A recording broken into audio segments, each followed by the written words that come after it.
Alex Polizzi is an award-winning hotelier with over 20 years' experience of working in the world's most luxurious hotels.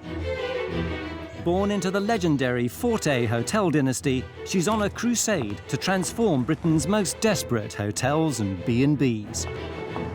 I hate this place. I hate it. From outrageous owners to dodgy decor. There's quite possibly the ugliest sofa in Britain. Nothing escapes the hotel inspector's beady eye. I kind of expect it to be crap, so at least I'm not disappointed. Ha, ha, ha. Or her quest for perfection. This is a written slap in the face. Please don't shout at me. OK. You know what, darling? I don't know that this is going to work. This week, mayhem on the Mersey. I understand now why the staff don't stay. I think we need to make you be a better boss. Do I have to teach every single person every single thing? You're a difficult man to work with. What's she going to do? She's not going to kill me, is she? I want to go into a darkened room and rock backwards and forwards. What on earth do Laurel and Hardy have to do with this whole scenario?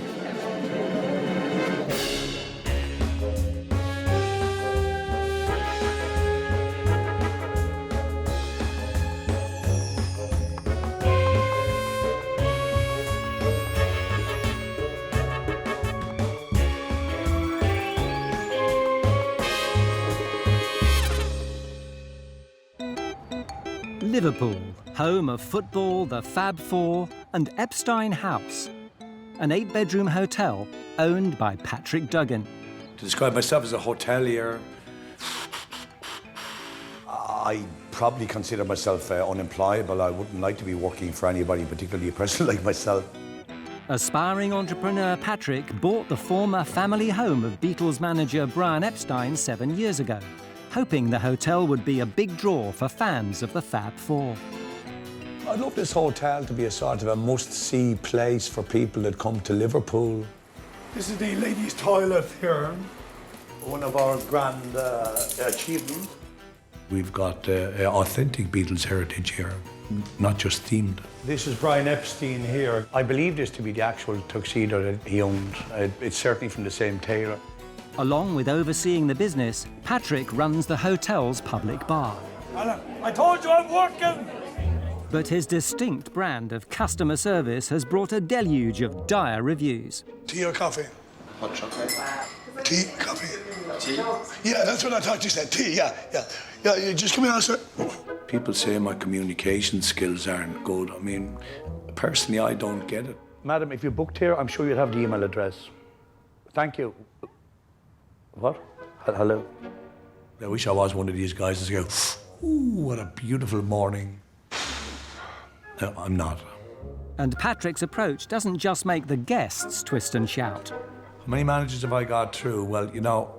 I'm the chief here, mate. OK, you are. I'm the chief. I would certainly have had more than 20, I suppose, in the 7-year period. With new recruit Donna set to be manager number 21. Can you work for low wages until we start making money before you start getting greedy? With rooms more bodged than boutique, It's a low-maintenance wardrobe. prices have been slashed, rendering the hotel profitless. The reality is I'm only barely hanging on by my teeth. I have a bookkeeper, I have an accountant. To be honest with you, I don't look at it. I just keep going the way I keep going. Desperate for revolution, Patrick's made a last-ditch cry for help. The business means everything to me. It's my livelihood. It's my future. You know, I just keep praying for the sun to shine. Enter the hotel inspector. Donna! I'm going to give these flowers to Alex when she comes. She's coming very shortly. Do you think it's appropriate? No. Why not? It's like you're trying to bribe that before she's even come in the door. Good advice, Donna. Thank you. Thanks, Donna. But can industry expert Alex Polizzi stop the Epstein sinking like a yellow submarine? Not very prepossessing, is it? The signage is very hard to read. I have no idea what it says. It looks as if it's being run by someone now who isn't quite sure what they're doing.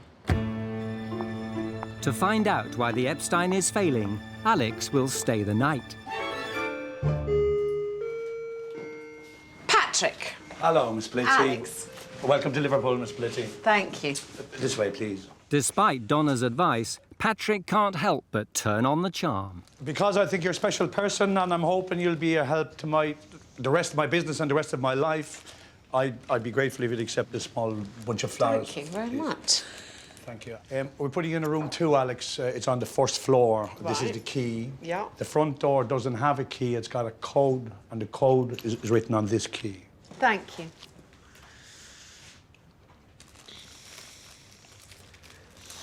First time I've been given flowers in a while, so that's a nice welcome.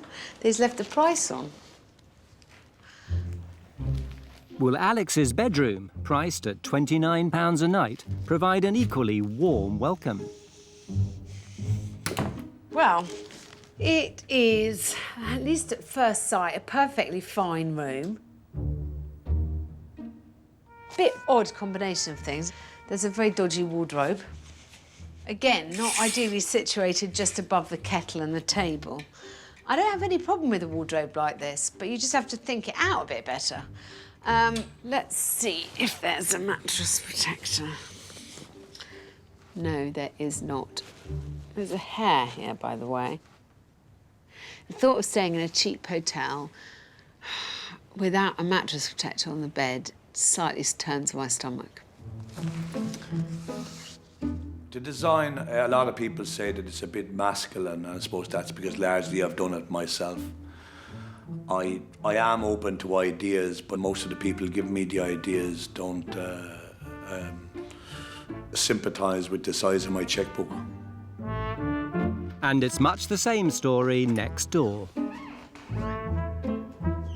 OK, now I really don't get this place.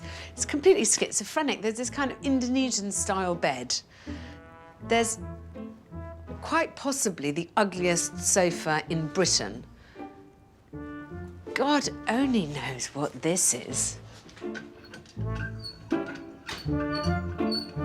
Look, the juxtaposition of these things is like how not to decorate.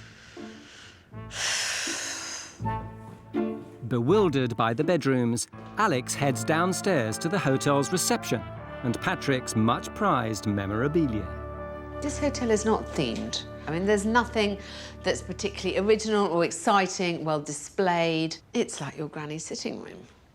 You know, things like those little elephants on the mantelpiece, are they some nod to the Beatles' adventures in India, or is it just some toot that he's picked up from a charity shop to fill a space? I think, all in all, it's just really uninviting. And the Epstein's bar is hardly a glowing tribute. Why is Elvis Presley in this? You know, there's a bit of football, a bit of Elvis, a few funny old food signs. Half-hearted is the word that springs to mind. Finally, the hotel's conservatory, home to Patrick's pride and joy. Who on earth is this? James Bond, I presume? Who are they? Who cares? Who knows? It's very badly laid out. The furniture's a bit odd. It looks as if it's been picked up at a Thai garage sale. And what is this? The cushion turds. I don't know. Everywhere looks a little bit unloved. I think that's the obvious thing. And it could be made so pretty. With the hotel's theme more flop than Fab Four, Alex wants to find out from her host whether the problems lie deeper than the decor. Right, so tell me where you think the hotel is going wrong. Going wrong? How many managers have you had in the... Not that many, really. How many? Not that many. How many? It's at least 20, yeah. Yeah. And why do you think they leave when they do, as quickly as they do? What puts them off?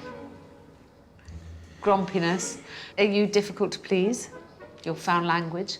I'm asking. I'm just finishing the question. And it's up over to you. I'm waiting for the end of the question because some of the question could also apply to oneself. I mean, I'm sure occasionally you would use a foul word as well. One doesn't initiate a communique with foul language. One usually gets bewildered or irate or confused or upset before the foul language would come. Yeah, hands up. No, I definitely use foul language. I'm always being told off about it by my mother, but I tend not to with staff. When someone who is employing you uses it, then it's quite hard to take. Maybe? Maybe, yeah. I'll do what I can. It seems Patrick's charm has failed to impress the hotel inspector. He can bluff it all he likes, but it is not normal to have had 20 managers in 7 years. And you kind of wonder the chicken and egg thing. You know, is it not a success because he's had so many managers, or has he had so many managers because it's not been a success? Alex Polizzi is in Liverpool on a mission to bring harmony to a Beatles-themed hotel. Do I have to teach every single person every single thing? Owner Patrick Duggan wants the Epstein to be a celebration of the famed Beatles manager and a #1 destination for fans of the Fab Four. But a barrage of bad reviews Shane Patrick is such a knobhead. Manners cost nothing. and a unique management style have left Patrick profitless. If I was to lose this business, walk away, I can tell you it would absolutely devastate me. After spending the night, will Alex be any closer to a solution? I didn't sleep brilliantly. Knowing that there was no mattress protector, I slept on top of the bed. The linen is being washed several thousand times, it feels like. It's a bit bubbly. But all in all, you know, this is a £29 a night room. I'm looking elsewhere for the problems. I'm looking forward to breakfast because it will be the first time that I've actually met another member of staff. On duty this morning is Donna Byrne, the newly installed 21st manager of Patrick's reign. I'm so nervous. Today is Donna's first breakfast, but left to her own devices, she's finding it hard to provide a warm welcome. Well, I'm not quite sure what I'm supposed to do, where I'm supposed to sit. Nothing's set up. It's not clear where they expect me to sit, basically. Hi, darling. I wasn't sure if you knew that I was down.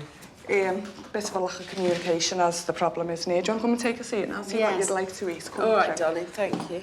Do you want to come through, Alex? Pick where you're going to sit. As I said, this is my first morning doing breakfast. Shall I just sit, Wherever you'd like. OK, great. Well, I'll sit over here, then. OK. Thanks.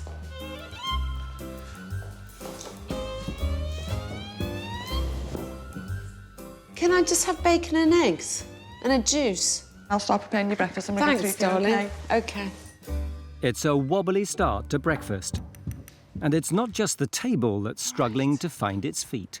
Please tell me he's bought bread. I'll take breakfast without toast.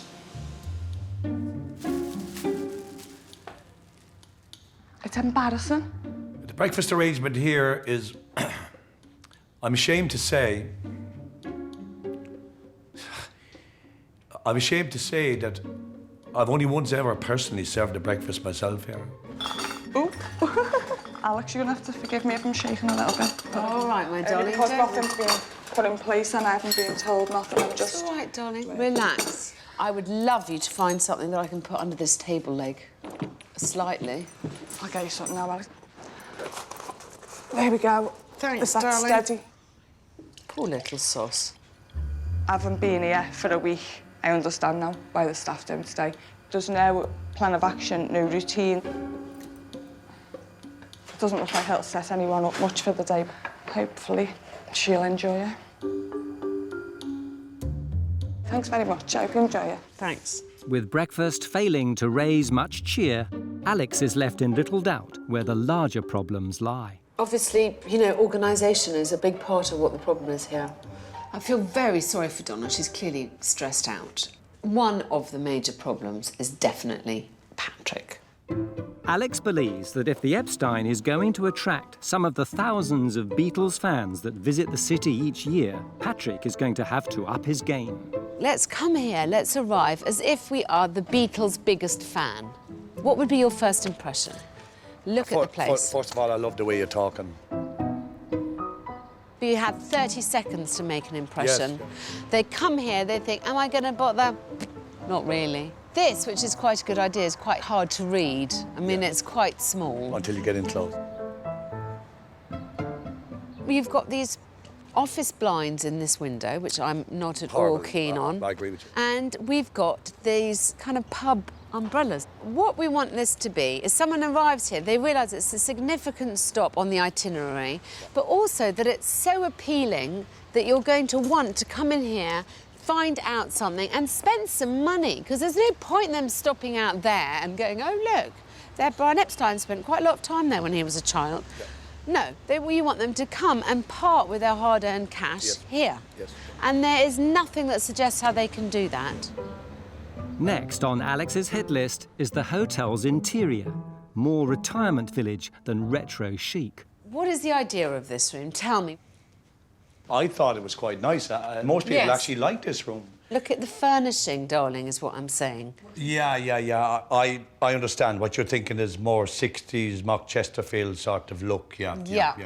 Carnaby Street look, of course, yeah. I agree with you, And Alex has a question about Patrick's prized memorabilia. Now, tell me, who is this gentleman and why do I not know who he is?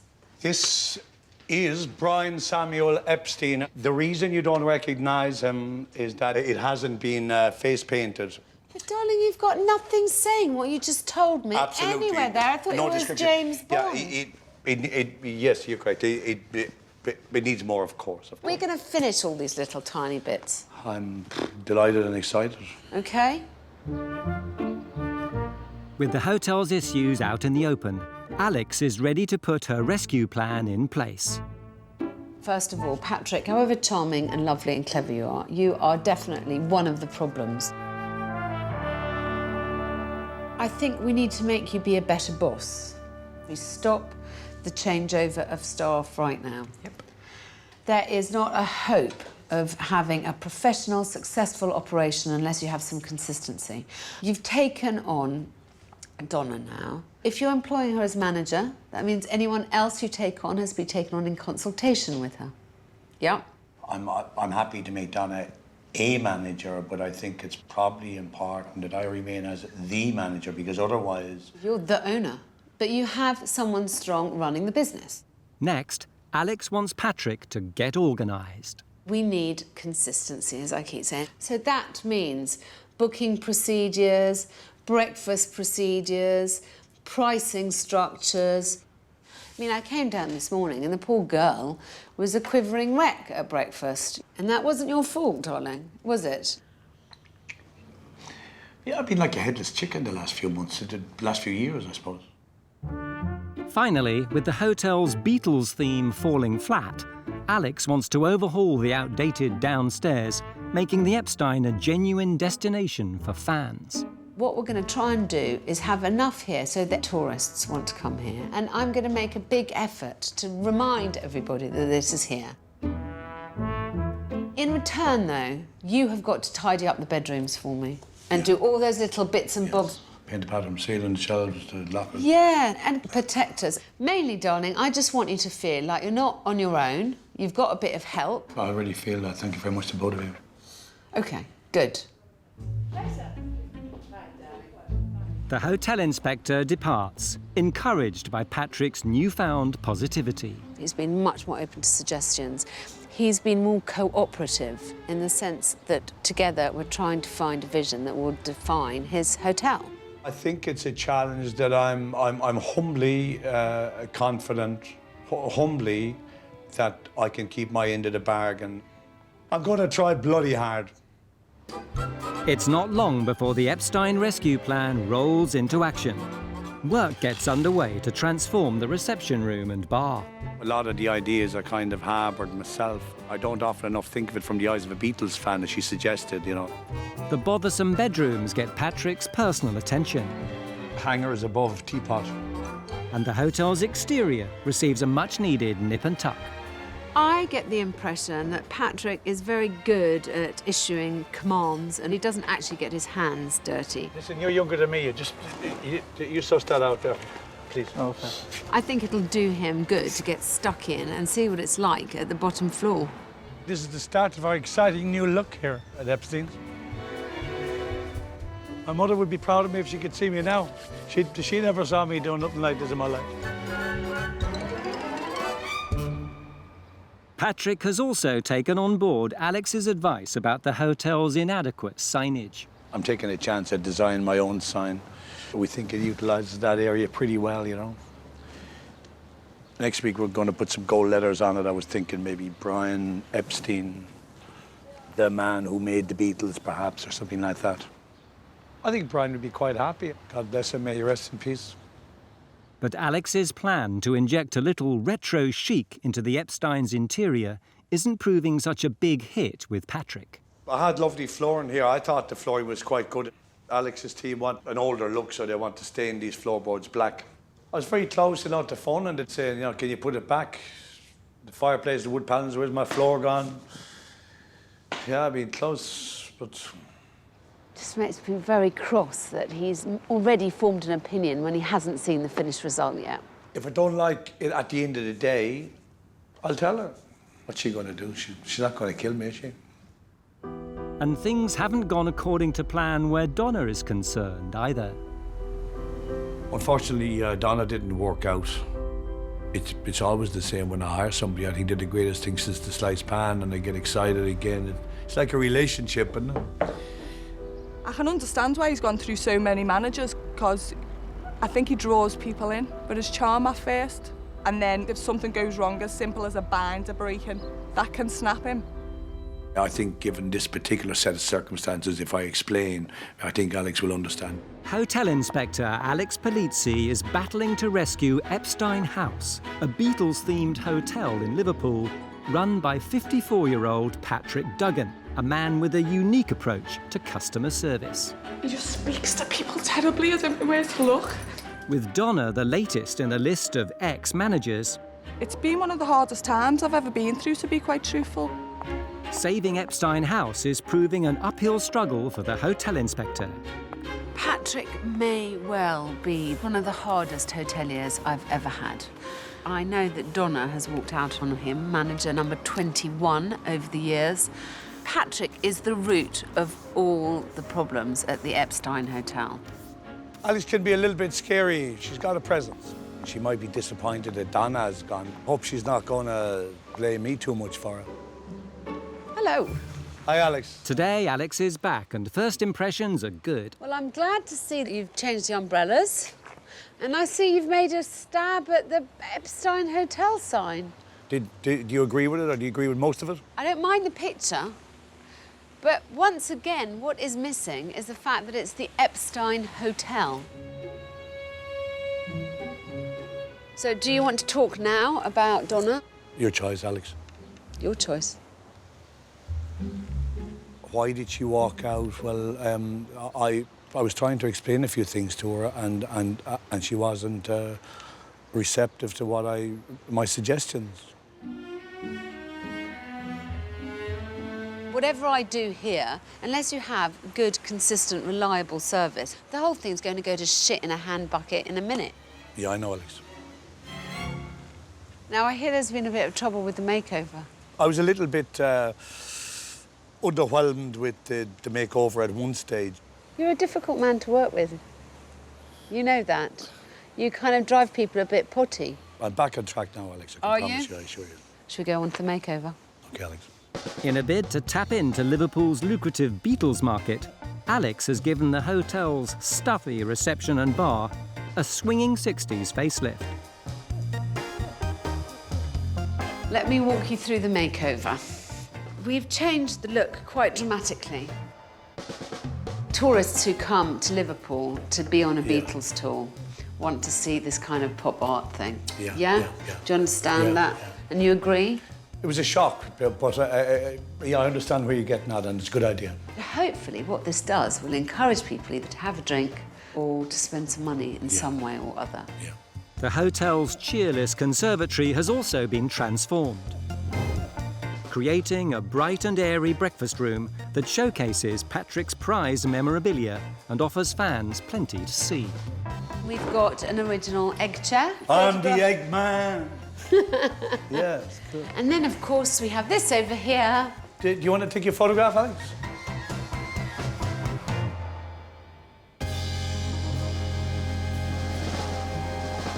I hope you're happy with it. I hope Yes, you're I am, pleased. Alex. I'm very pleased and I'm very thankful. And it's beautiful and colourful, and I love the chair and the peep through and everything else.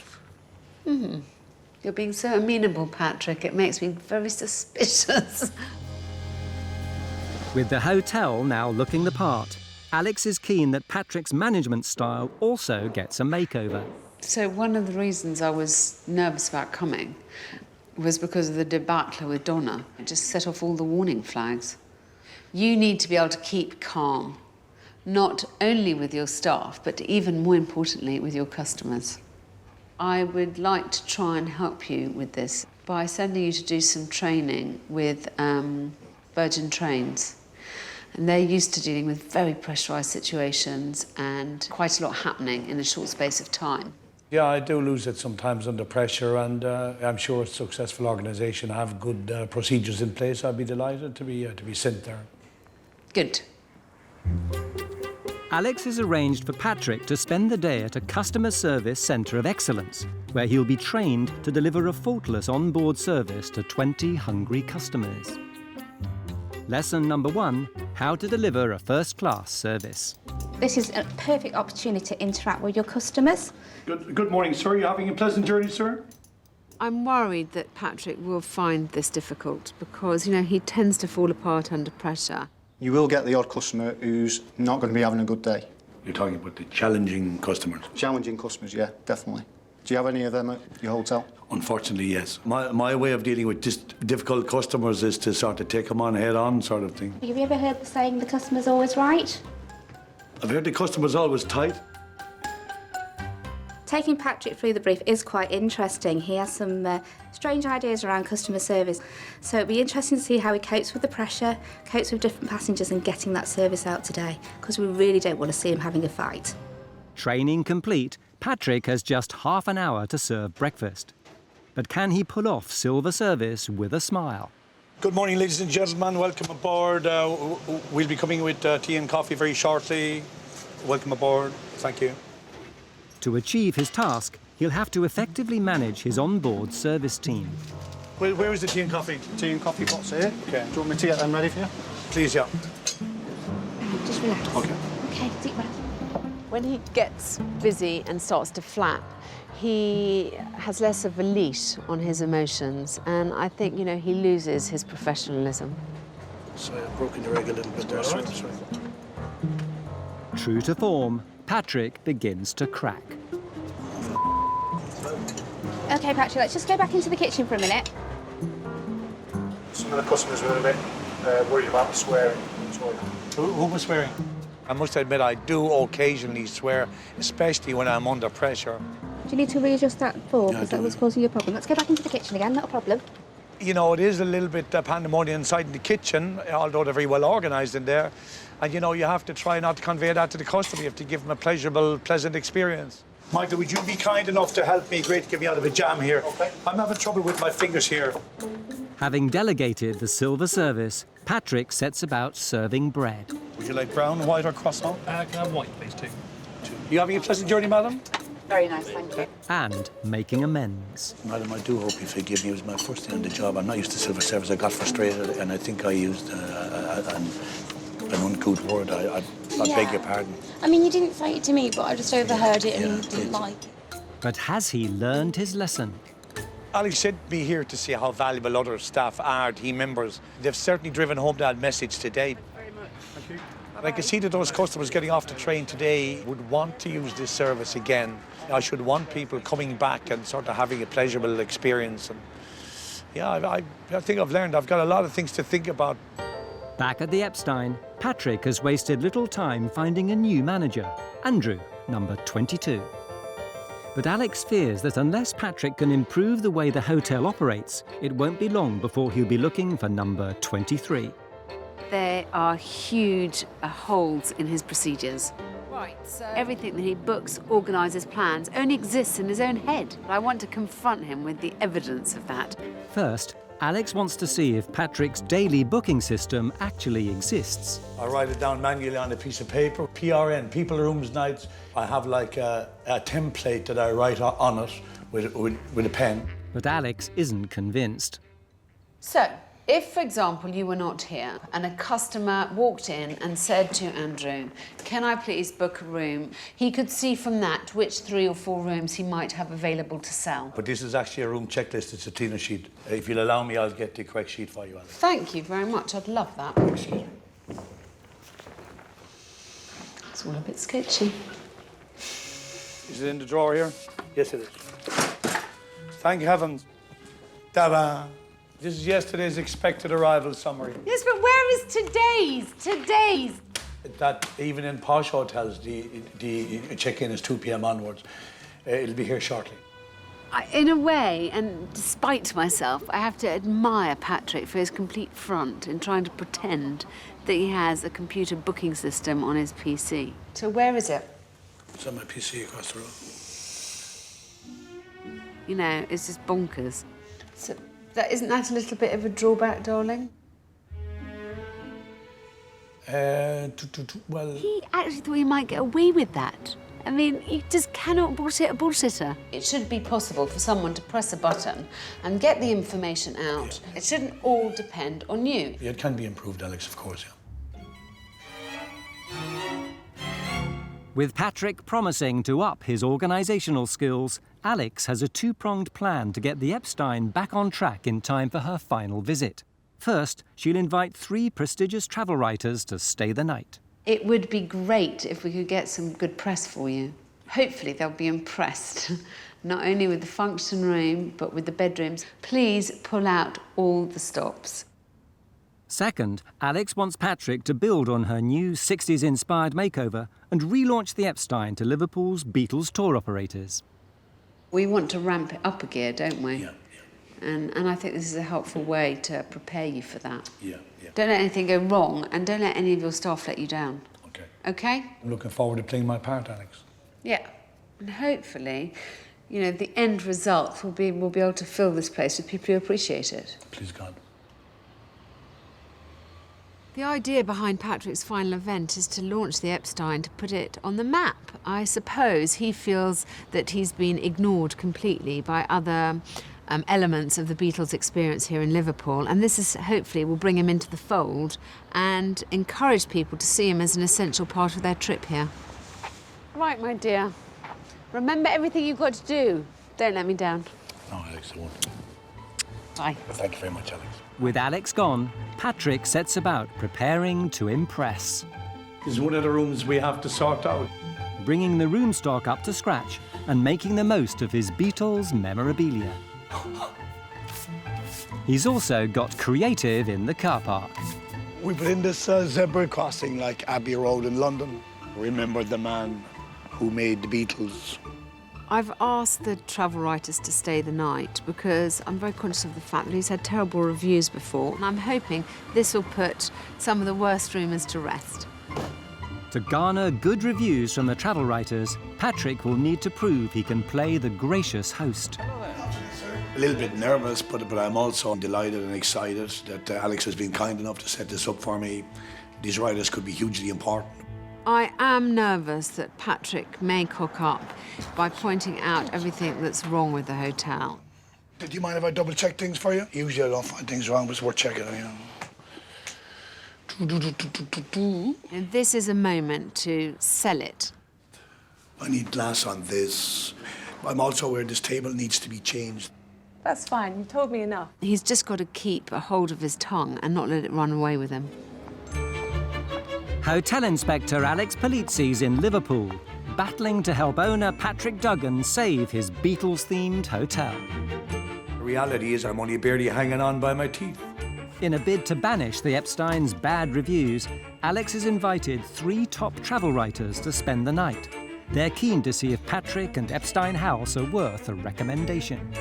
I honestly think this is Patrick's last roll of the dice. He's been here a long time, and he's got to prove that he can make a go of this. Did you sleep well? What we just saying, wonderfully. It was so peaceful. Along with trying to impress the journalists, today we'll also see Alex help the new-look Epstein House become part of Liverpool's lucrative Beatles scene. I've got tour operators coming who, if Patrick manages to get it right, will hopefully include him as part of the Beatles tour.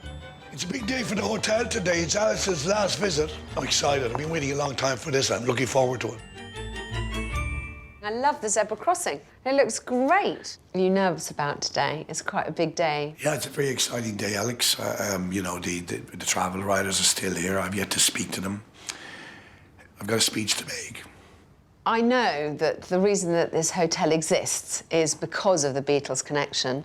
I want you to concentrate and focus on also transmitting the message that this is a hotel.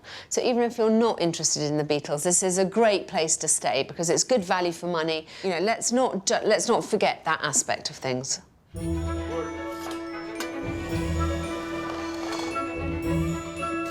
Hoping the tour operators will be impressed with the hotel's Fab 4 credentials, Patrick's invited a select group of Beatles aficionados to help add some Scouse charm. But it's not quite the swinging 60s vibe Alex was hoping for. What on earth do Laurel and Hardy have to do with this whole scenario? Another nice mess. Look, twist it. No, just untwist it while it's still hot. Just untwist it. I mean, there are a lot of people there wandering around lost and bewildered and clearly with not really an idea of why they're here. This is supposed to be about building business links for the hotel, and I don't think that having it packed full of all these strange and wonderful people is necessarily the best way to sell it to the tour operators. With the tour operators en route, Alex does her best to manage the Beatlemania. Can you help me encourage everyone to move through? OK. Can we please... Ladies? Please come through, go through. Please do go through. I can see a group out there. It's 2 o'clock. It's your tour operators. OK. Can you go and be charming? Find out who to talk to. And it's over to you. This is your moment. OK. Enjoy it. Well, thanks, Alex. Thank you.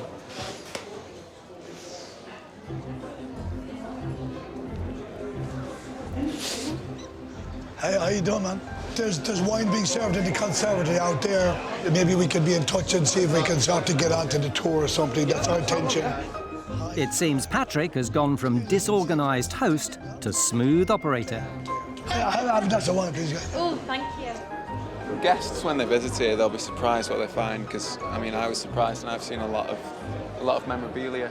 It did last time maybe look like a jumble yard, but now as you walk in, you can tell that you're coming into sort of like a Beatles experience with the Abbey Road, the man who made the Beatles on the floor.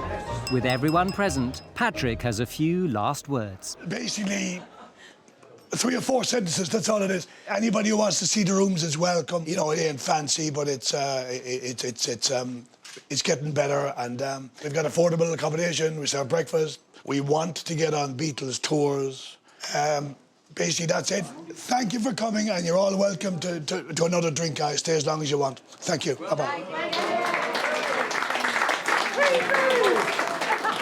Speech over, it appears Patrick has won over the crowd.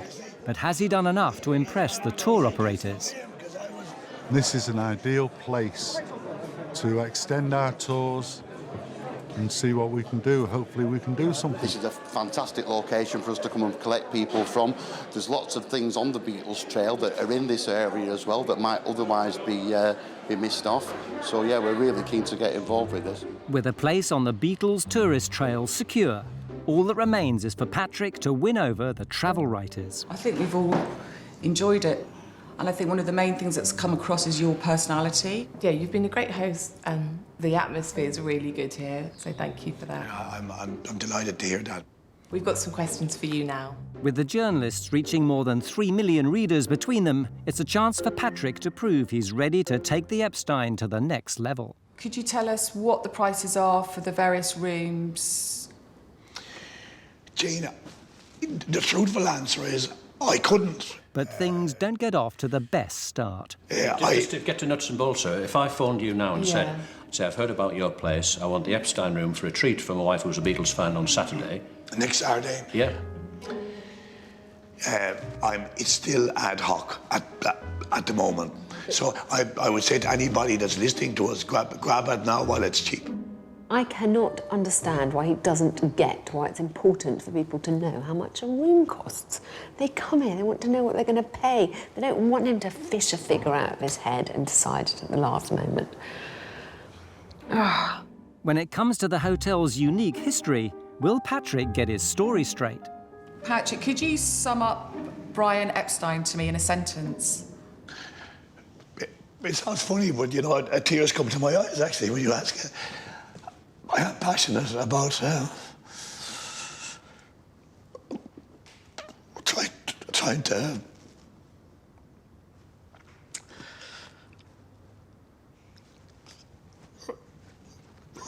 remember in a respectful way, you know. And finally... Tell me, Patrick, when you have a guest staying here, what do you want that person to feel when he or she leaves your hotel? That they won't go away and say I'm an asshole. That they'll chance coming back again. Okay. With the interviews over, has Patrick's honesty been enough to win a positive review? I suppose the million-dollar question is, are you going to find some way to be able to write about him? It's a great story to tell and it warrants a review from my point of view. Yeah, but people want to know about this place. The best thing you can do as a writer is say, I've found something fabulous, you should know about it. So I look forward to doing that, Patrick. Thank you. Yes, I'm going to write about the experience, and so within that you'll have a live web link for the hotel. That's fantastic. Thank you, all of you, so much. Before Alex leaves for the final time, she wants to make sure Patrick will build on today's success. Well, I'm glad that we are ending this on a high. Everyone I've talked to has been very impressed by how much the hotel has improved. You're a much more professional outfit, it seems to me, than when I first came here, and I congratulate you for that. Well, thank you very much. And I wish you all the luck, Patrick. I really do. Well, thank you very much, Alex. Thank you. I'm glad today went as well as it did. He's made enormous strides in his hotel. He's started to build links with the business community. I hope that's enough to give him the success he so desperately wants. If you keep at it, you'll get there in the end if God wants to, and if you hold your nerve and keep the ship on course. At times it's difficult, but you get there in the end. Please God. Blackpool, Britain's biggest and brashest seaside resort and home to the Vidella, a 29-bedroom hotel owned and run by friends John Downer and Neil Williams. This is typical Blackpool and typical us, camp and kish and a bit mad. Co-owners Neil and John bought the struggling hotel 10 years ago with dreams of brightening up Blackpool with their own unique brand of humour. The Vidella's really a fun palace. All our guests, they come here, they get away, to relax and to have a bit of fun, and that's what we try to do. John's always been a practical joker. As soon as they check in, they've got a spider landed on them. For breakfast, that can go under the fried bread. Most of the decor is pretty good. Even our door prop is a pink stiletto. Along with his role as resident jester, Taxi. John doubles as the hotel's handyman and head chef. Meanwhile, Neil manages the front of house, responsible for running the hotel's dog-friendly bar. Oh, sorry, George. And adding a touch of pizzazz to the Vidella's party atmosphere. Right, ready for action. But despite the fun and games, there's no dressing up the figures. With the Vidella's occupancy regularly bottoming out at a paltry 15%, well below the Blackpool average. Financial situation's desperate. We don't know what we're doing wrong. That is actually leaking inside now. And after 10 years spent plastering over the cracks, John and Neil's pot has finally run dry. We're in debt of 35,000. With the bailiffs banging on the back door, the boys' 15-year friendship has taken a serious battering. You never say anything good about me, ever. Things are bad, and something's got to change, isn't it? Enter the hotel inspector. But can industry expert Alex Polizzi drag the dreary Vidella out of the doldrums? Worst fears would be Alex not getting our practical joke side of things. I'm looking forward to it, like going on a roller coaster or something. First impressions are quite good. The hotel signage is very clear, it looks modern. I cannot say the same, however, about the function room sign. It says the perfect venue for all your party needs. Well, it doesn't look like that to me. To seek out the Vidella's shortcomings, Alex will stay the night. Hello, I'm Alex Polizzi. I'm Neil. Very nice to meet you. Brought the sun with you? I know, I've never been to Blackpool with it sunny before. Are you going to show me up to the room? Yes. Fine. Welcome to Blackpool. And do you do that with everybody? Generally, you try and judge our guests as they come in, if they sound like they're up for a bit of fun and games. And yeah, they can get the spider treatment. I shall keep that in mind. Yeah. All right, you're going to take me up? Yeah. Should I take your bag? No, it's fine. All right. Rooms range from £45 to £75 per night for bed and breakfast.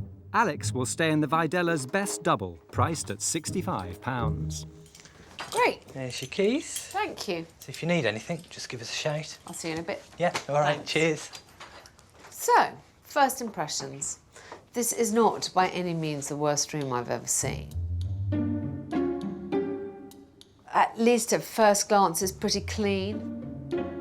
Shall we see if there's the all-important mattress protectors? Yay! Hurrah! Looks like a dog's been sleeping on here, though. There's more hairs than I'm used to seeing on a mattress protector. Look at that. Oh, they're everywhere. I know this is a dog-friendly hotel, and I have no problem with dogs, but I do not have a dog, and I don't want to sleep in a bed that has dog hairs in it. And more unpleasant surprises await in the ensuite. Oh, ha ha. The fun element goes down well with over 90% of the guests. Yeah, over 90. There is a fake dead fly on that. I just don't find that particularly funny. Not after finding dog hairs in the bed. If the whole place was immaculate, it might be funnier. But actually, it's too close to the bone. Alex's room has failed to raise a smile. Will the other rooms help turn her frown upside down? Well, it's in much worse state than the room I've got. It's pretty dirty, but also the fact that there's this mirror stuck up and then they haven't bothered to change the paint colour around it. This, which, I mean, one wouldn't really want to lie up against in case you caught something. And the fun just keeps on coming. Lovely view, I must say. Let's have a look at the guest information. It's all tacky. Lots of cocktails, 4-in-a-bed cocktails. It's all very chortle. But when you have such a pathetically low occupancy rate, I think humour is a luxury you can't afford. The lack of cleanliness in the bedrooms has put Neil and the Vidella firmly in the doghouse.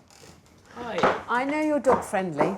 Yes. I've just pulled back the cover on my bed and the mattress protector has got a lot of hairs on it. Oh, no. I just don't want to sleep in a bed with dog hairs. No, definitely no. OK, fine. So then I'm going to go and look at other rooms. Is that OK? Yeah, sure, yeah. Fine. I'll get that done straight away. Thank you. Oops. Will the hotel's bar, home to John and Neil's infamous Friday night cabaret, put the spring back in Alex's step? It's generally Neil's department. He dresses up as a very famous lady called Nolene Edmonds. I wonder how long that's been there. Goes down really well, and probably more importantly, it doubles the bar takings. It feels like when you'd been in a room and you'd sweated, you know, kind of like, are your feet going to stick to the floor? I think this is one of my biggest issues here so far, just the general stickiness of everything. Blackpool's self-styled fun palace has left Alex unamused. She wants to know if the boys have what it takes to lift the hotel's spirits. So do you think that you've still got the oomph in you to keep going here? Definitely, yeah. Neil's not so sure, you see. I can't be here any longer not earning any money. It's silly. No, I understand that, but if it was successful... It seems too far away, reality, to even, I don't know. But this is why I believe if we can turn it around and the pressure's lifted, we'll start enjoying it again. How long can you keep going as it is now? It's make or break, day by day. Oh, God, Donna. Months. We wouldn't get through the winter. Give me plenty to think about. I want to have a good sleep on it, and then I'll talk to you more about it tomorrow, OK? Yep. For John and Neil, Alex's visit means the joking has got to stop. Gosh, well, that was quite hard. You know, they feel trapped. They are trapped. I just have to think of a way that I can help them. Hotel Inspector Alex Polizzi is in Blackpool, battling to save the backfiring Vidella. Co-owners John and Neil want the 29-bedroom hotel to be a house of fun. But with occupancy at a pitiful 15%... We've probably got about 10 rooms booked. ...and their friendship falling apart... We both put a lot in here. The hapless hoteliers have asked Alex to help bring back their sparkle. But after a night in the Vidella's £65 double room, Alex is struggling to rise and shine. I had no hot water this morning, so I had a cold shower. It's lucky that it's a sunny day outside, but as a result, I didn't wash my hair. As a result, I feel a bit grumpy. Maybe breakfast will help. Breakfast is served in cascades, the hotel's tropically themed restaurant. It's like being in Barbados when I look at that. On hand is Greg Matthews, the Vidella's head waiter. I'm looking forward to serving Alex, see her reactions to all these little pranks that I'm going to play on her. If she doesn't like it, she knows where the door is, anyhow. You can judge somebody if they're the type of person where there's no way you're going to drop the spider on them. Yeah, we don't blanket everybody with all the shenanigans. What can I get you this morning? Poached eggs. Yeah. Bacon. Of course. Yeah, occasionally I think Greg's got it wrong once. I'm thinking about, for Alex, something to fit under the bacon. How about Freddie? Yeah, I think he'll do, yeah. Freddie will do. Are there any jokes on this plate? No, Alex, there's no jokes on the plate. I don't believe you. Ha, ha, ha. It's just one of our little tricks to get people going in the morning. I know, but you know what, darling? I didn't have a hot shower. And I'm not really in the mood for jokes. And I asked you if there was anything, so I don't think it was appropriate. OK, I apologise, Alex. Thank you. I've just got a frickin' bollocking. She asked was there any tricks. I said no. She just didn't believe us, so she lifted the bacon up. She's not a happy lady. I don't see what that adds to everything. I just think that this is their personal taste, and it isn't mine. To prove that running a Blackpool hotel is a serious business, Alex wants to show the boys just what they're up against. With Blackpool packing in 300 hotels per square mile, the Vidella faces some stiff competition. I thought I would give you an example of why some places are more successful than others and what we need to try and achieve to get your place going. Shall we walk in? Yeah. Yeah. Nearby Arthington Guesthouse offers rooms at comparable prices to John and Neil's hotel, but gives guests some added bang for their buck. This is their small double. £45 to £50 a night. At £15 cheaper than Alex's room at the Vidella, it's a serious wake-up call for the boys. If you had 50 quid to spend, would you rather spend it here or with you? Do you see what I mean? Yeah, I think it's a bargain. Yeah, and I've got a room that's going to blow your socks off. Okay. Come and have a look at this. This room is £60 to £70 a night. God, blimey. I know. There's a stat that I want you to think about. I researched over 10 three-star bed and breakfasts and hotels within 2 miles of your place. And the average room rate is £46 to £53 a night. So I think you go above that really at your peril. Yeah. Toweling robes on the back of the door, for goodness sake. I mean, this is very, very smart. It just shows you what you can get for the money. How much did you say this was? 60 to 70. I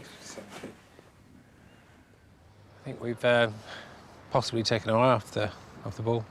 We know what lets us down, but we haven't got the funds to improve it. So, if anything, it's annoying, really. We're frustrated, so it's finding a way out, and if Alex can help us find a way out of where we're at, that would be good. If John and Neil are going to turn around the fortunes of their failing hotel, they'll need to seriously up their game. First of all, we have to get more professional here. And to me, the first thing about that is we have to clean this place up.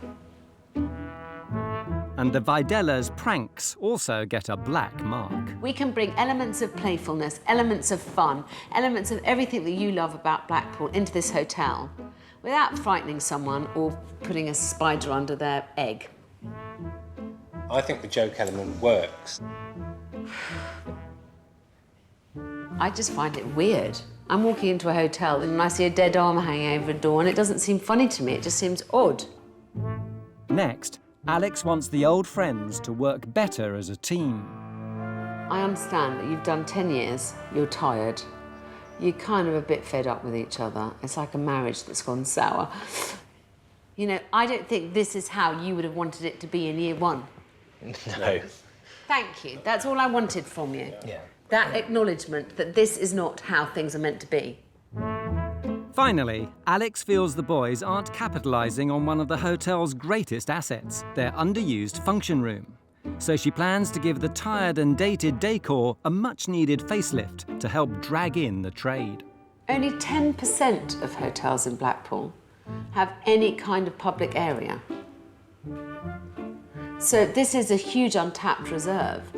A third of all civil partnerships that happen in this county happen in Blackpool.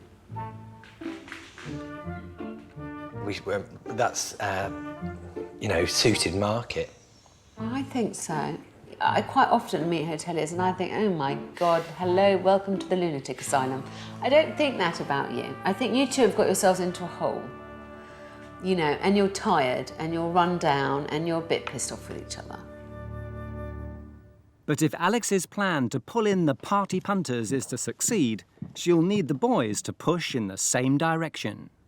I think that if we're going to get functions and if we're going to get civil ceremonies in, we want a nice bedroom to show them.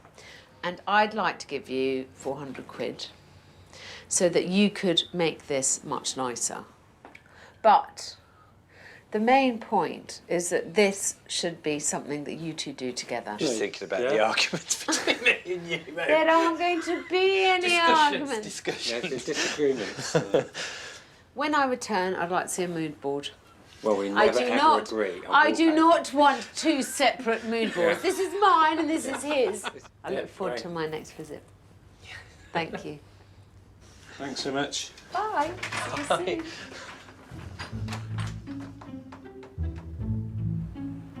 There's an awful lot to do, but we have to manage it because otherwise Neil and John are going to lose everything. I have faith that they can do it, but I worry that there's going to be an awful lot of arguments along the way. The task doesn't daunt me. It's me and you working together, which is... We'll probably just have different ideas, that's the thing. With Alex gone, the Vidella's survival plan springs into action. Work begins on the planned refurbishment of the new function room. Oh, wow. Worried that might be too dark down there, though. An army of professional cleaners is drafted in to attack the grime. Shitloads of cleaners in. All over the place, it's fantastic. And even the jokes get cleaned up. That one got a go? Just broke its skull. Since Alex has come, we've got the vibe back. But there's still a long way to go yet. It's going to be one sort of hell of a miracle to get things changed around. Someone get the door. Alex also needs John and Neil to get on top of the hotel's finances. After seeing how competitive the Blackpool market can be, she wants the boys to make sure they're charging the right price for their rooms. I can't believe that John and Neil have never calculated their room costs from the day they opened. It's one of the first things you need to do, and it gives you a benchmark for your pricing structure. So the total cost is $45.69. Bloody hell. So that means with a budget double selling for £49, we're making £3 something, £3.30 on that room. Fucking hell. Is that right? Are you sure that's right? Turns out we're earning about £3 per room between us, about £1.50 a day each, which is not acceptable. I'm not going to work for that. For John, the numbers clearly don't add up. 10 years, you shouldn't be in business working for nothing. Things have got to drastically change. And things go from bad to worse when the boys attempt to design the bedroom mood board, a stern test for their faltering friendship. I haven't seen anything you like? Yeah. Surprise. Well, why didn't we just show this to Alex and just say we're going minimalistic? Oh, God. I've asked them to create a mood board for room 9 because I'm concerned that they work so badly together, and I think it's a way of teaching them both how to communicate better and how to compromise. This is what the difference is, isn't it? I want to keep it simple, straight lines. You want to create a fancy boudoir thing. I think it's more important that we spend a little bit more money on getting things like the decent stereo system in the room. You're not going to go, oh, do you remember when we got married at the Vidella? Wasn't it a lovely docking station? I don't think it's going to come up. Oh, no, they're going to think what lovely dead flowers they were, aren't they? In the end, the boys agree to disagree. Can you see what I'm trying to sort of aim for? Something really classy and simple. And then look at that. We could have been there for 2 days, 3 days, and we'd still not be any further along than what we've got. God knows what Alex is going to think about it, really.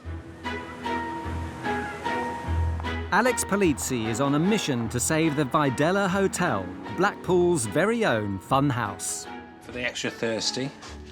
Tea for one. Tea for one. But for co-owners John and Neil, the fun has become a financial farce. It's on the knife edge of going bankrupt every day. And the stress. Alex has constructed a survival plan, and she's back to see if the boys are beginning to take business a little more seriously. Blackpool is a tough environment to have a hotel. There's an enormous amount of competition. Hello! And the truth is that the rot has set in quite far at the Vidella. So, you know, even if they have a good summer, will it be enough to save them? Long time no see. Yeah. Have you been the jokes? The jokes have gone. Have they? No, they're not. They're in a box downstairs. They've gone away. Far away until I'm gone, and then they'll probably creep back, will they? I think... You naughty little sausages. No, we've still got to have some fun. But Yeah. no, the jokes have gone. We need to be more professional, which I think we've upped our game. Well, I'm very glad about the jokes, and I agree about the sense of fun, but I think there's other ways of putting fun in, you know. Just remember that the idea is to appeal to as many people as possible. In a bid to attract a larger clientele, Alex has transformed the Vidella's once run-down bar area into a glamorous and bright multifunctional space, perfect for functions and civil ceremonies. Here is the finished product. What do you think? It's got the wow factor. Lovely, really lovely. Alex's reimagining has brought the entire space bang up to date, without forgetting the Vidella's sense of fun. This is not what you kind of get in the cheaper hotels. Yeah. And so I'd like you to get a reputation in this regard. Come and look down here. White bar, everything looks super clean, it all looks very appealing. Obviously, this is Blackpool, we needed the glitter ball. Yeah. So all in all, you're happy? That's an understatement, yeah. Oh, good, I'm so pleased. We've got to make sure that we find a way to make you some money. With the new function room looking the part, Alex needs the boys to prove they're ready to push on. I've arranged this afternoon for a Blackpool wedding planner and 2 couples who are looking for a venue to hold their reception after their civil partnership. I'm going to give you half an hour to prepare, and then it will be over to you to wow them, not only with the location, but with your professionalism and can-do spirit. Indeedy. This should be right up our street. Well, I'm dying to see this, then. I want to see you two working together, smiling, doing what you do best. All right, half an hour. Right. Neil! Neil, come on, then, let's get organised. The reason I've given John and Neil this task this afternoon is that we now have this lovely function room. It has to start earning money for them as soon as possible. And at any time, someone could walk off the street and ask them about the possibility of having a civil ceremony in there, and they have to be ready with the answers. Bucks Fizz is £1 for a toast. Yeah. I haven't worked out the cost for champagne, though. Just go for it, Neil, go for it. There's a lot of bustling to and fro. John's cooking up a storm in the kitchen. Neil's sitting quite on top of it. I just hope that they don't let us down at the last fence. It's all been a little bit quick, but I think we've got the figures together. Alex wants John and Neil to showcase the Vidella and its new function space as the perfect location for a civil ceremony reception. Hello. Hi. I'm Neil. How are you? I'm glad you're all friendly faces. They'll need to tantalise the wedding planner and grooms-to-be with John's taster plates. A couple of starters, and we've got a couple of the mains as well. You sold on the food already? How is this? Gorgeous. Show off the hotel's facilities. Show you the restaurant area. That's nice. Lovely. Top table, either at this end or at this end. And lastly, prepare a clear and concise sales pitch. The main things that John and Neil have to think about is obviously prices. Prices for menus, prices for venue hire. There's quite a lot of questions, but ultimately, someone's always going to come up with a curveball. Under Alex's watchful eye, can the boys prove they can pull together as a team? How many does it hold in here? We can comfortably do a function for 80. And what about the restaurant? The restaurant we seat about 46 covers.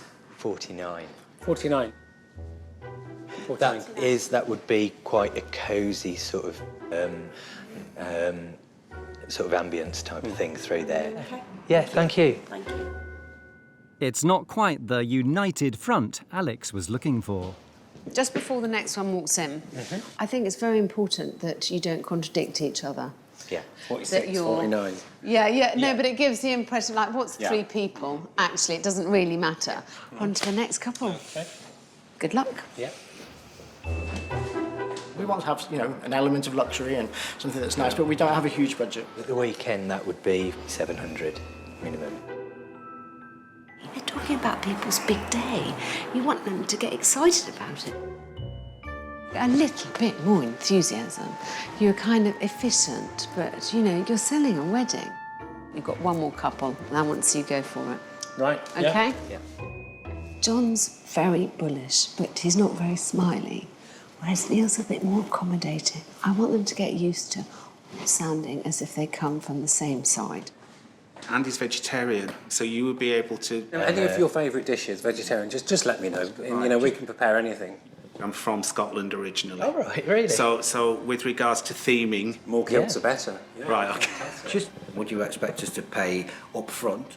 No, what we generally do is 50% up front. Yeah, and the rest of it is actually on the day when you're happy with everything's gone to plan. That's when we take the full balance. I think I'm really happy with what you said. I think the venue looks really, really great. I love what you've done. All right, cheers. Okay. Finally, the boys have found their feet. Very well done. I was going like this in the background. Basically, what you want to say is anything's possible. They're working to a budget. What you didn't ask them was what their budget is. Yeah. Yeah. But have John and Neil done enough to convince the wedding planner and couples to say I do to the Vidella? So do you think that you might be willing to work with them? I would, yes, I think so. What about you two? It's definitely a possibility to do something here. I'll definitely be coming back to see them. I appreciate it. You're welcome. The general consensus was that you were charming, the food was very good, the detail needs to be nailed down. That is something we can fix easy peasy, I think. I agree. So we have to think about how we market this place, and we have to do that quite quickly. Yeah.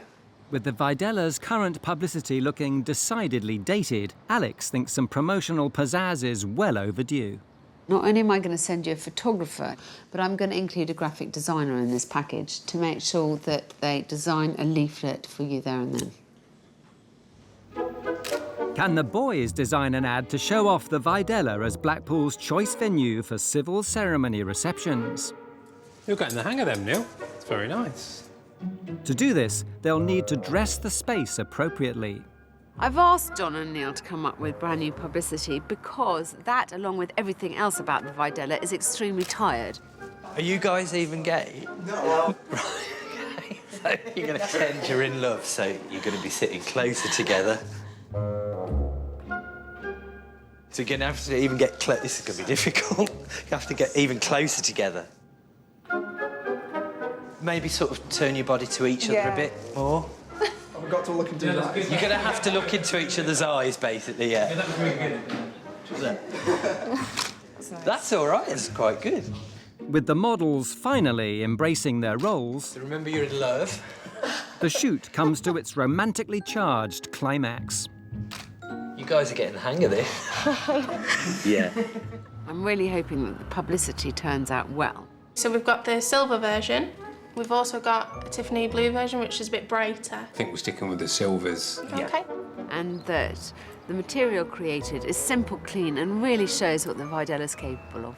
I think it will look stunning. I think it will look really stunning. Yeah, fine job. With the Vidella's marketing now hitting the right note, Alex wants to know if the boys are in harmony when it comes to designing the new bedroom. Come on, show me what you're thinking. Oh, dear. Bring it on. OK, I'm confused. I know you said you didn't want 2 mood boards. We just could not come to an agreement. And I don't think it's wise if we took some of Neil's ideas, some of my ideas, and ended up with a mishmash in between. God, no. I know, I agree. I think you need to find a vernacular, a way to talk to each other that isn't about conflict. I know you're not a couple, but it's like a marriage. You know, you get to the point where it's actually so pleasurable going, whack, I don't like it. You know, it's quite hard to step back and think, well, actually, maybe they've got a point, or this is not a massive issue, one-room makeover. You know, come on, guys. You know, if this place is going to work, it's going to take a lot more communication than that. But Alex can offer some comforting words on John and Neil's measly £3 bedroom profit margin. I wouldn't beat yourselves up over it. If you were making £3 on every room every single night, actually, you'd start making money quite quickly. Yeah. So keep that in mind. This is you guys fighting to survive. Mm-hmm. It's been a pretty up and down day at the Vidella. I mean, what I would like to think is I'm going to be able to save the business and the boys' friendship, but frankly, that is a pretty big ask. With Alex's words ringing in their ears, the boys set about working together to tackle the bedroom makeover. Are we happy with what we're going with, yeah? Happy with the colour scheme? Yeah. Yeah? Me and John are getting on better together. No, that's not bad. We actually sort of agreed on something then. Yep, full agreement. The whole place is sort of a lot better because of that. The boys even initiate their own cost-cutting strategy, turning service breakfast into a buffet. About £150 a weekend it's saving us, which is, you know, it's not to be sniffed at. And the Vidella's exterior also enjoys a facelift. Definitely brighten up, isn't it? We've got to paint that wood now. With Team John and Neil finally coming together, it's time for Alex to reveal the last stage of her master plan. Now you have your wonderful new function room and your publicity in place, I'd like you to put on a launch party to showcase your dinner, bed, breakfast and show package to Blackpool's movers and shakers. Alex wants the boys to combine their popular cabaret night into an all-in-one bed, dinner and show package aimed at attracting Blackpool's popular party crowd. Am I getting dressed up for that, then? If it's the show, yeah, I'd imagine you would be. Oh, God. Alex Polizzi is at the Vidella, helping co-owners John and Neil salvage the fortunes of their Blackpool hotel. After refurbishing their function room, Alex pressed the boys into updating their uninspiring publicity. The wedding brochures have come through. Absolutely fantastic. Yeah. You're really good. In a bid to increase occupancy levels, Alex has asked them to put their popular cabaret act to good use and introduce a dinner, bed and show package. John and Neil already do shows, and they do them very well, I'm sure. So it seems an obvious way to drive up occupancy by encouraging people to book packages. Beds are full, people go to the show, and therefore they also spend money in the restaurant and at the bar. Today, the Vidella unveils its all-inclusive deal to a selection of Blackpool's top movers and shakers. Alex? Yeah? I wanted to show off, basically. Yeah. What do you think? That looks very professional. Show packages, 2-night show package deal, room, wine, English breakfast, 1 dinner and a show. It's a really good deal. Yeah. I love it. Yeah. Another joint effort, me and John. work together again with the costing, the pricing and stuff. Perfect, darling, well done. Alex is also eager to see if the boys have put differences aside and worked together to transform the tired room she first stayed in. Oh, my goodness gracious me! This is fab! I am massively impressed. Oh, great. The thing is, I don't think either of us could have done it on our own. I think we wouldn't have been as good if one of us had done it. I mean, honestly, darling, people wanting a party, they're going to love this. Who wouldn't want to stay here? Satisfied the new room is dressed to impress, preparations for the Vidella's promotional party can begin. We're going to have the goat cheese with the black pudding, the red pepper salsas. We need shitloads of marble toast. Did you phone your brother about the ladders? Not yet, I'm on to it. Oh. Right. To showcase the event, the boys are planning an afternoon of camp cabaret, followed by a display of sample dinner dishes and a tour of their new and improved bedroom. Half an hour to go, and it's pretty busy here. There's still a lot happening. And with John busy in the kitchen, it's down to Neil to focus the troops. I just want to go through so you know exactly what's happening when, and the order of things and where you should be at what time. So we'll just do that. Oh, it's the ladders. Hello? Yeah. Yeah. You what, sorry? Thanks for that. I'll better crack on. All right, cheers, bye. What do you need ladders for? The flags, so I think we might just cross forget that off. it. Yeah. It's not important. Let's stick to the essential. We don't have enough time for everything. Neil's a bit of a flapper. You know, in staff meetings, you want them to be very short, very to the point. You need to work out who's doing what, who's responsible for what. Do you know what you're doing? No. That's part of the charm, I hope. We never know what we're doing, do we? Yeah. He's very under pressure, so I just got to support them as much as I can and hope for the best.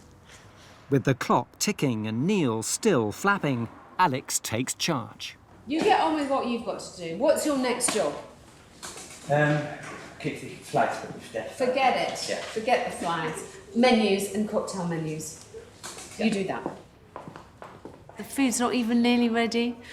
Neil's just gone to get changed. I just hope it all comes together in the end.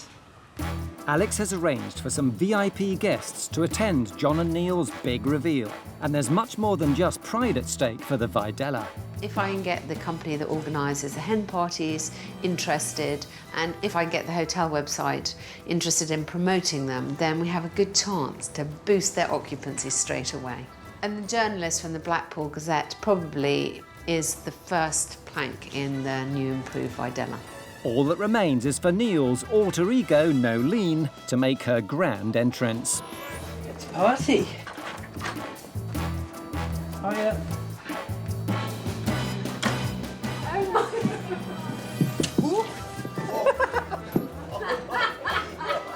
That's an entrance. Oh, darling, well, it suits you. What can I say? Oh, my God. OK, so we've got to get the show on the road. Hello, welcome. I'm Nolene. From the Blackpool Gazette. Oh, hello. You're right. From Martin here. Oh, yeah, you're right. You're okay. Can you make me look beautiful? Of course. Now, this is the tough bit. We've got a lot of people in here. I want to see people enjoying themselves. Ladies and...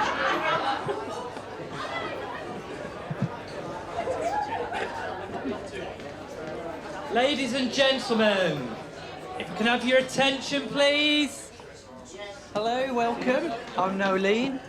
We'd like to show you basically what makes us different to the run-of-the-mill. So, yeah.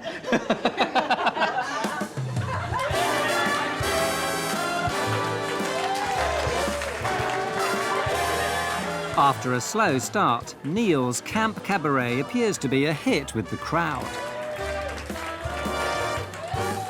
But as the show drags on, the dinner and bed part of the package has been left out of the limelight.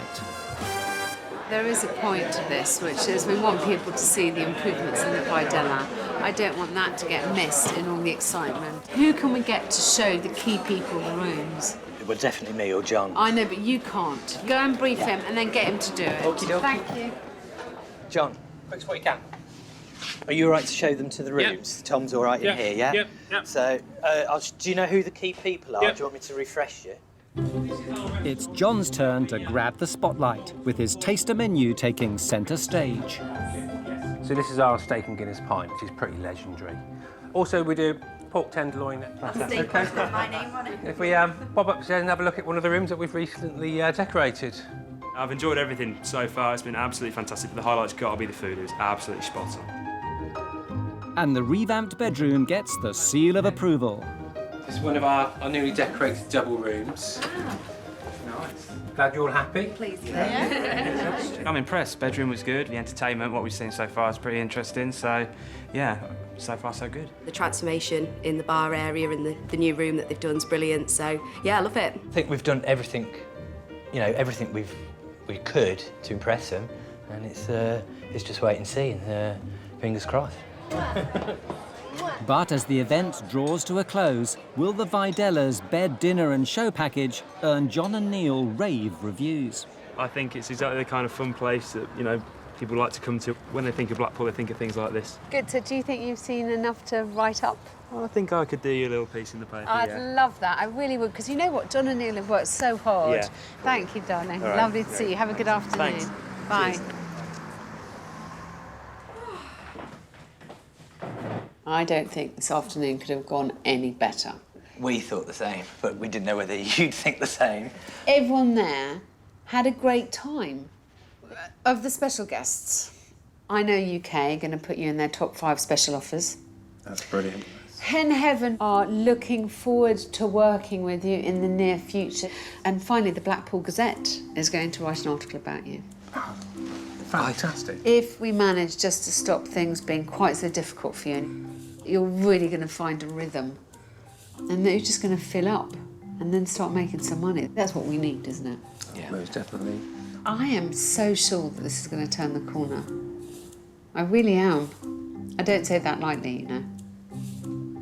We'd lost our sparkle and we've got our sparkle back, basically. When I first came to Vidella, I was really worried that there was going to be no way of saving either the business or John and Neil's friendship. The boys have worked so hard. I hope that at least the friendship is secure, and I truly believe that that gives the business the best hope of surviving.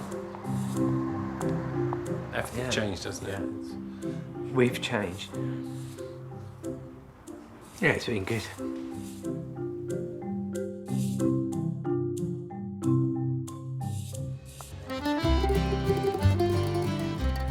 Falmouth, one of Cornwall's most popular tourist destinations and home to the 2-star Eden Lodge.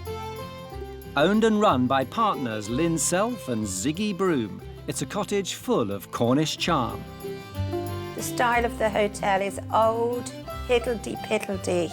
It's not got any particular style, has it? It's like us, isn't it, really? Hello, Eden Lodge. The toilet roll isn't screwed to the wall because I think the wall's a bit unsafe. 10 years ago, Eden Lodge was transformed from Lynn's family home into a 10-bed B&B. When I first came with Lynn, I did all the rooms, painted them quickly, because never. most of them I did. Not all of them. But lately, hold on, you've taken over rooms and done it. Having worked 30 years as a nurse, Lynn now turns her care and attention to the guests. I temporarily theme the rooms to go with the guests. I've got this Eiffel Tower. At the moment, we've got a French lady staying, so her duvet covers, it says boudoir. While Ziggy is all hands on deck. Bath's got a crack in it, so I painted it blue. You can go that way, and you can go even lower than that. You can go that way. Crazy, mad, eccentric. But it's not all fun and games on board the good ship Eden Lodge. With finances going down the drain, the couple have been forced to close their indoor pool. Well, it costs £35 a day to run that, so I shut it. And working together 24/7 is taking its toll. But I find it quite hard work to keep stable, if the truth is known. Yeah, as a toilet man.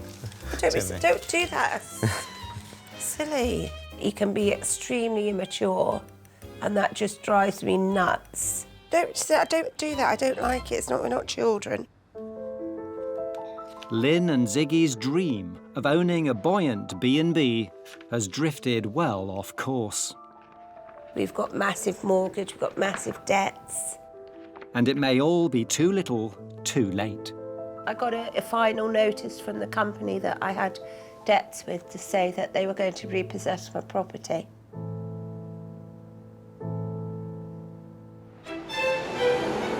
Enter the hotel inspector. If that was it, the sign is virtually covered by overhanging trees. I think my worst fears for Alex arriving is that she won't see what everybody loves about the place, which is homeliness. But can industry expert Alex Polizzi bail out the struggling Eden Lodge? I'm open to all the suggestions that she might come up with. It remains to be seen. I shall await her arrival. To help get the B&B back on course, Alex will stay the night. Hi.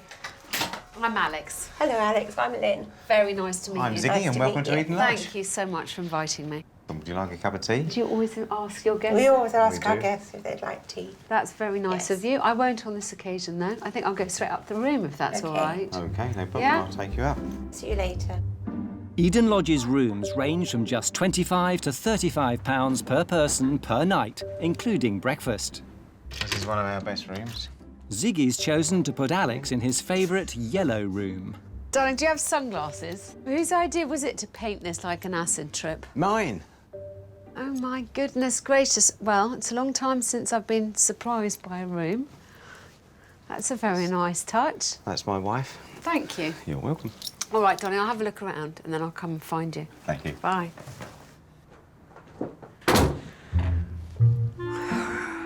I've never experienced anything like this before.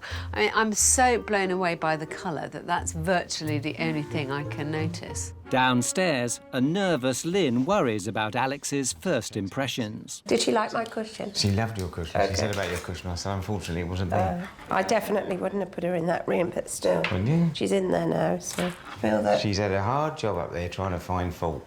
What on earth is going on here? Someone's forgotten to paint a bit of the wall, clearly, and then decided to make a feature of it. Of course she'll find things wrong, and I ridiculous... So you're saying there's something... Well, what you're saying by that is you're saying there's something wrong with this hotel, this bed and breakfast. We are on our knees because we haven't got enough money coming in. Go up there and find fault. Well, don't be so silly. Of course there's fault. There's wallpaper hanging off. There's some small fault. It's not fault. small fault. Don't be so ridiculous. And you're making yourself look an absolute twat, if that's what you think. There's a definite Italian theme happening. Look, the Bridge of Sighs in Venice. Do you think this is here just for me? I do hope so. All this decoration is like putting a sticking plaster on an amputation. Bit pointless, really.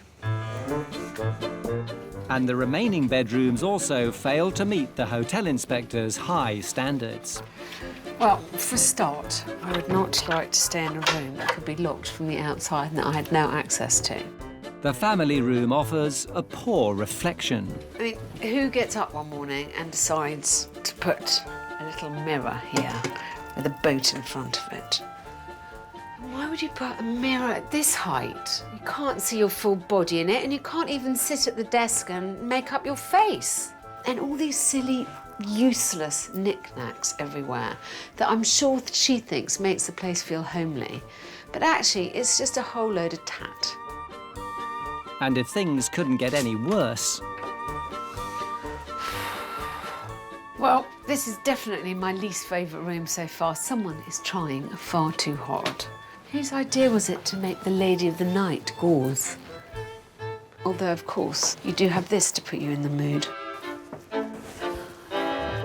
Everything in here is just very ad hoc. It feels temporary, it feels slightly unsafe, it feels pretty depressing, actually.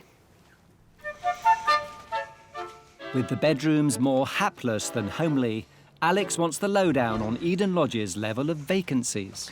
What's your occupancy been throughout August? Well, I don't really know what the occupancy's been. What do you think? 90% or something, hasn't it? We've been It's not 90%. Oh, nearly 100%'s full. 90%, we've nearly full. Yeah, I know, full. but that means every day in August. Yeah, that's exactly right. Not just one day. When we've only got one bedroom free, I would say 60%. Yeah. Off the top of my head. OK, but do you know how much it costs you to put a room on? We have tried to cost how much it is, but actually we don't know what what it is. How do you think this business affects your relationship? I mean, you really irritate me, don't you? You do. Can't that? Yeah, really. I admire you both for sticking it out so long. Yeah. So too many hours, not enough money. Is that Yes, summarise that well enough? absolutely. Yeah. OK. They have a number of problems here. Their taste is one. And they literally have no idea about what is making the money and what isn't. So I don't know where to start tomorrow morning. Hotel Inspector Alex Polizzi is on a Cornish crusade to rescue the 2-star Eden Lodge. Partners Lynn and Ziggy have struggled to turn a profit. We haven't got any savings. We've got massive mortgage. We've got massive debts. And working together 24/7 is taking its toll. What do you mean I don't switch on? No, you that's get tired. ridiculous. What a stupid thing to say. In order to see its shortcomings, Alex has stayed the night in one of their 10 home-decorated rooms. I slept quite well. Everything's clean. Beds, I have to say, they get a double tick. There is a mattress protector on the bed. There are pillow protectors on the pillows. Basics are covered. Alex is keen to continue her tour of Eden Lodge, starting with the downstairs guest lounge. Well, this is one of the more depressing sitting rooms. I can't imagine anyone ever sits in here for a minute. Not unless it's to contemplate their own deaths. The combination of shire horses, plates, and funny Edwardian ladies and kind of Aboriginal art on the piano is really unappealing. And this is a huge, lovely room. It is such a waste of space. With the room hitting the wrong note, Alex ventures outside. This could be a really nice area for guests, except, as everything in this building, it's very decrepit. Smoking shelter that's falling apart. This rug, which doubtless is hiding something unsightly beneath it that needs fixing. It's a shame they just don't seem to be making the most of their assets. But the worst is yet to come. Oh, my goodness. I did not expect this. This is like a hoarder's stash. Who thinks it's acceptable to just chuck things into an empty pool? There's a lawnmower in there, for goodness sake. It's a shame, because actually Eden Lodge doesn't have that much to pride itself on, and this is something that potentially could make the money. I know pools are expensive to run and to heat, but still, at least you wouldn't leave it as this eyesore. This is not normal behaviour. Alex feels Lynn and Ziggy have been hiding Eden Lodge's problems far too long. I think, in a way, you've got cabin fever. So you have been here, in this building, for so many years, and plodding along and desperately trying to plug the holes in the dike, that you kind of don't see it for what it is anymore. And I think somehow I've got to make you see it as other people see it. So I thought, let's go outside and see the place as someone arriving here for the first time would.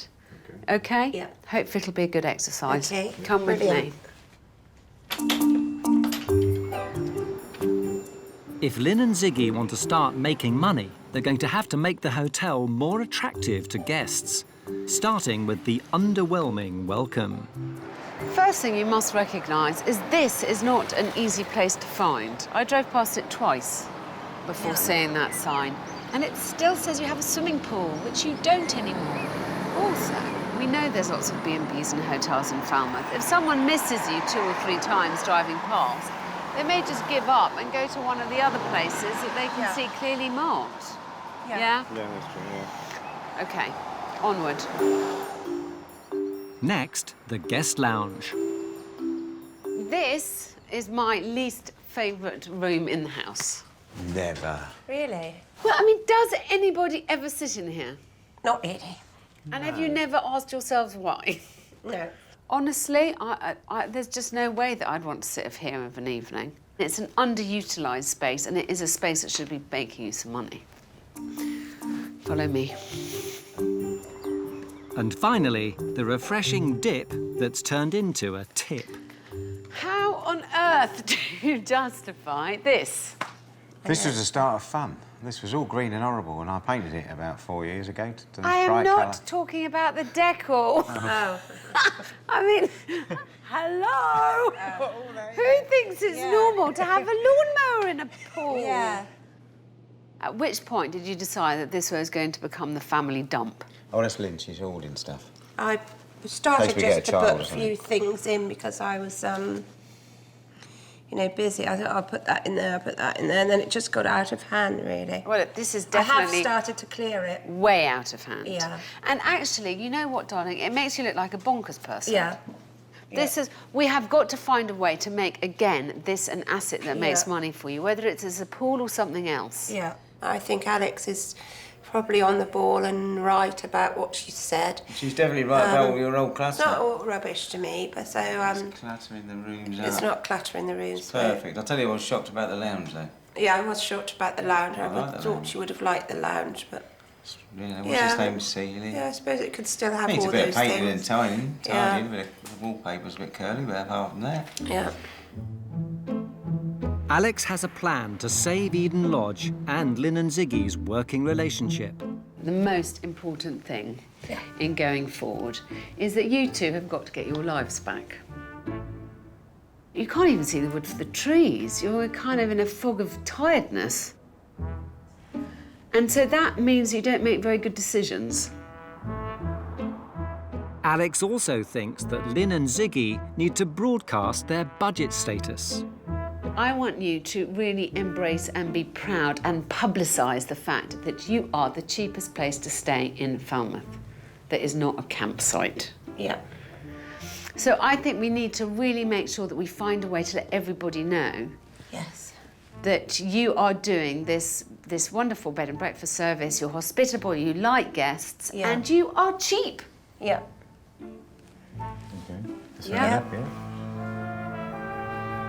Finally, to increase out-of-season occupancy levels, Alex wants the couple to offer exclusive use of the property for large parties. You know, a family get-together in Cornwall ends up costing you an awful lot of money. Yeah. Thousands, in fact. So this is a different alternative. It is an exclusive use on a budget, again.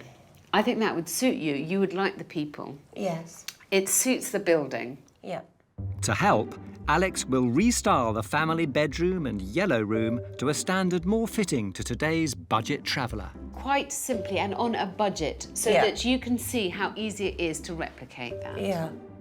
In return, she wants Lynn and Ziggy to take more pride in the place, declutter and get a grip on their figures.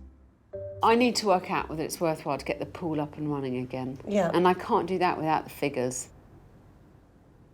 Please, I need you to be more business-like, because if you're going to business-like. survive in this business, Yeah. you've got to start making money. Yeah. Yeah, it's a good idea. Life's a short thing. No one writes, I wish I'd worked harder on their headstone. No. Alex departs, hoping her words will spur Lynn and Ziggy into some much-needed action.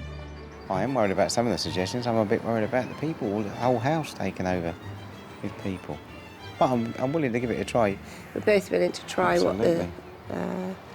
what was suggested to us. They've got an awful lot to do before I get back. Goodness only knows if I'll manage to do it. I think we're really determined to do this. Absolutely, massively determined to do it, yeah. Make a difference. Yeah.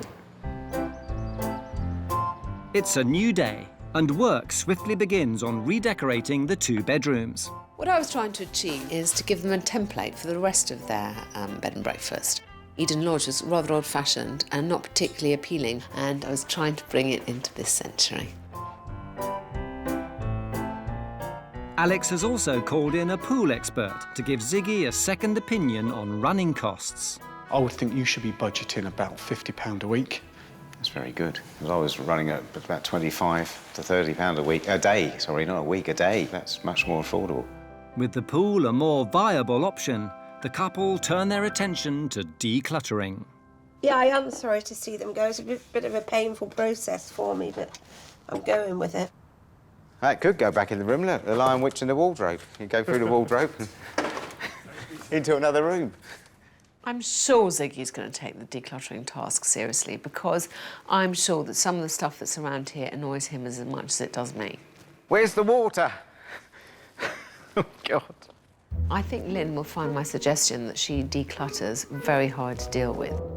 I don't feel very relaxed about it. I feel it's quite stressful, actually, because it looks so bad. It's actually worse than I thought it was. Ziggy's hands-on approach isn't winning many fans. Isn't it? I think Ziggy's a joke, basically. Well, that's rubbish. He's like a loose cannon. Lynn! I found your green curtains. And when he throws an impromptu yard sale to cash in on their unwanted clutter... What about that jacket over there? I see you in that. Look at that. Yeah, it could be you. You don't want to try it on? I don't, thank you. OK. It's not the gold rush he was hoping for. The market stall trading business is not doing very well. It's very difficult to work with him, especially if we're under pressure like we are now. Hotel Inspector Alex Polizzi has been called to Eden Lodge, a struggling 10-bed B&B in Falmouth, Cornwall. Alex wants couple Lynn and Ziggy to clean up their pool, declutter their rooms and market their £25 per night prices as some of the cheapest beds in Falmouth. What worries me is they've been pretty battered and exhausted over the last few years of running this place. So they've somehow got to find some more oomph in them to make this push. Hi. Hello. Hi. And how are you? Right, thank you. All the better for seeing you. Oh, good, darling. I'm glad to hear it. How have you been getting on with the pool task? Because I sent Nigel in to have that meeting with you. And he's advised us what to do with the pool, and he's brought the cost down to about £50 a week. So that makes it a lot more viable. It does. Yeah, definitely. And what about all the junk? Yeah, it's all cleared out. Excuse me, I mean your precious possessions that happen to be temporarily housed. Yeah, that's right. We've taken them lots to charity shops. Good for you. Some to the tip. We have got some to the tip. Is it making you feel better? I did find taking the pictures down, you know, it doesn't look very good. What, in the dining room? Yeah. Well, we can discuss it. I didn't say that you weren't allowed anything up. Yeah, that's right. I just want you to have a kind of clarity about what you have there. Yeah. Let's do the fun bit now, shall we? Leaving the pool as a work in progress, it's Alex's turn to show off her designs. I can't wait to show you. Your apprehension. In a bid to attract more customers, Alex has updated Lynn and Ziggy's home-decorated, shocking yellow bedroom into a modern, bright and stylish room, full of homely Cornish charm, just like its hosts. Wow. Right. My goodness. Looks like a different room.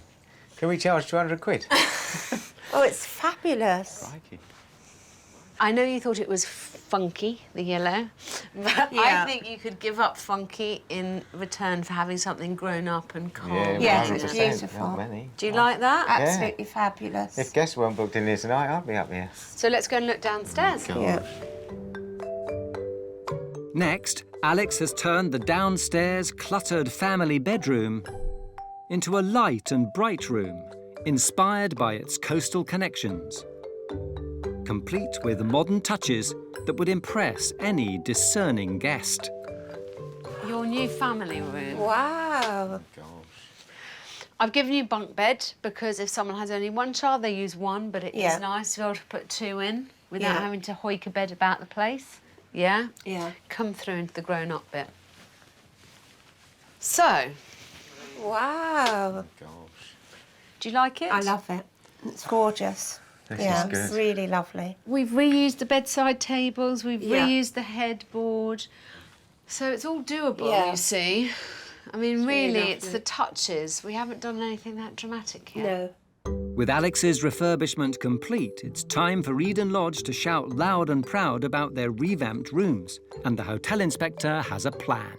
This is where you have to work. Right. I have arranged for you to undertake a major marketing campaign around Falmouth today. Yeah. So, prepare yourselves to be professional, coherent. Yeah. No squabbling. No. Well, You look excited, Ziggy. I am. Thrill. I look terrified. You'll be all right. Come on, come on. I hope that Lynn isn't going to be overwhelmed by the challenges I've got set up for her this afternoon.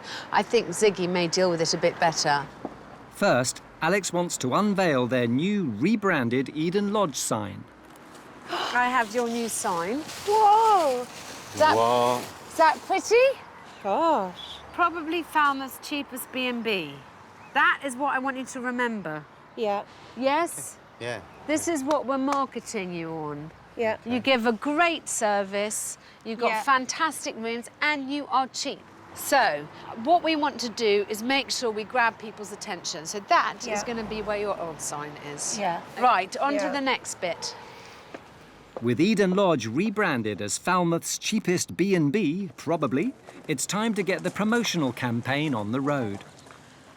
10 of these taxis Wow. have screens, and they have 10,000 customers a week. Wow.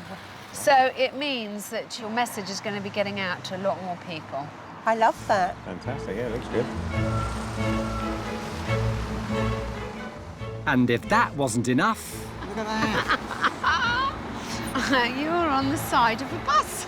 I can't believe That's that. fantastic. So, Right, look at that. the idea is that this goes everywhere. Yeah. So to get your message out there, be big, be bold, put it on a bus. You're all right. Yeah.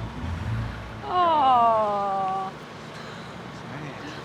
Oh, darling, are you happy? Yeah. Are they happy tears? Yeah. Okay, good. Right, come on, let's get on the bus.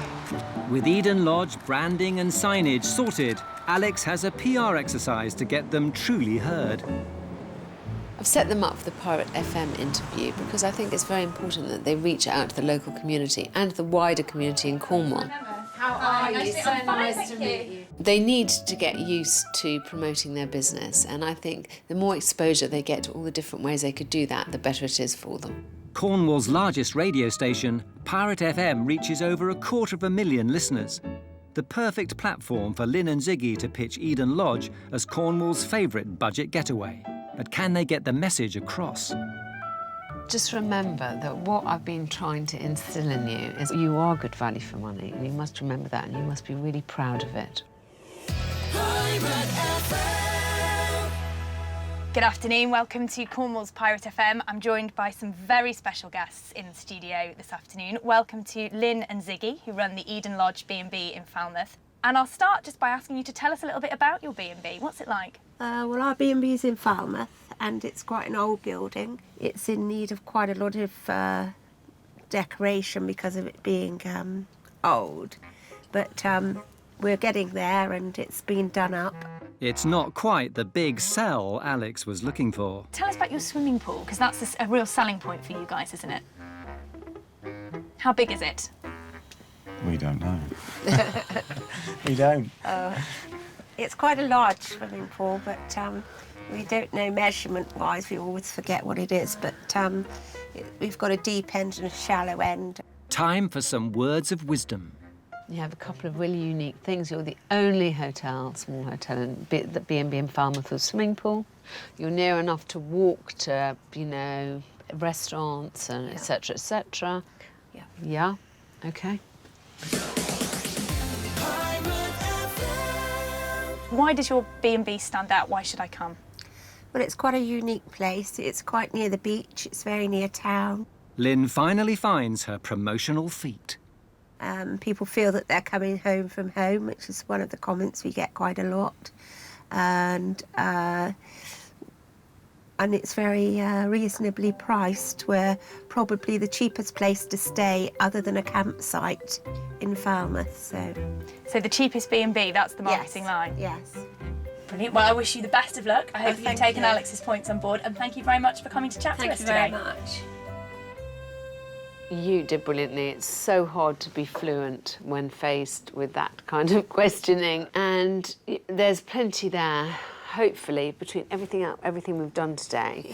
You're really going to start to put Eden Lodge on the map. Alex has one more surprise to make sure Eden Lodge really stands out from the crowd. The other thing I wanted to say to you is I am going to sort out a swimming pool for you. Thank you very much. But it is up to you to start thinking about revenue streams. So I'm going to get it up and running again for you. OK. And I think Bob's your uncle. We'll be there. Embracing their budget status, Ziggy begins to cut back on the non-essentials. Water in a glass, which I think is a really good idea. We're doing it for all the rooms, so no orange juice and water anymore. So overall, over a year, I would think that would probably save us about 300 quid. True to Alex's word, work begins on the indoor swimming pool. And the once cluttered indoor tip has been turned into a luxurious, up-to-date pool facility. Ideal for the holidaying guest. Oh my gosh, look at this. That's fabulous. It's looking great, isn't it? Yeah. Look at the deck chairs and the... Look at the deck chairs right out of the way. Fantastic. Can't get over it. It's brilliant. With few hotels in the area offering a pool, it's another unique selling point for Eden Lodge.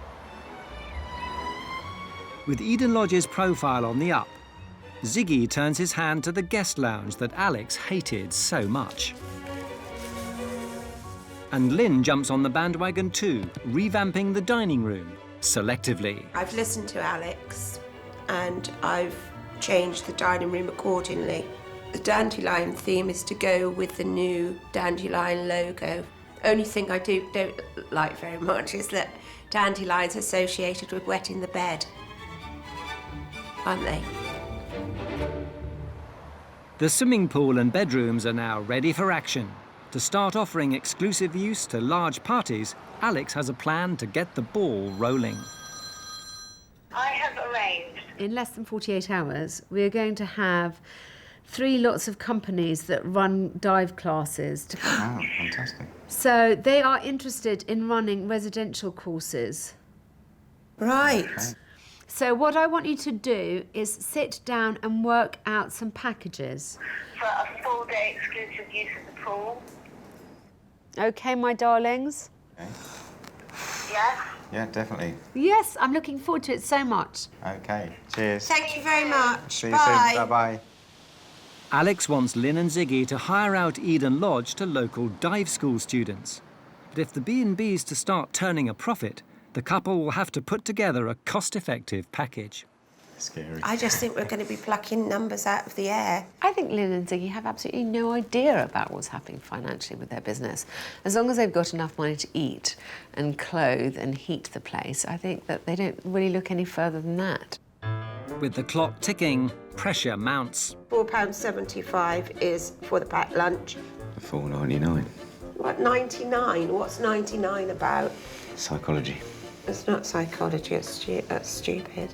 And when it comes to the unfinished piano room, it's panic stations. Behind me is a friend helping me out with some of the plastering because when we steamed off the wallpaper, the plaster fell off. There's so many things that could go wrong with the piano room makeover, from the choice of colours to the level of finish. The whole place seems to be, in turmoil. He doesn't have very long to do it, and what I've seen so far is that he tends to start a job and not finish it properly. You just panic. I don't seem to be doing anything, but there's loads I'm doing.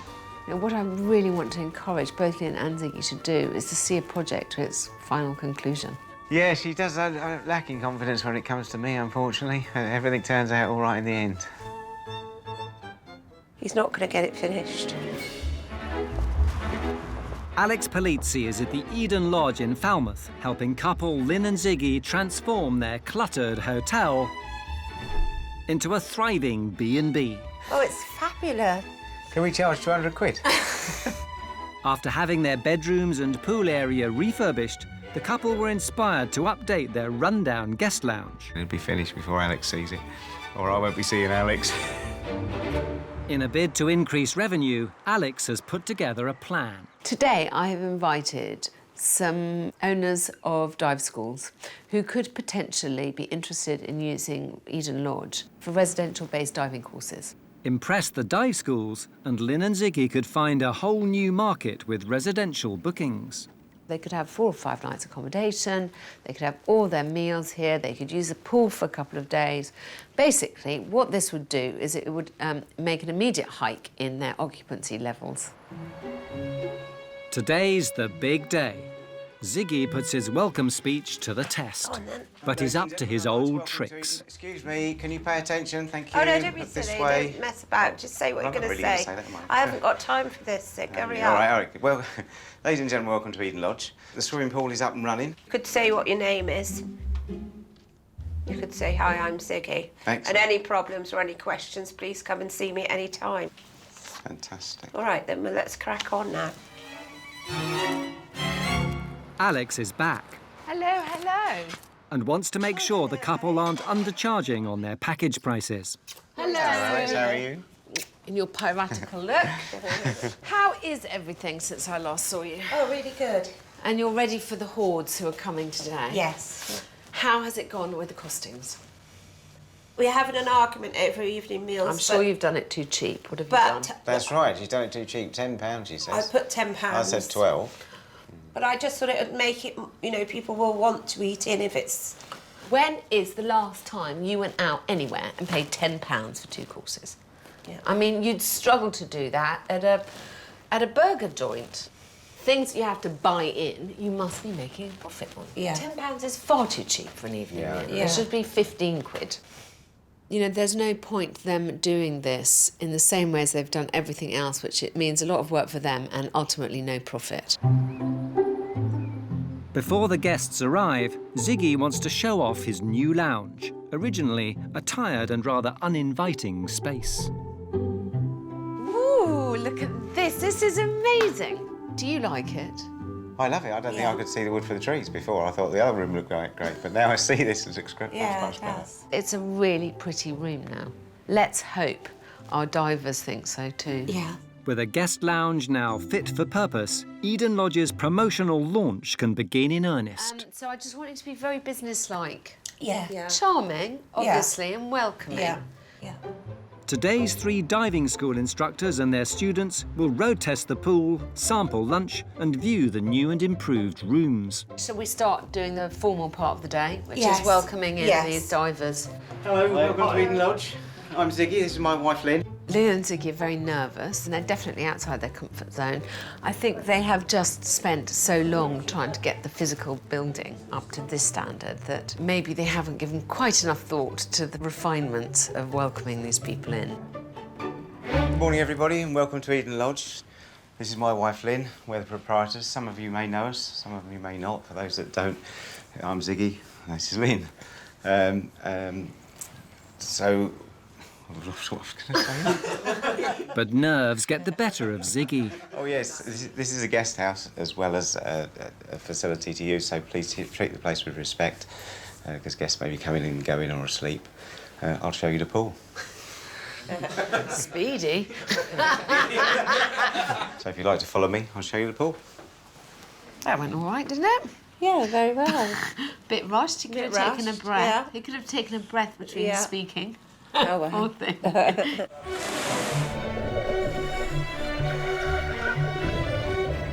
Everything okay? Absolutely super. Good. With Ziggy looking after the divers, it's down to Lynn to prepare a sample lunch buffet. Looks nice, doesn't it? Yeah. All right, if you want to join This is themselves. a nice sight. It's fantastic. Do you see yourself doing any of this? No. I only get undressed when it's over 30 degrees. It's all going swimmingly, and even the rooms get a thumbs up. Very impressed with the room. Absolutely fantastic. I like it. I like the lighter colours. It's almost feels like home. Lynn's spread has stacked up nicely, but priced at just £4.75 per head, Alex has concerns. Darling, I would like to point out that you couldn't even dream of offering this for £4.75 a person. And I think you would struggle to offer this for £6 a person. Do you not? I don't know. We have the bills from the shopping. Yeah. What I suggest we do is we tot up what's on this table, divide it by the number of guests there are, and see what answer we come up with, because I think you'll be surprised. While the divers tuck into lunch, the hotel inspector's suspicions are confirmed. This is the receipt for the shopping. Yeah. I have divided it by the number of covers, and it means that you have spent £5.30 a head. So, if you had charged £4.75, you would already be operating at a loss.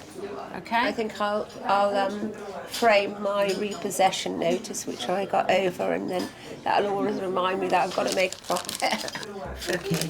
All yours. Thank you very much.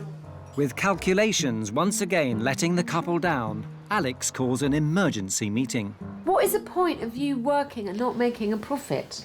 Can't believe I haven't got this through to you. No, I do agree that, but we've got to make people want to... get out of that one. I know, darling, but listen, I'm So saying £6. how much is it? Yes. How much, when you go out and buy a sandwich?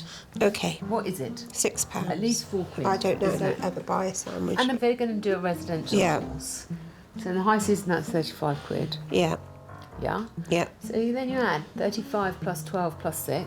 Yeah. And you have an answer, and it ain't 48. It's 53.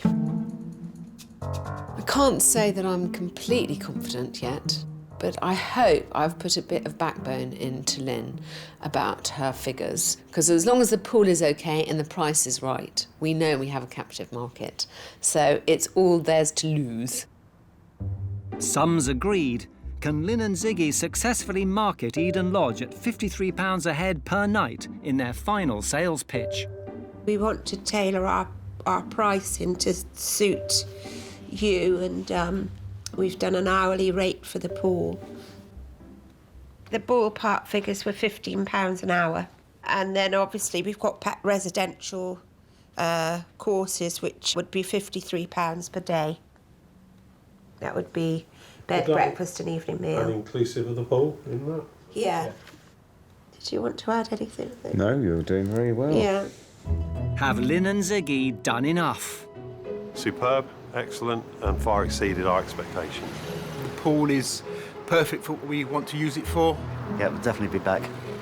I must say, I thought that you did incredibly well, darling. I know that you were uncomfortable. No one gasped and went, "What? £53 a day? You mad?" No one did that, did they? They all responded really well. Well, exactly, because it was cheaper than they expected. Yes. That's a lesson. Yeah. So I really wish you every luck. Thank you. Longing to hear about your enormous success in the future. Thanks so much. I'm pretty confident that I've done everything that I can, and that these two have really listened to everything. Good luck. Take care. See you soon. And that they're on a much more hopeful path than they have been before. We feel reborn, Like starting, really, yeah, don't like we? starting Like over, yeah. starting over. Feel like we started a new business. All in all, total success. Very good, For yeah. us, definitely. The Alexandra, a 2-star 14-bedroom hotel in the Welsh resort of Llandudno. Alexandra Hotel, good afternoon. Can I help you? Run by part-time minister John Humberston and his Algerian partner Bashir. Not everything. You can find Bashir everywhere. You find Bashir in breakfast. You find Bashir in reception. Check the rooms. You find me everywhere in the hotel. Who joined forces 3 years ago to turn around this historic jewel in Wales's tourist crown. We took on a very old building which needed a lot of, I think more than TLC, it needed a lot of LSD as well. Sounds like a jet taking off. And it wasn't just the building that was in need of repair. It had had all sorts of bad publicity. It had made headline news in the North Wales paper as being the Wild West. But John's finding the price of progress a little more costly than he imagined. There's a tap turned on. It's running money, and that money's just going down the drain. And the barrage of bad reviews has left him rather hot under the collar. The person who came up with the customer is always right, must have been a customer. Reception was up a steep flight of stairs. Very small fridge on the floor. Where did she want us to put the fridge? On the ceiling? In the bed with her? It's basically a nonsense complaint that's going to get dealt with in my normal, professional, wonderful manner. It seems John's approach to customer service can be quite unforgiving. I know I should count to 10 before I write some of the responses, but I have to admit that I normally get to about 4, and then steam's coming out my ears. My reply, I think it's only fair to say, is that if they had a terrible stay, then that was their fault. I suggest the lady got a life because she was clearly boring me to death with what she was writing there. With low occupancy, empty tables in the restaurant and profits non-existent, John and Bashir are holding on with a wing and a prayer. We're getting to the point now where it's make or break time. We can't carry on like this. The money's going to run out, then what? And worse, a recent fire has threatened to send the business into meltdown. So it's devastating with that fire. We've lost an awful lot of revenue. And the knock-on effect is bad as well, because having scaffolding everywhere just doesn't do us any favours. It's pretty bad. The boys have summoned award-winning hotelier Alex Polizzi to Llandudno in the hope of some divine inspiration. I'm rather hoping that the hotel inspector will guide us away from the cliff. We're hurtling towards it. We need somebody to apply the brakes and grab hold of the steering wheel, I think. Obviously, Alex is going to pick up on quite a lot of things. She's a professional, and there's certain areas where I'm sure I probably know more than Alex Polizzi does. There are 200 hotels and bed and breakfasts here, which is more than Cardiff. In a town with so much competition, there's bound to be winners and also quite a few losers. Can Alex turn the tide of the hotel's fortunes? First impressions aren't good. And it's not just the unsightly scaffolding that's causing offence.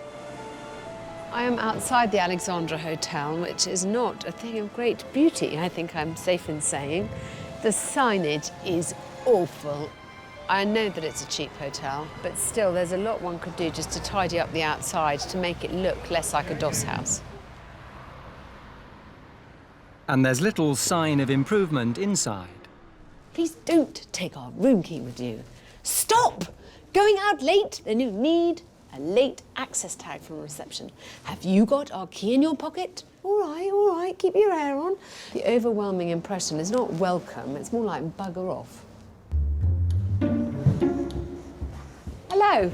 Hello. I'm Alex Polizzi. Alex, I'm John. Nice to meet you. You're welcome to the Alexandra. Alex. To help get the measure of the challenge ahead, Alex will stay the night. Is it very heavy? She's booked into room 11, a family room priced at £65 for bed and breakfast. Right, this is your room, Alex. Rather more beds than I need. Yes, just in case you brought any company with you. There's your key. Thank you very much. Well, this isn't the worst room I've been in. I don't particularly like being in a room with 3 beds, but it all looks quite clean. It's very bright. Basic room, but this room only costs £65 for a family. That's a very good rate. You think you will be fine with Alex? I'm ready for it. All right, that's Fortify myself with apricots. Slightly old-fashioned bathroom. Possibly the smallest bath I've ever seen. But, again, perfectly clean and acceptable. Proper hangers. I didn't expect that. No problem here. Have you heard anything? No, I don't hear, but I think she's around rooms and she's... On the warpath? Snug. Very, very snug. On the plus side, it's very clean. On the downside, it's very noisy. I said noisy. Like having your auntie come to visit you, isn't it? Yeah. Until she says something wrong. Then it'd be like the mother-in-law. This is rather a dramatic colour for a bedroom. Welcome to the Alexandra Hotel. We serve breakfast from 8 a.m. until 10 a.m. This means you must have finished your breakfast by 10 a.m. I honestly have never heard anything like it. It's so condescending. You know, you must have finished your breakfast by 10 o'clock. Well, bollocks to that, mate. Clearly, the well of goodwill isn't overflowing at the Alexandra. And as Alex probes deeper, it seems it may have completely run dry. The room folder did make me think that I ought to check the internet review sites and see what kind of impression John and Bashir make on their customers. And this has been very illuminating. Our room was clean, tidy and very comfortable. However, we did find a mouldy, cheesy sock. And his response is, "What utter nonsense! An award of 1 because you found a sock. Wow, you must be so perfect. Since you had a clean, tidy and comfortable room, then I suggest you know where to put the sock." I don't think that's a particularly professional response to a fairly reasonable complaint. This is a written slap in the face. Alex's investigations have revealed that despite John's unusual directions, it's not the quality of the bedrooms that's preventing potential punters from finding their way to the Alexandra. Will the underperforming restaurant run by Bashir provide any more food for thought? We don't go into fast food, we're going for fresh food here. Just can't understand why we're not getting people through the door to try it. Hi. Hello, Alex. All ready for dinner? Yes, I am. Jolly good. I believe we are seating you here tonight. Thanks, John. OK. What do you recommend? Are the Indulge. soups made in-house or are they not? We will actually make the soups, yeah. Yes, soup. lovely. I'll have a minestrone, please. OK. Thank you. OK. Thanks, Leave it to John. it. Alex is ready to order now. She wants minestrone soup, please. So I absolutely hate this menu. Like, for example, pasta. I have never heard of pork pasta. It's just wrong. I'm really hoping the soup is homemade, because I will know. I mean, honestly, prawn cocktail and melon with parma ham? I mean, are they being ironic? It would be so much better to halve this menu, that you make it a slightly more attractive environment in which to sit. I mean...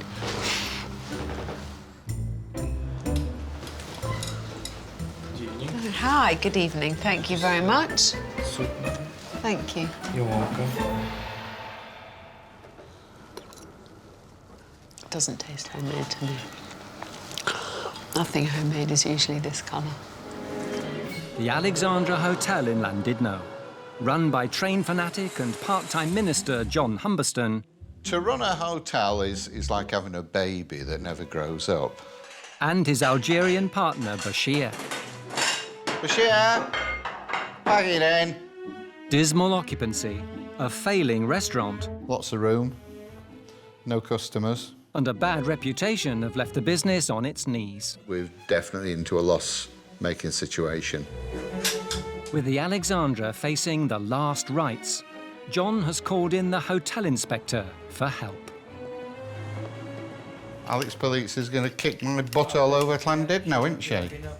But so far, Alex has discovered the milk of human kindness has turned a little sour. The overwhelming impression is not welcome, it's more like bugger off. After spending the night, the hotel inspector has woken up ice cold in the Alexandra. It was a very cold night. This is a big room with lots of windows, no heating on. Will breakfast help warm her mood? Buongiorno, signorita. To break the ice with guests, John likes to place a flag on every table. But the dining room's mismatched decor is failing to raise a smile with the hotel inspector. Pretty depressing room. The pictures everywhere are slightly inappropriate, I would say. It all feels a bit cold and cheerless. All the printed literature suggests very different identities for the hotel. We've got a bright red breakfast menu, nothing to do with the cafe downstairs. And then there's this, with the rather chic Alexandra Hotel font. And I noticed that there's yet another menu on the door. Good morning. So tell me about the menu on the door. Oh, that's the old Italian menu. It's still there, yeah. It should have been... Taken down. Taken down and smashed and burnt. I'll do it now. All right, darling. I would like poached eggs on toast. Poached eggs.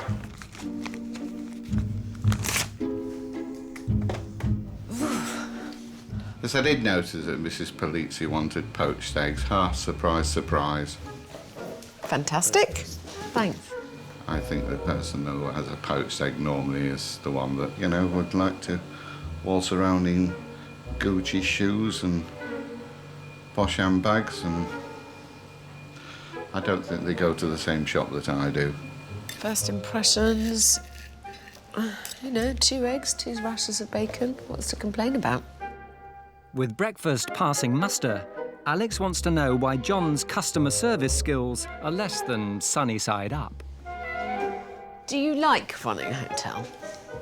Yes. Because I don't think I'm completely unfair in suggesting that you don't like criticism. No, I don't like criticism. No, I'm terrible. I have had a look at some of your responses on an unnamed internet review site. You sound like an angry man, and you don't appear to me as an angry man. I think you'll do your business a disservice, because you're not actually that person. Alex is keen to demonstrate that John's lack of warmth may be leaving some of his customers cold. I'm sure you know what I'm going to point out. Please don't take our room key with you. Stop! I mean, all of this is quite overwhelming. It's like Guantanamo Bay. It's like, you know. And the confused entrance is also sending out mixed messages. We have this sign. We have that sign. We have this, none of which are particularly good adverts for you. I don't think you should ever forget how important curbside appeal is. Alex's refusal to pull her punches has left John feeling a little bruised. Just didn't like what I heard. Guess I don't take criticism very easily, do I? I never ever thought of our dining room as depressing. That was a bit of a shock, to be honest with you. I know what I was going to do with a flag, and that would have been most improper.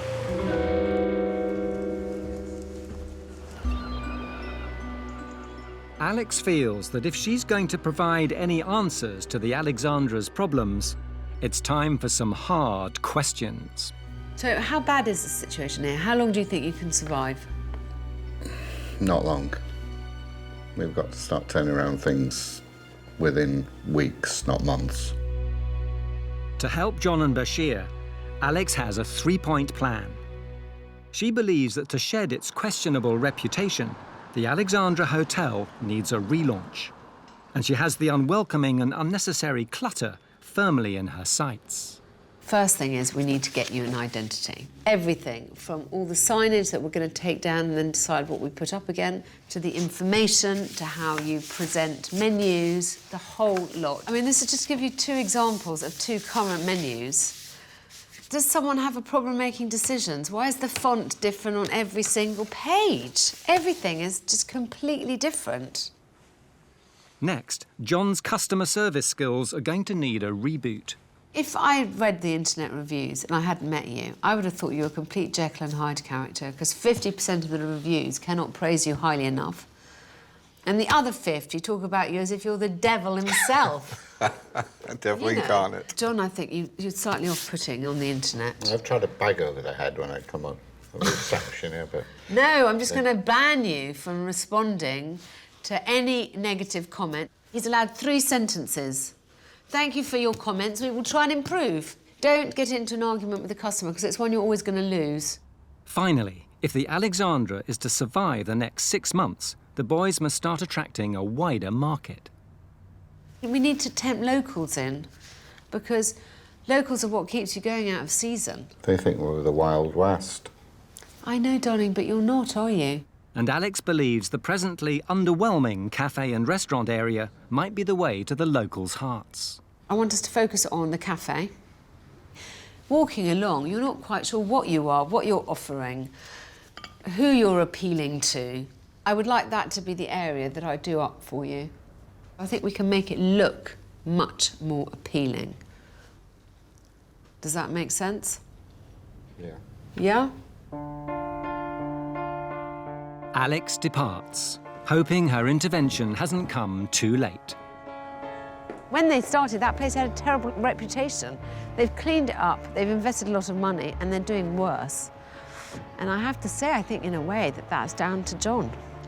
No one takes criticism easily, and we've had to take some criticism on board. She doesn't pull her punches. So we'll come out fighting when the next bell sounds. Obviously, they are in quite a lot of trouble, and time is running out fast. Do I have enough time to save them? I'm not quite sure yet. With Alex gone, the boys get to work on her three-point plan.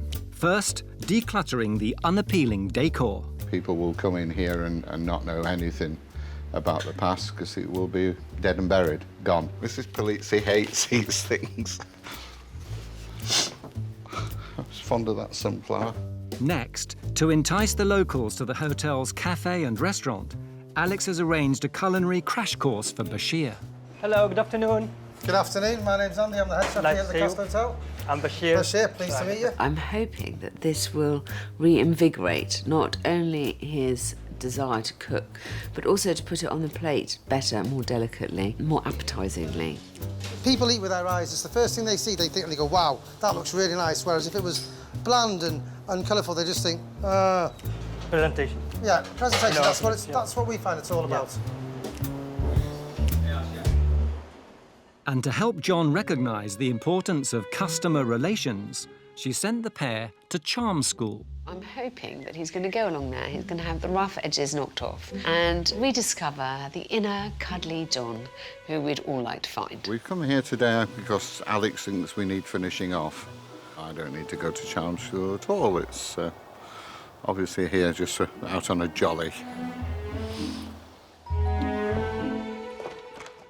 Alex is hoping Diana Mather, an expert in communication and etiquette, can help John appreciate the need for service with a smile.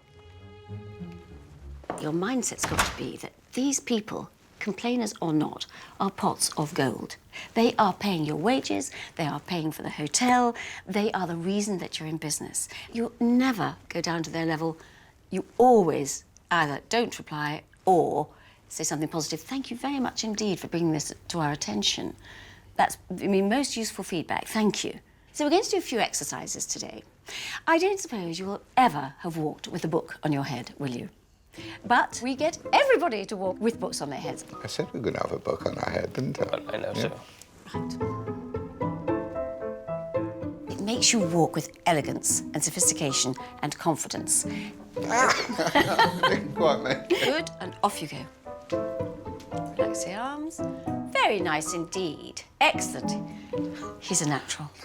Right. We make up 90% of our minds about somebody within the first 10 seconds of meeting them. Hello, good morning. Good I'm morning. John. So you put your hand out and we shake hands. So immediately you've caught the attention, you've come in, you look confident and competent. There's always an on switch that you've got to find and then switch on.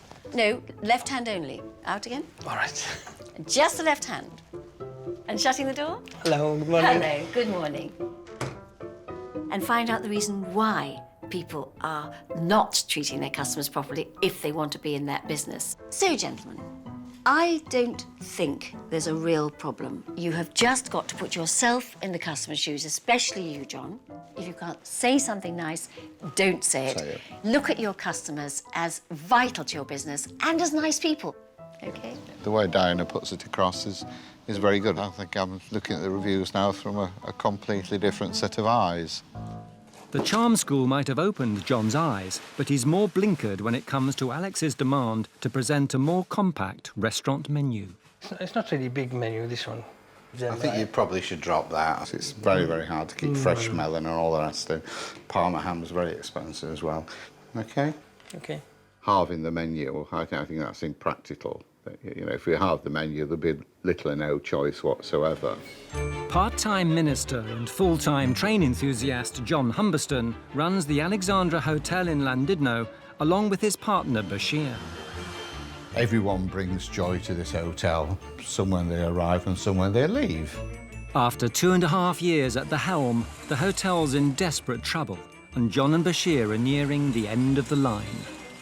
They've turned to renowned hotelier Alex Polizzi to try to get the Alexandra back on track. That's better. I want to look my best when Mrs. Polizzi walks up the stairs. One of Alex's first demands was to improve the hotel's identity by ridding it of all the unappealing and unwelcome clutter.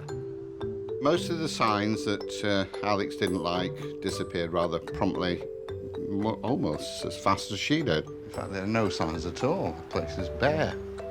There'll be no direction. We should have kept the key one there, though. People keep pinching the keys.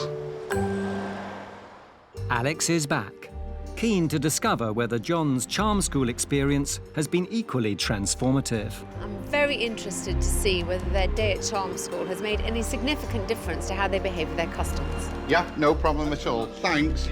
Take care now. And I hope that John has at least started to find love in his heart for his guests again. The one thing that I want to put to bed today is this issue of how you deal with criticism. So, I am going to forward to you 2 bad reviews and see what, nowadays, your very measured response would be.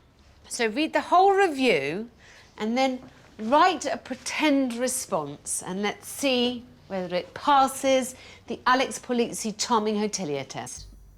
I've given John 5 minutes to come up with a measured, responsible response to this. Something which sets out his counter-arguments against the complaints, but does so in a rational, inoffensive manner, which convinces people that actually it's the complainant that's got things wrong. So, darling, do you want to read out your response to No. me?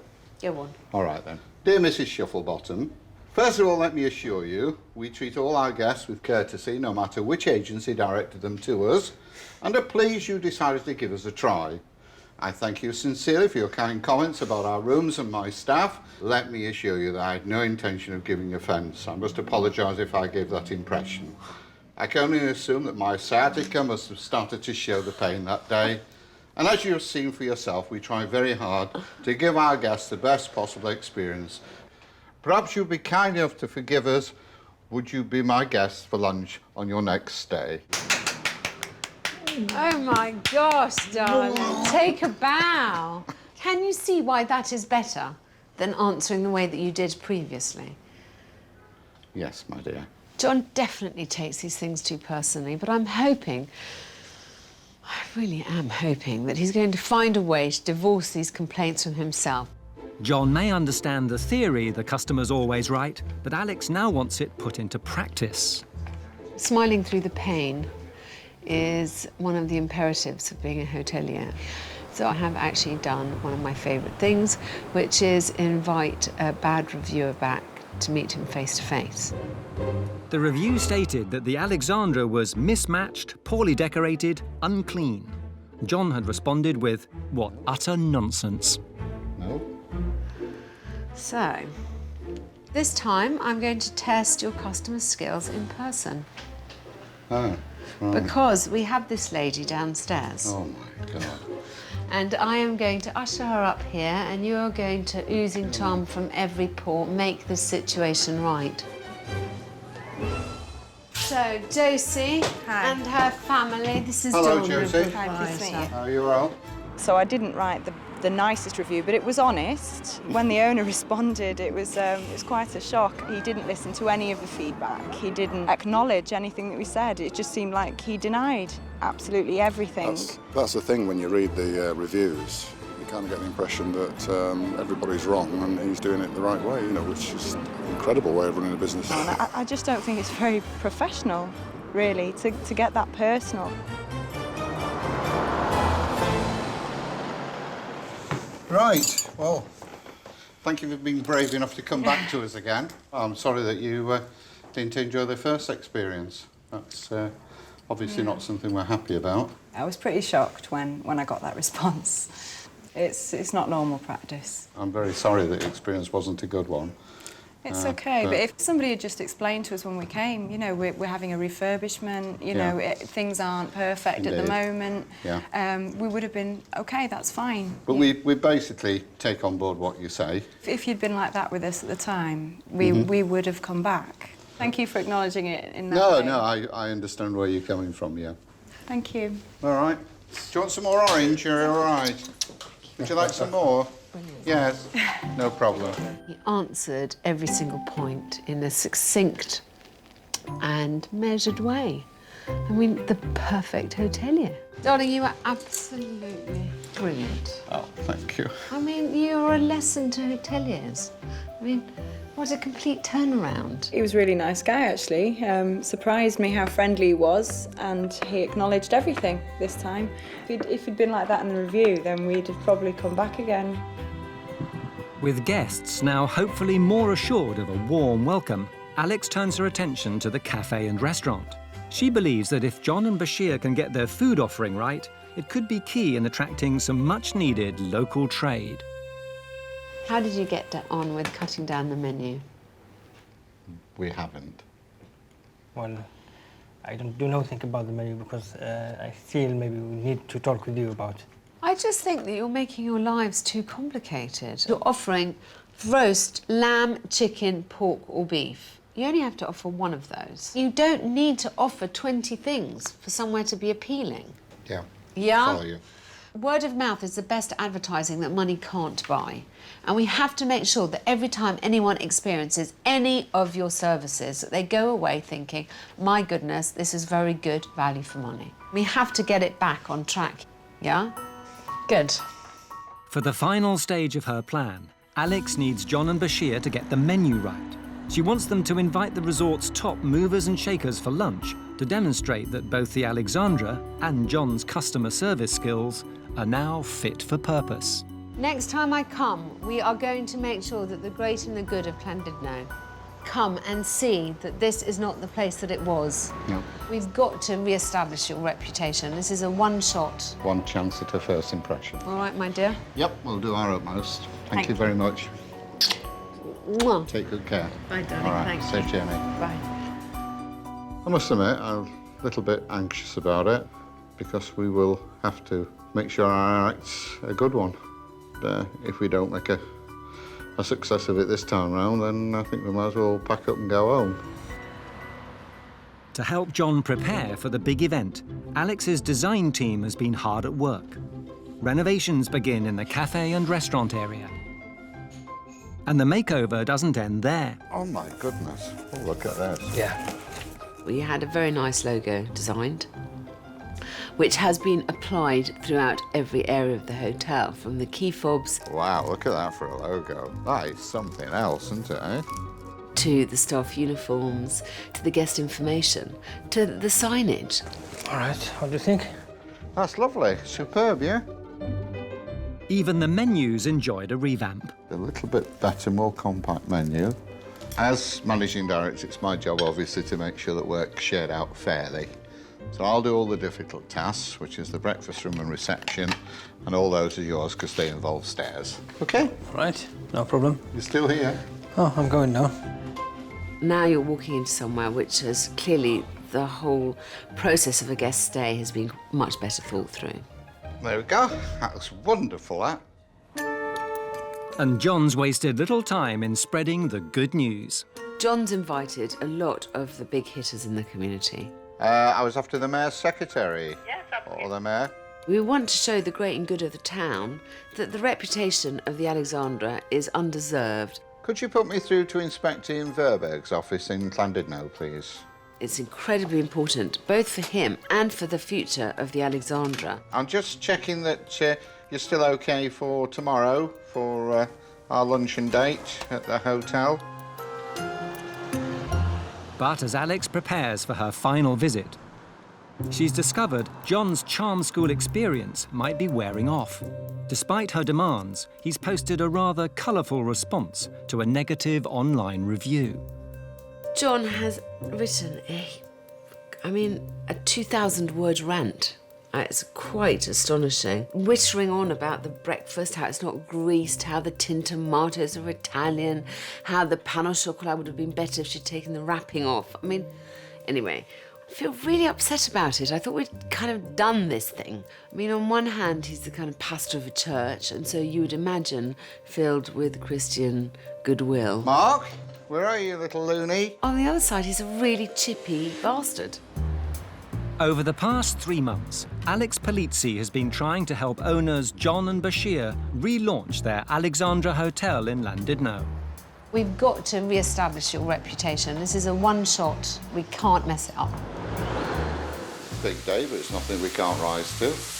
No mistake. John's invited a select group of influential dignitaries, including the mayor, to an exclusive lunch party. She's catered for them in the desert. Thousands. And that's not even counting the camels.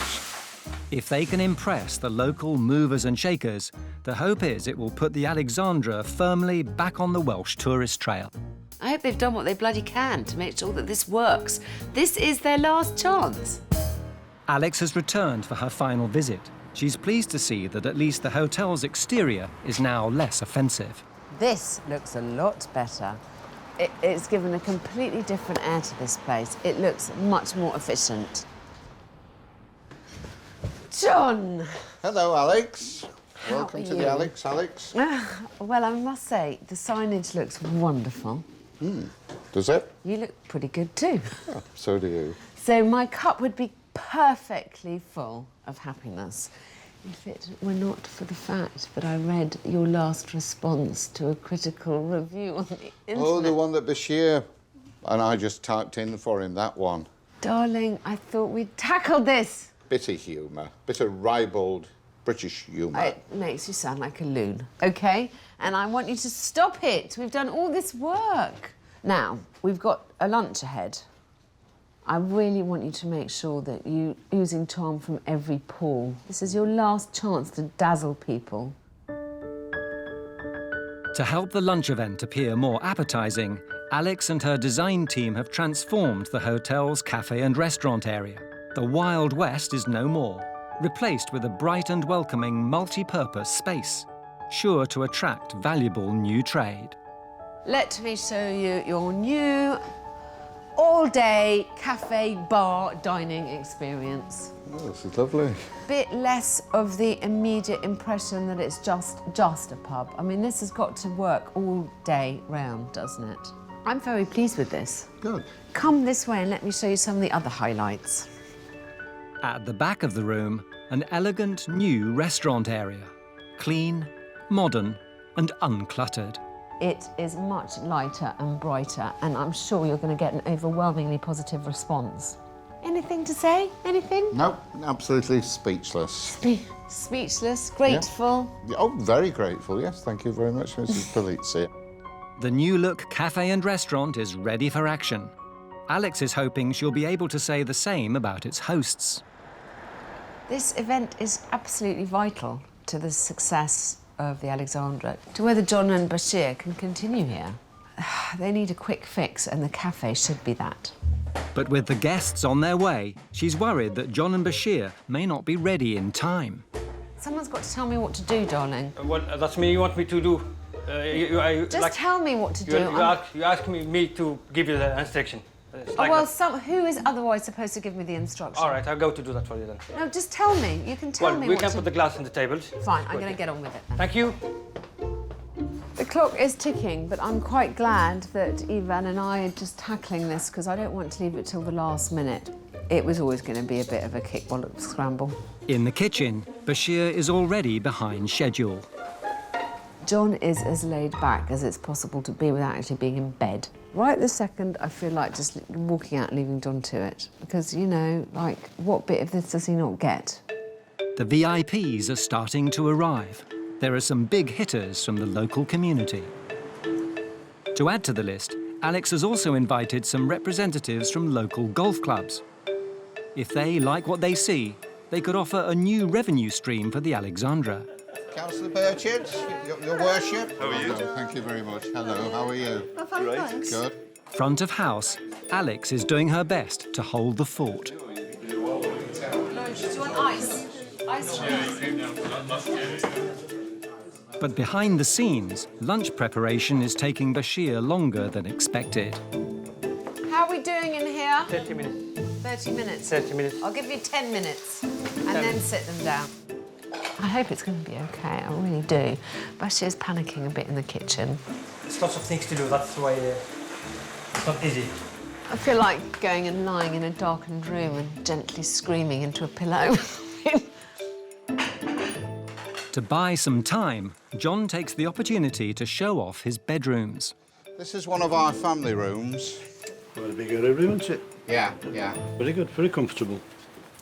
While in the kitchen, Alex decides it's time to take charge. 4 pate, 1 cheese and onion quiche. Thank you. Give.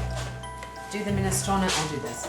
OK, I have a problem, darling. There's 1 quiche. It doesn't say what kind of quiche. Chaos in the kitchen. I mean... 3 quarter, 4 starter, or how many? 1, 2, 3, no, more than 3, 4 starters.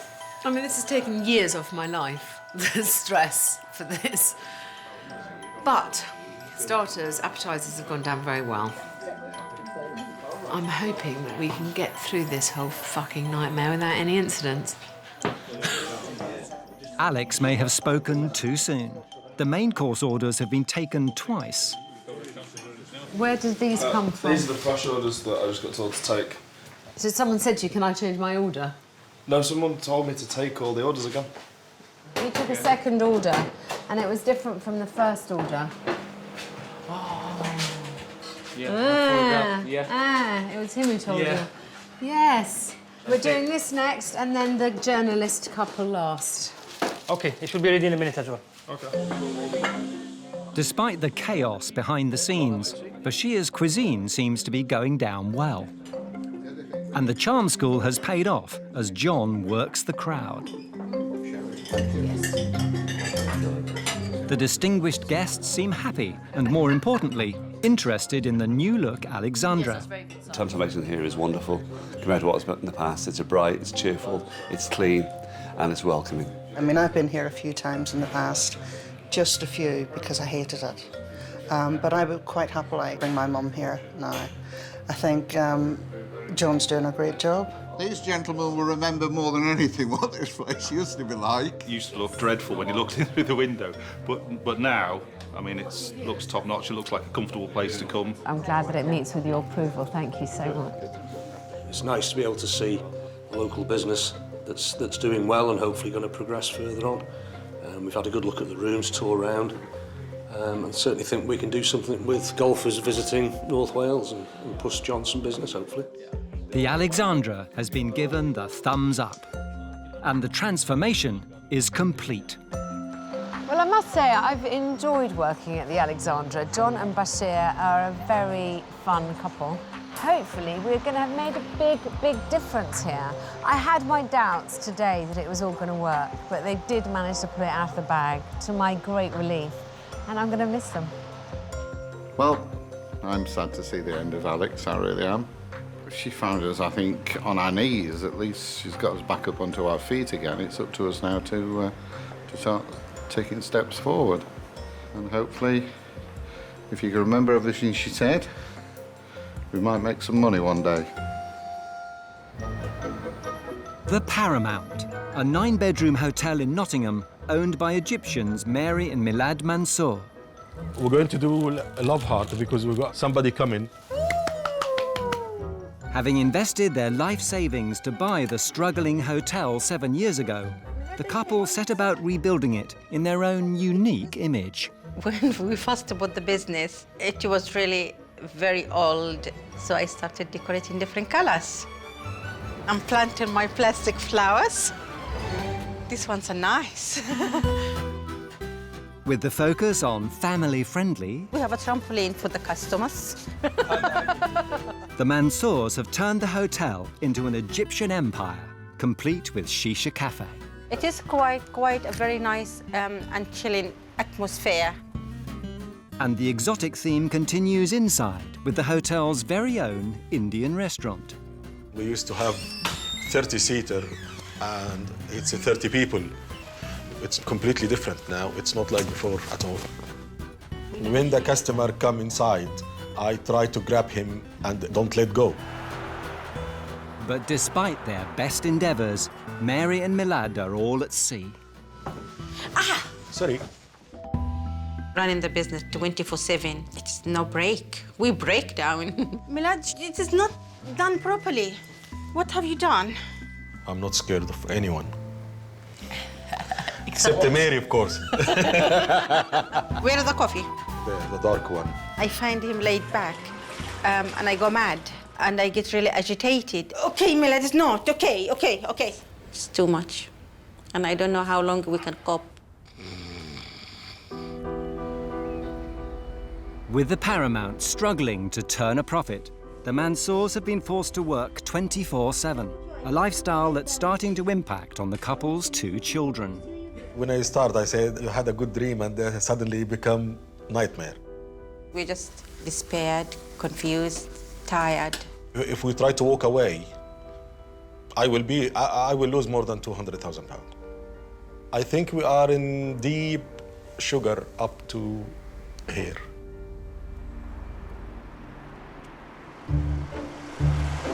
Enter the hotel inspector. Can industry expert Alex Polizzi put the Paramount on the road to recovery? It looks pretty run down. I can count 4 different types of sign, none of them very appealing. She will be calling you darling. Yeah, So? Yeah, that's why you were happy, looking forward to her. Even if she told me, oh, you bloody idiot, I will smile and say, thank you very much. Okay, fair To me, enough. I will say, But pardon me. why? Don't call me idiot.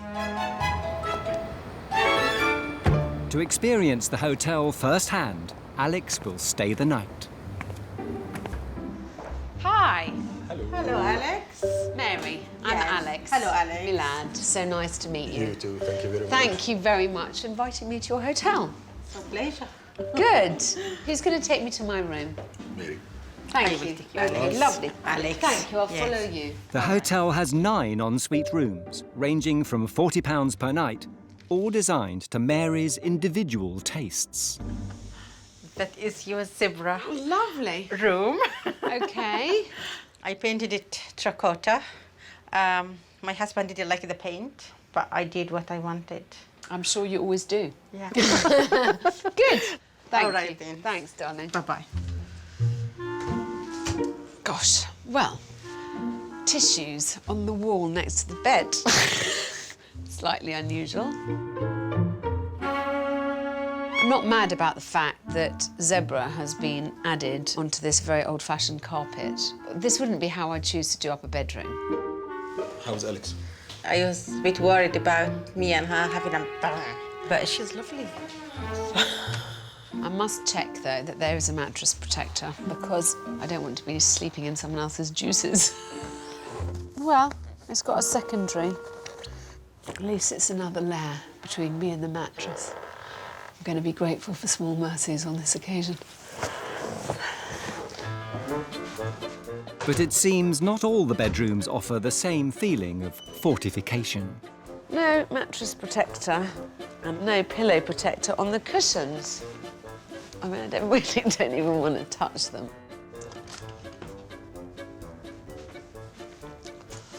Yet more terracotta. I do like to decorate it to my taste, and if I like it, I feel the customer would like it. I find it quite depressing, funnily enough, and the jaunty colour doesn't do anything for it at all. It kind of reminds me of one of those rooms in the red light district in Amsterdam. The room is clean, the room is very clean, and everything there is new, brand new. Now look at this charming bijou bathroom. It has cobwebs everywhere. Even the ceiling is dirty, and that takes some doing. It smells really yucky. This smells of drains. They have no guests. Why are these places at least not immaculately spick and span? And downstairs, the Mansour's Indian restaurant is also under the microscope. I can't imagine this place is that busy. You're not very far away from the centre of town, which has a quite astonishing array of restaurants. Why would you come and eat here? Last on the hit list, the Paramount's back garden, home to Mary and Milad's pride and joy, the Shisha Cafe. I like shisha. I don't like this. The smell is really overwhelmingly awful. It's either of drains or of, you know, old curry. Why are there kind of bottle tops and bits of paper and cigarette butts and plastic flowers? How could you expect people to come out here with broken tiles and a completely defunct trampoline? It's kind of derelict almost. This is not a family establishment. You know, just close the whole area off. Possibly burn it down. With the Paramount's depressing decor failing to hit the heights, Alex decides it's time to get the lowdown on her hosts. OK, so, darling, do you think you're a good team? Definitely not. I love it. Such rare honesty. I'm doing everything. If we have an email, Milad would look at it and he would leave it. Why didn't you answer it? Why are you laughing? She can do whatever she like, even if she... Milad, I don't like. I don't enjoy it. I do it because you have to. Oh, right. OK. You two are a laugh, you are. I mean, I'm amazed you've survived this long without killing each other. I wish there will be a time when we don't work together or we don't spend much time at work together. Do you think your children resent the fact that you dedicate your lives to here and that you don't have time for them? Yes, of course, they're very frustrated, yes. When we are with the children, we're absent-minded. We are thinking, we're talking about business, we're getting business phone calls. How long can you keep this place going the way it is now?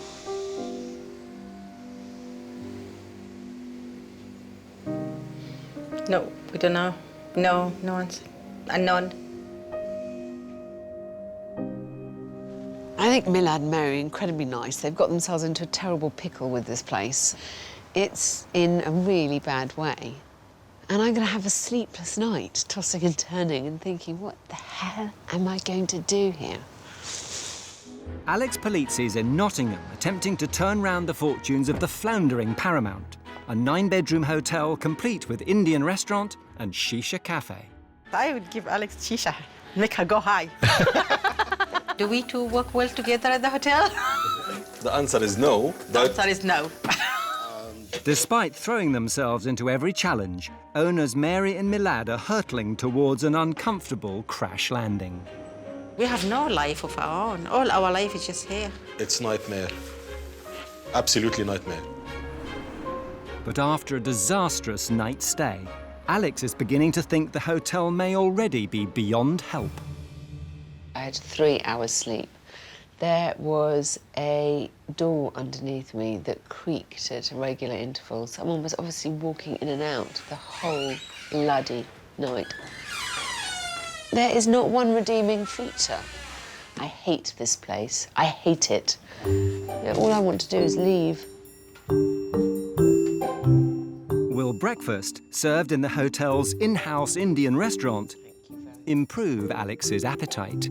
It's not exactly what you would hope for in the morning, is it? I kind of expect it to be crap, so at least I'm not disappointed. I just don't think Mary and Milad have any idea about what people really want. You know, you can't pretend this is somewhere that normal people will want to come, because it just isn't. With the Paramount failing on all fronts, Alex desperately needs the Mansours to wake up and smell the bacon. But the couple's haphazard working schedule means Mary's been too busy to speak to Alex, while Milad has only just arrived. Mary? Right. Yeah, she's coming. That's fine. I don't want it to disintegrate into a catfight. But the fact that they can't even face meeting me in the morning is really getting on my tits. Her patience exhausted, the hotel inspector hits the warpath. Morning. I'm really cross, you know. You asked me to come and help you, and I've come willingly. But I've just wasted a whole morning. Why? Well, because we've been waiting for you to be ready, one of you to be ready. We are ready, Alex. Now you are. Yes, we are. No, but my husband got heart condition. You don't care about his heart condition. If he dies, you're not going to look after me, okay? I said I'm ready. You can Please don't me shout on my at own. me. Okay. Because otherwise... But don't wind me up by saying... I'm not... I am yes, having you were saying we wasted your morning. You know what, darling? I don't know that this is going to work. Because actually... Yes. I really want to try and help you, but already this is a bloody difficult property to help. Already I spent the night where I didn't sleep very well, where there was a door banging backwards and forwards. Wondering, is it possible for me to help here? Shall I walk away from this one? It's up to you then, Alex. Because I don't know that I can work unless you're willing to work with me. Okay then. All right. Do whatever you want. It's clear the stress of running the hotel 24/7 is beginning to show. I was very surprised when Mary started getting cross with me and shouting at me. It's going to be very hard, well nigh impossible in fact, to work with someone who has such a complete inability to accept criticism. When it comes to telling me I haven't done enough, I can't take it. Anyone who tells me I haven't done enough, I don't know what I'll do. It was all in all the wrong button to press on me, really.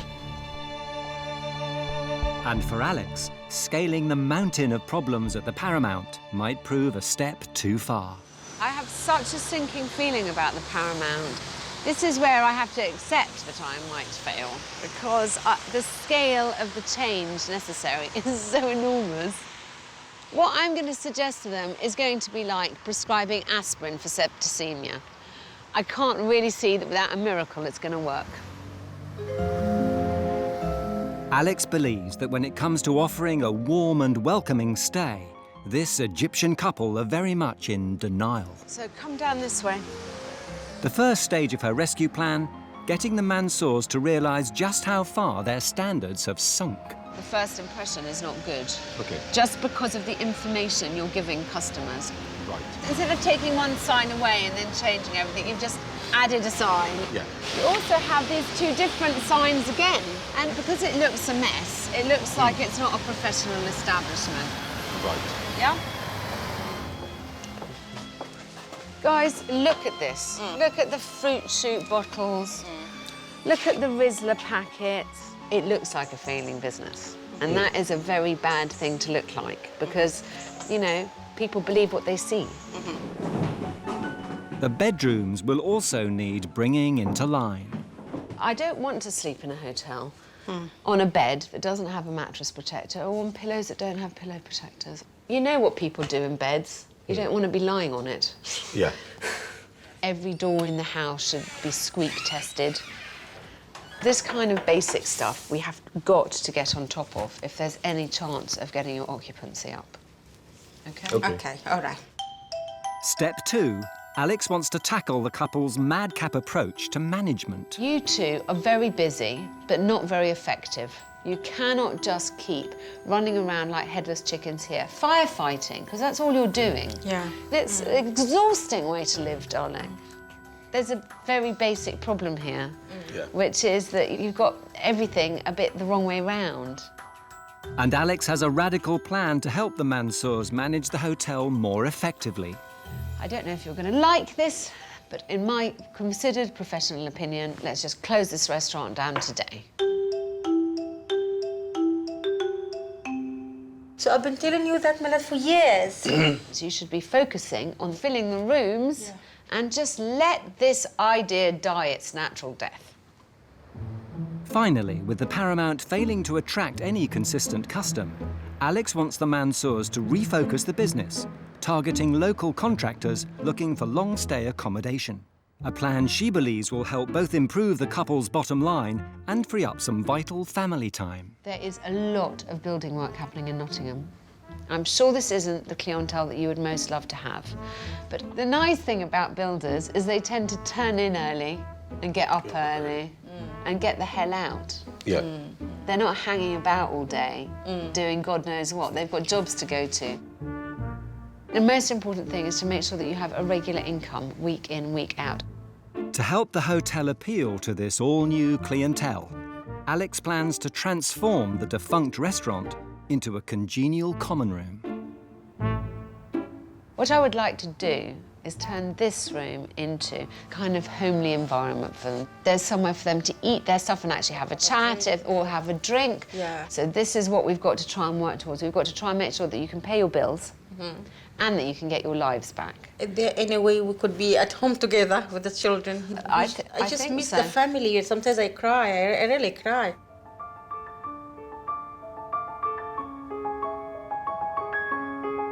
Despite the tears, the hotel inspector departs the Paramount in a far more positive mood.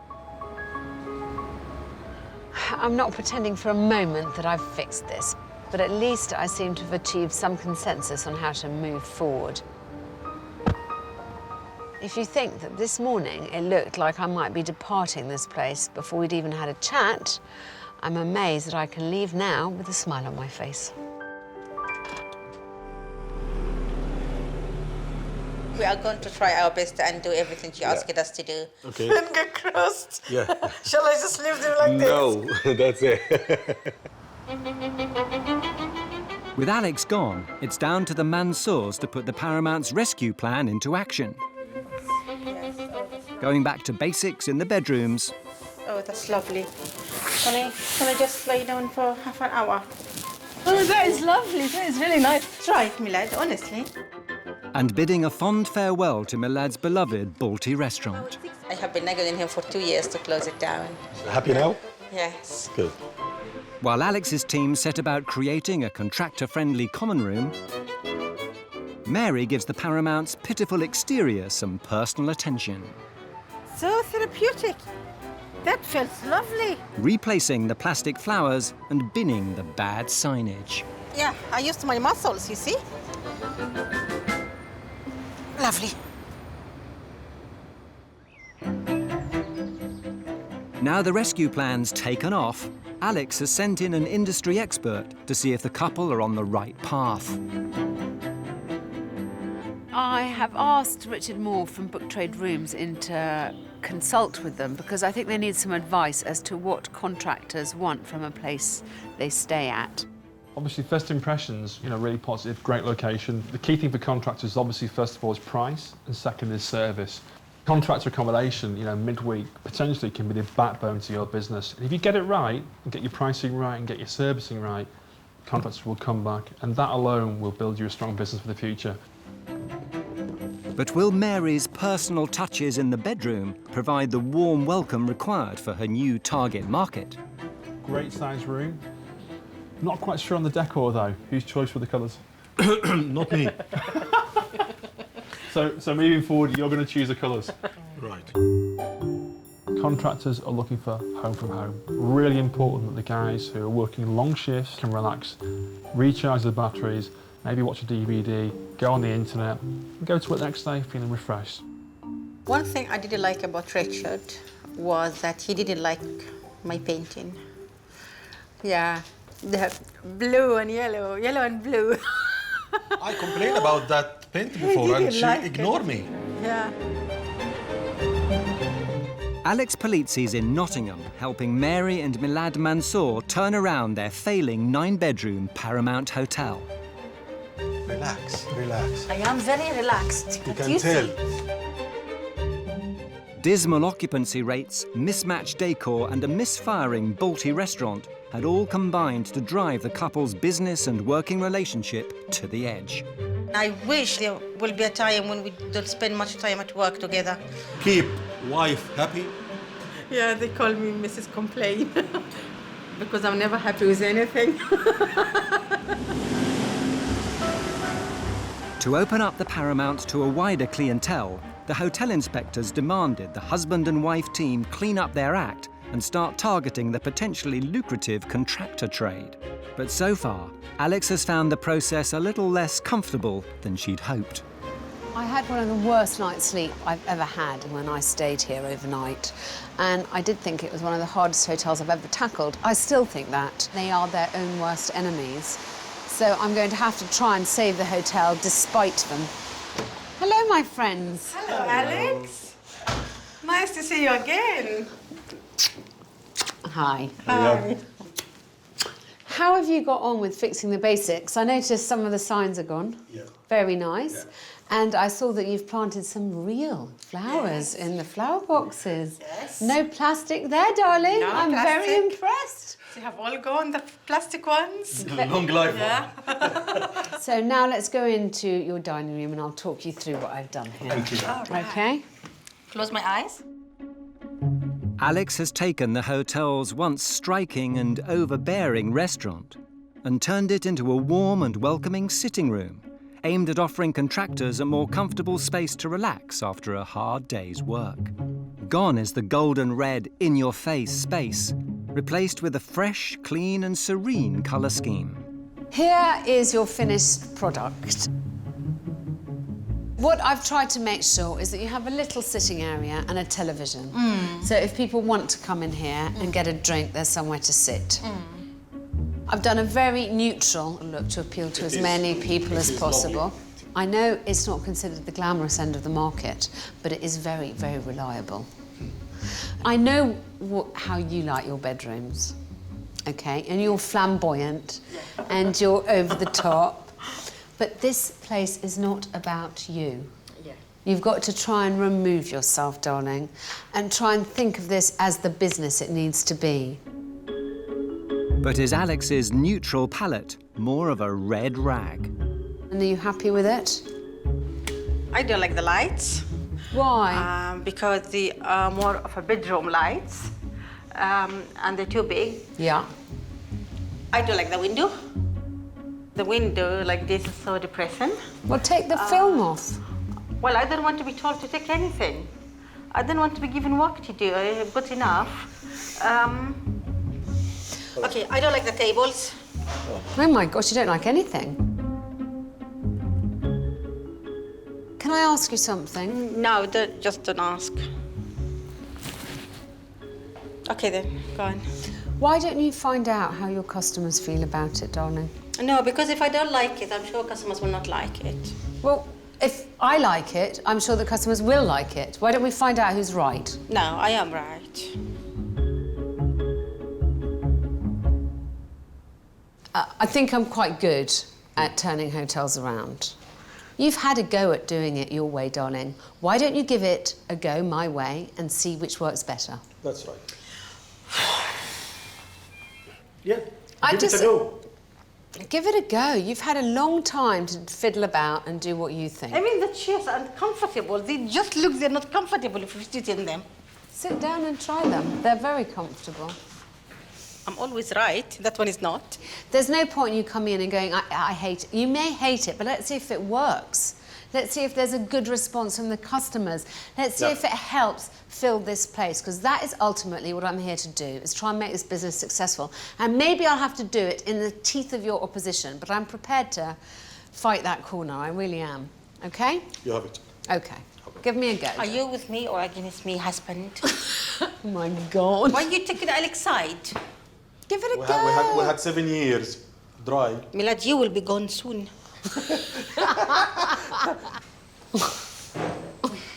Come on. I don't want this camera thing. Women. Oh, dear, thank you. I'm not at all surprised that Mary didn't like the makeover of the breakfast room. It is the antithesis to Mary's usual taste. Mary is all about very bold colours and gauzy bits and bright patterns. And this is quite cool and contemporary and functional. With tension simmering over the more simplified colour scheme, Alex is now hoping she can tone down any opposition to the rest of her plan.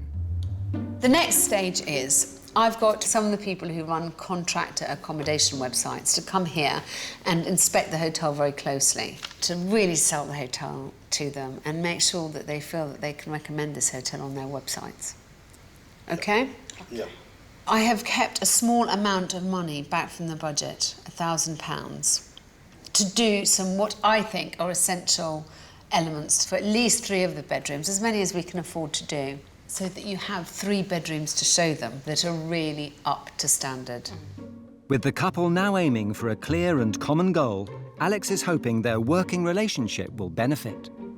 Please try and remember that everything that we're doing here is aimed at trying to regain some pleasure in the business, yeah? And make the time that you are actually here be more effective. You could be a very effective team if instead of bumbling around and spending lots of time kind of making each other cups of tea and patting each other on the back, that each of you have very specific goals to achieve each day. Yeah? A rather philosophical hotel inspector departs. I'm very disappointed that Mary doesn't like the room, but I have to believe that sooner or later she will be persuaded by the flood of positive comments from her customers, and I will come back and she'll say, Alex, darling, you were right all along. I trust Alex for what she done today. Maybe Mary doesn't agree as usual, but I think we'll give it a shot and we'll see. Next time when Alex arrived, Mary will say, okay, sorry, Alex. Yes, What's you're to be right. sorry for?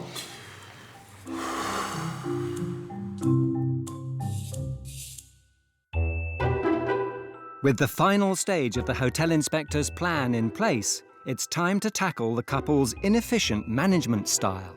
Alex asked us to do a daily rota. Alex wants them to agree a fair and equal distribution of chores to help them work more effectively as a team. So we'll put everyone's duty, and please, Milad, I want you to stick to them. Promise. I will stick to mine. You stick to yours. Promise? Fantastic. Okay. From 10 o'clock in the morning, cleaning, hotel. And then from 11, you do laundry and ironing. I think that will take you till 2 o'clock. So from 2 o'clock, you do the maintenance check. From 4 o'clock, you do the administration. And then, Guest to check in. yeah, most of the contractors will come about 5 o'clock, so you have to check them in. Guests, when they arrive, they need to look at the pretty one, not the old one. We'll say from 4. I do the ironing. You do the washing, okay? So I'm happy with that. Fantastic. Done? Deal? Deal. You don't change the rota behind my back? No, I can't. Okay, you cook at home? Yep. Like a deal. Okay. Yeah. Okay. You wash the pots. Next, following Alex's advice, Mary hits the shops as she prepares to give the bedrooms a much-needed make-under. I asked them to try and tart up a couple of the bedrooms, asking Mary to restrain from her, let's say, bold use of colour and do something that is more in tune with most people's colour palette. Oh, wow, look at that. Oh, I love that one, yes. I am sure Alex would love that. And if she doesn't, I'll give her one of my earrings. But I love it. Oh, this is my favorite. I want the colours to appeal to a broad spectrum of customers, and she's just got to rein her natural instincts in. While Mary's doing her best to keep it simple in the bedroom, back at the hotel, Milad is doing his bit to make sure the impending VIPs enjoy some goodnight Z's. This is the door, make all the noise, squeaky noise, so Alex couldn't sleep. So I'll fix it now to keep Alex happy. No noise. Brilliant, brilliant. Smell terrible. Handyman. And to create a warmer welcome, Alex has arranged to give the Paramount's exterior a much slicker sheen.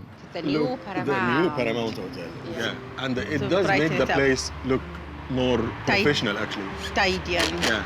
clean. Yeah, it is really nice.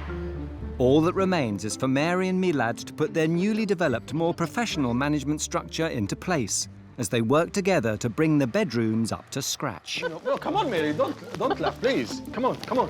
What you doing there? Oh, my love.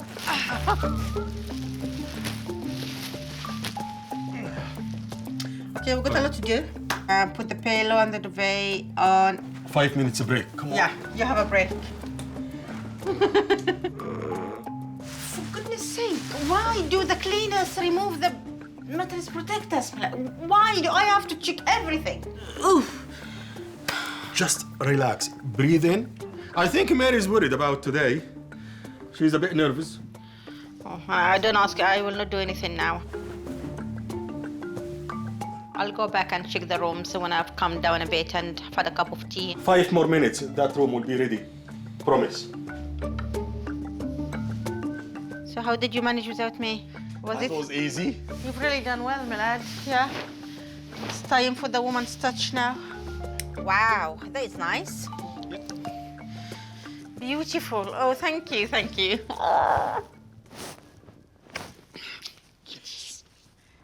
With the toned-down rooms finished just in time, the couple are ready to welcome their VIP guests.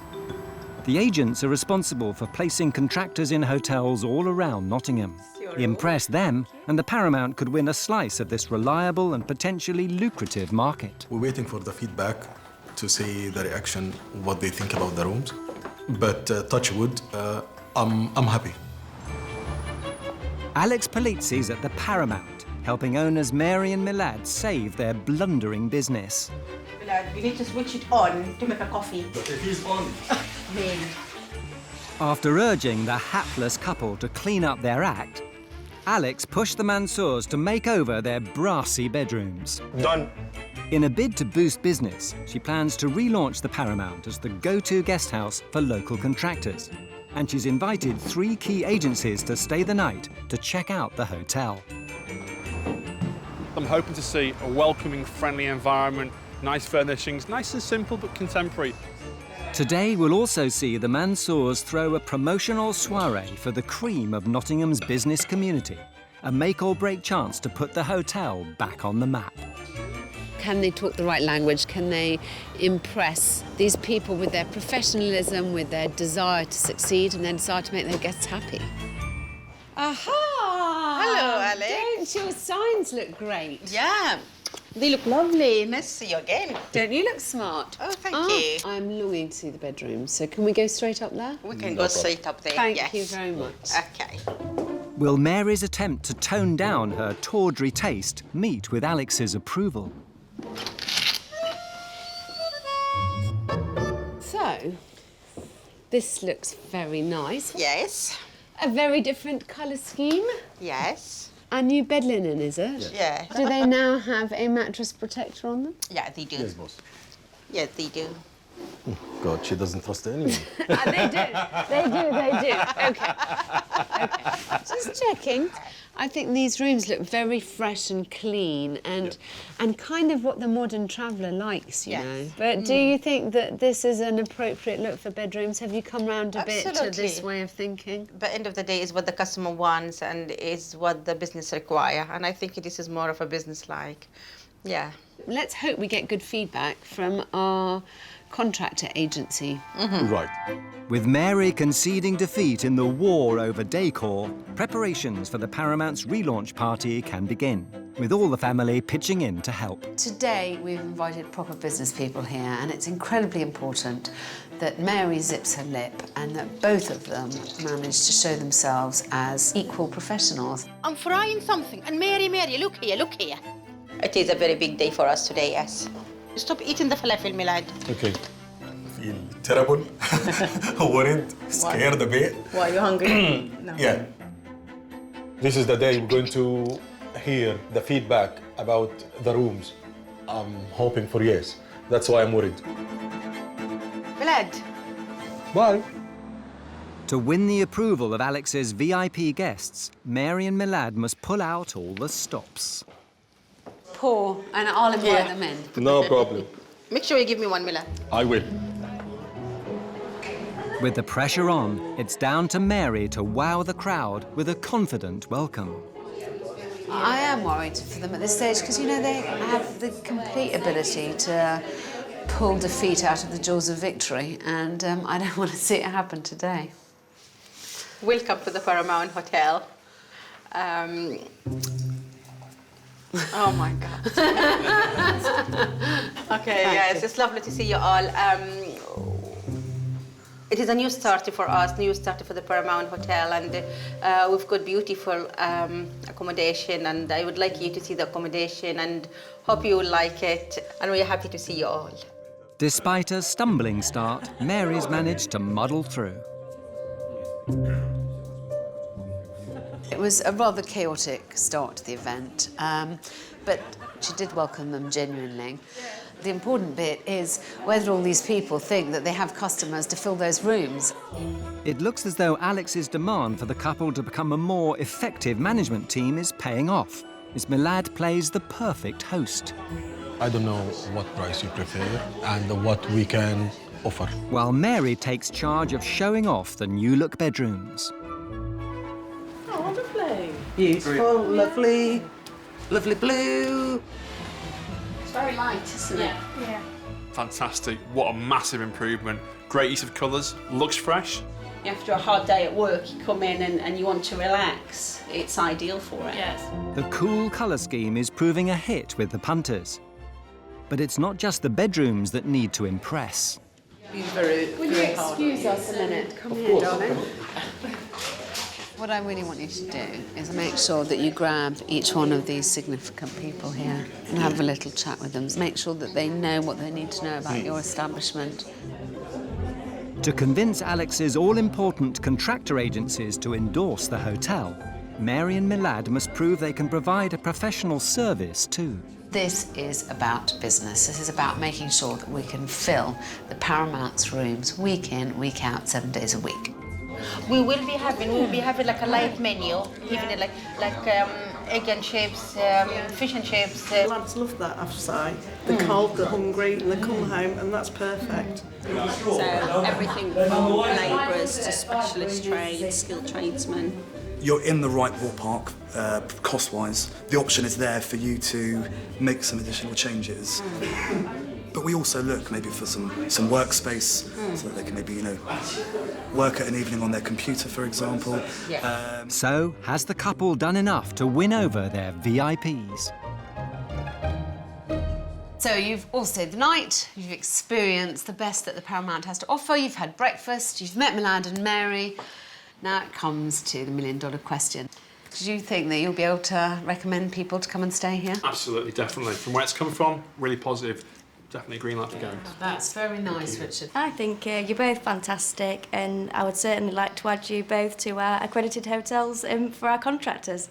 Lovely, thank you very much. I think the work that you've done here is great. As I mentioned, there is some work to be done, but with those improvements, we'd certainly look to come back to see if we can then recommend your hotel to our clients.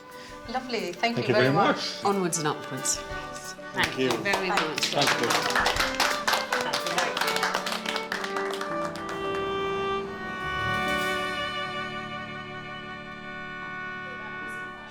So how did you think today went? It was lovely, hectic, Brilliant. exciting. I think the only one who was a bit less enthusiastic was Oliver. But I think it's helpful to inject some realism into the fact that if you want this place to edge forward, you have to keep improving. Yes. I'm telling you, do not stop looking for new business. You need to follow up with the language schools, you need to follow up with all the contractors. Keep on trying different avenues because, you cannot just wait for business to come to you. It's over now. It's over now. So, yeah. We feel tired, but we feel happy. Bye, darling. Bye, Alex. I'm glad I met Alex. See you next time I'm in Nottingham. Please. That's lovely. Promise. She's kissed you. She gave you a big kiss in the cheek. You didn't have to wash your face all week.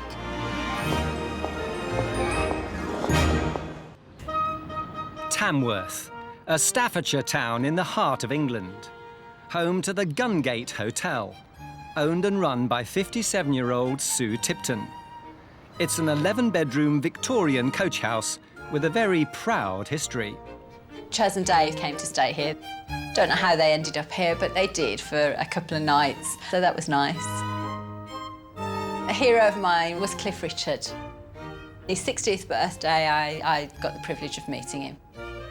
Cliff's jacket is in my wardrobe. It's closer to me in my bedroom. Not a stalker. Sue may have stars in her eyes, but there's none above the Gungate's front door. The lack of accreditation means she's had to build the business up from scratch. My first 5 years here were really good. I'm a workaholic, I like a challenge. It was a buzz and it was really brilliant.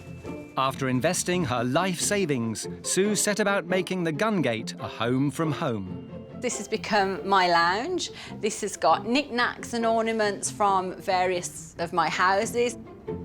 I just think they're wonderful, those meerkats. People's first impressions when they arrive, particularly older people, they do like the style of the hotel. It is warm, it is welcoming. I do enjoy well-behaved children staying in the hotel. I have to bite my tongue if they're not well-behaved. But after 10 years of toil, Sue's finding it hard to reap the rewards. I'm jack of all trades in the hotel.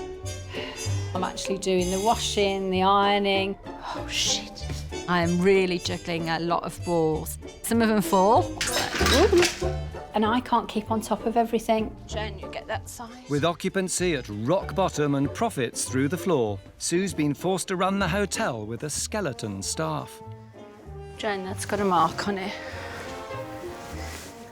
With just handyman Darren offering moral support. Removals, here we come.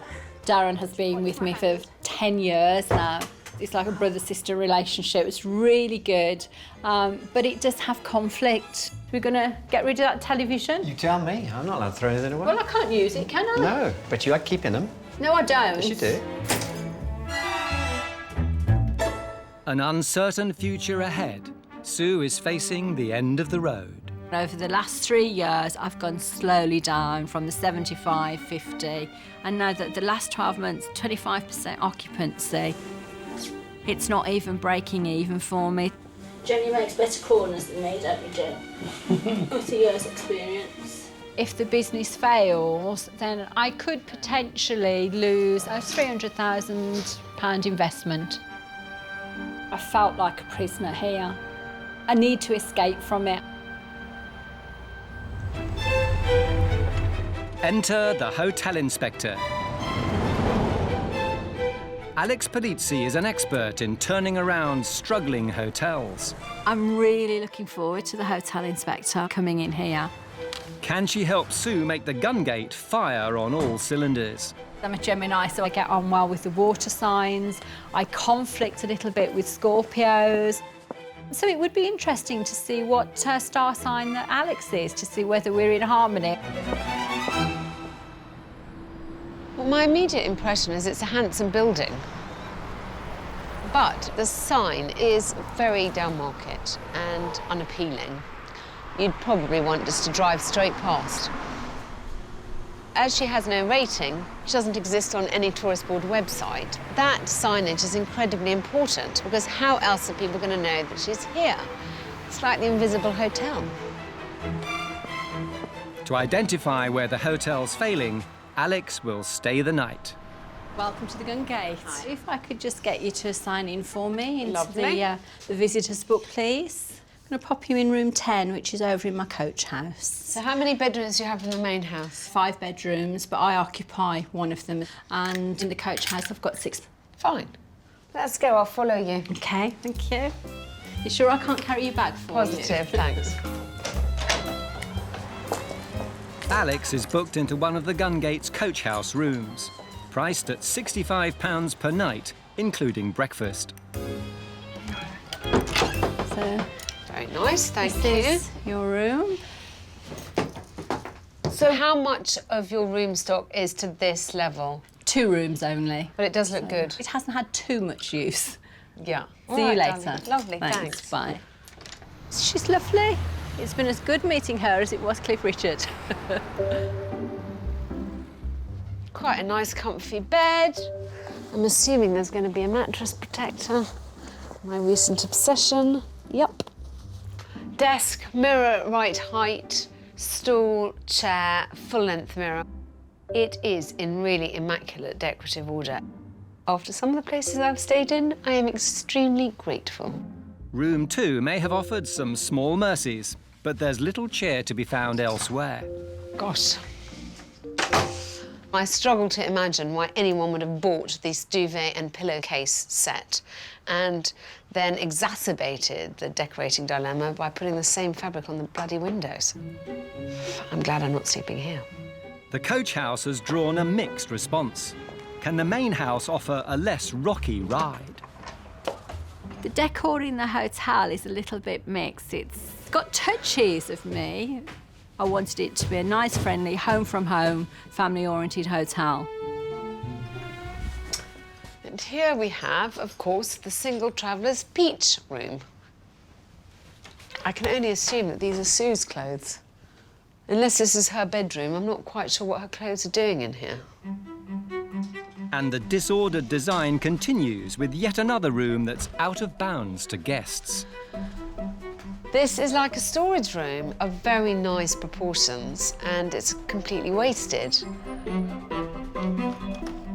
Oh, why would you leave a bathroom like this? I am starting to build up the picture of someone whose personal life is starting to spill over into all aspects of this building.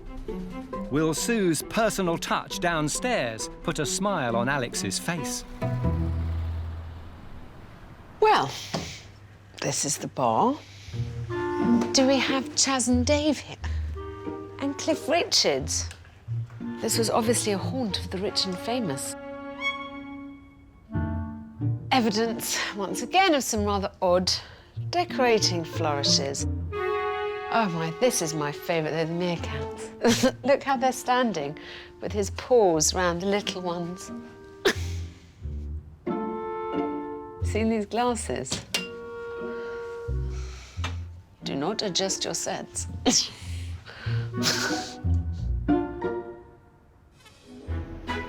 The Gun Gate, Tamworth. Owned and run by die-hard Cliff Richard fan Sue Tipton. Good afternoon, Gungate Hotel. Sue fell in love with the 11-bedroom hotel 10 years ago. But with plummeting occupancy and plunging profits, the honeymoon is definitely over. Is there anything else you need to know at this stage? Sue's called in the hotel inspector, Alex Polizzi. Oh, a light's gone off. Is she down? After spending the night in one of Sue's refurbished annex rooms, Alex heads to breakfast in the main building. Good morning, Alex. How are you? I'm fine, thank you. Did you sleep okay? Yes, I was fine, thank you. And I good. had lots of hot water this morning. Oh, good. I'm relieved. Thank you. Do you want to come through into breakfast? Lovely. Just follow me around here. Do you want to have a look at the menu and know decide? what I want You already. do? Right. Poached eggs on brown toast. All right. Whenever I go anywhere, I tend to eat a poached egg. I think it's fairly basic. I mean, even I can cook a poached egg, for goodness sake. Poached eggs. I'm always hit and miss with poached eggs.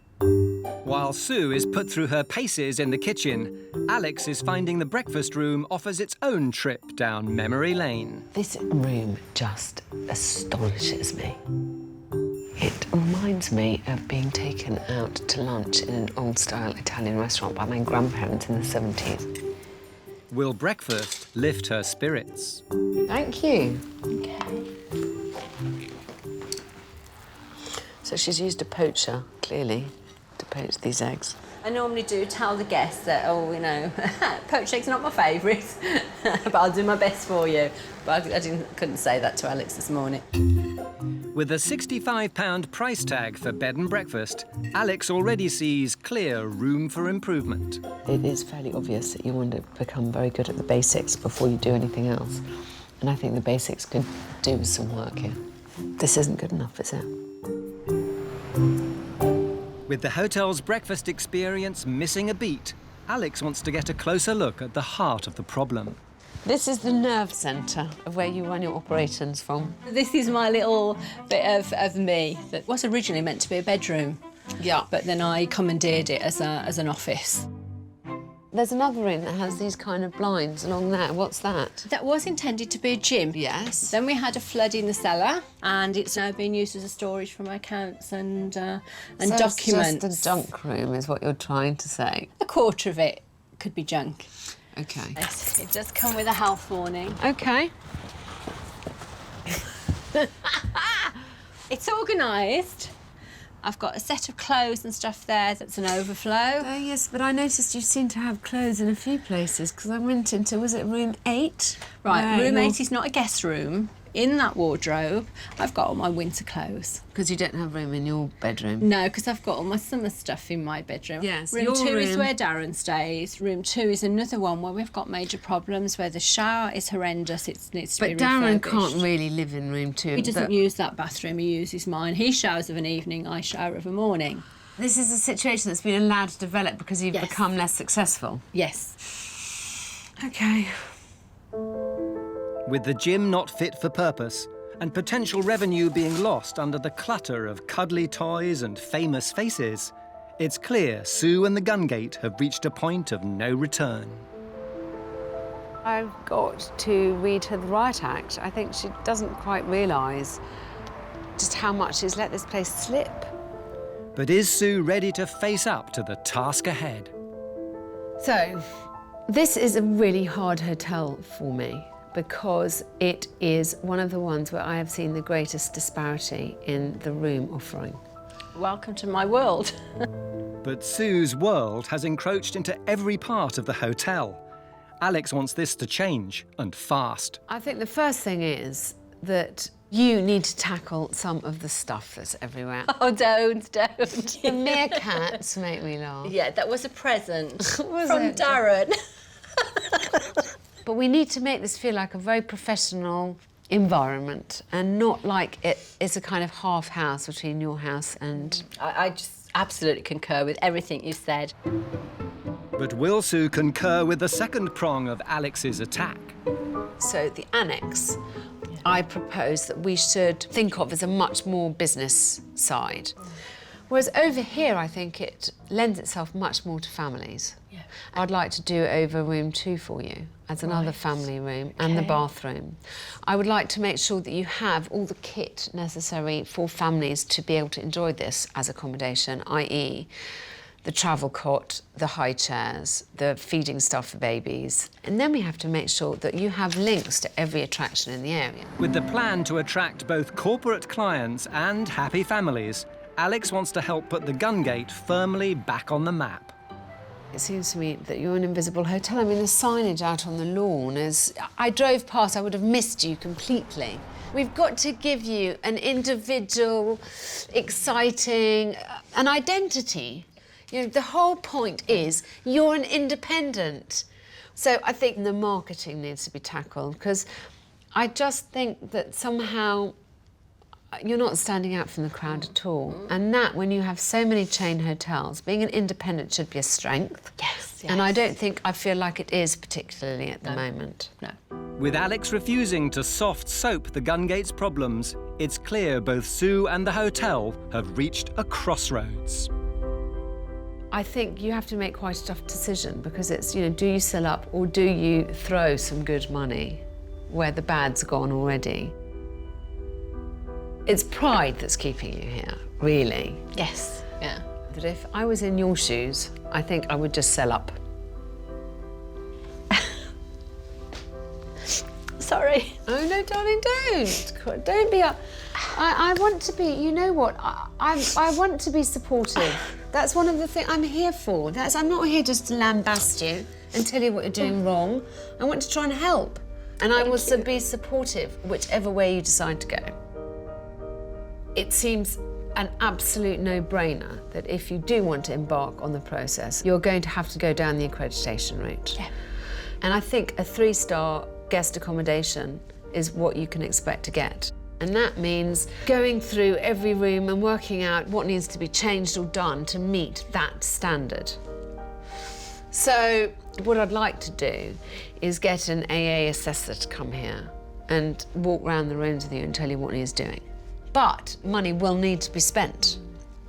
It's up to you to make that decision. I know I've got to go one way or the other, but before I just pack up and close the doors, I would like to know the reality of how much it will cost. I agree. To get it to that standard. Good, we're agreed then. Yes, very much agreed. We have a plan. We do, thank you. Alex departs, hoping her tough talk has strengthened Sue's resolve. Having somebody like Alex say that it hits home a little bit more. It's not just an inner voice telling me. My heart is saying, just give it this one last burst of energy. After 10 years of treading water, Sue needs more than good intentions to keep afloat. And that means getting the gun gate a star rating. I don't understand all this accreditation business. Why we've never gone for it before is because we haven't got the same standard of rooms and consistency that match a 3-star. Yeah, but I can't say this is a 1-star room, You're this is a 2-star. saying that as if suddenly we're really busy and we've got to get it done. If I want to make this a success, I've got to actually put the time and effort in here. And that's what I'm ready to do now. Undeterred by Darren's reservations, Sue gets to work decluttering the downstairs rooms. This is the bin box. So my congratulations and my bear, they've got to go. And nothing is safe. Aww. Sue's decided to keep the gun gate, to invest some money and to try and be proud of it again. If Cliff goes, and so does Chaz and Dave. I think she's made the right decision because otherwise she'd have had to sell. And frankly, she's got 2 or 3 years of very bad results. And it is never a good thing to be in such a weak position for selling. With Sue focused on making a go of the gun gate, Alex has arranged for an early test of its current offering. The assessor will come and look at every room, tell her what's missing in every room, and so help her start making a list of what she'll have to spend. So obviously, as a family room, it's quite spacious, but we've got a problem with the individual bed there and no bedside light or surface. OK, I accept that. Thank you. I do not think Sue will take criticism very well. Would you say it might be nicer if you could keep them topped up? She's used to being the decision maker. She won't like having her decisions second-guessed. Another bedside table, if it's to be let for 3 guests. Yeah, we have only recently taken one out of there. Yeah. I will challenge that one. I'm not here for a confrontation.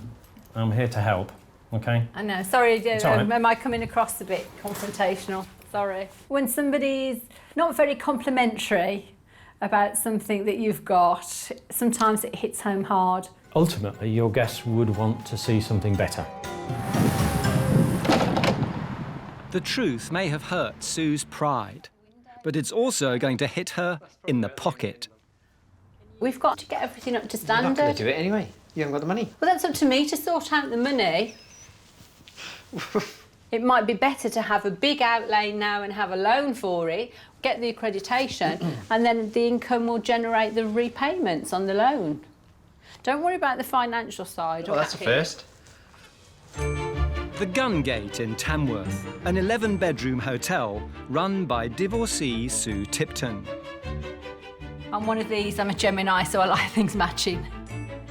But with dire occupancy rates, Sue's hotel dream has become a financial nightmare. I could potentially lose about a £300,000 investment. With so much at stake, Sue's turned to the hotel inspector, Alex Polizzi, to save the Gun Gate from a complete monetary meltdown.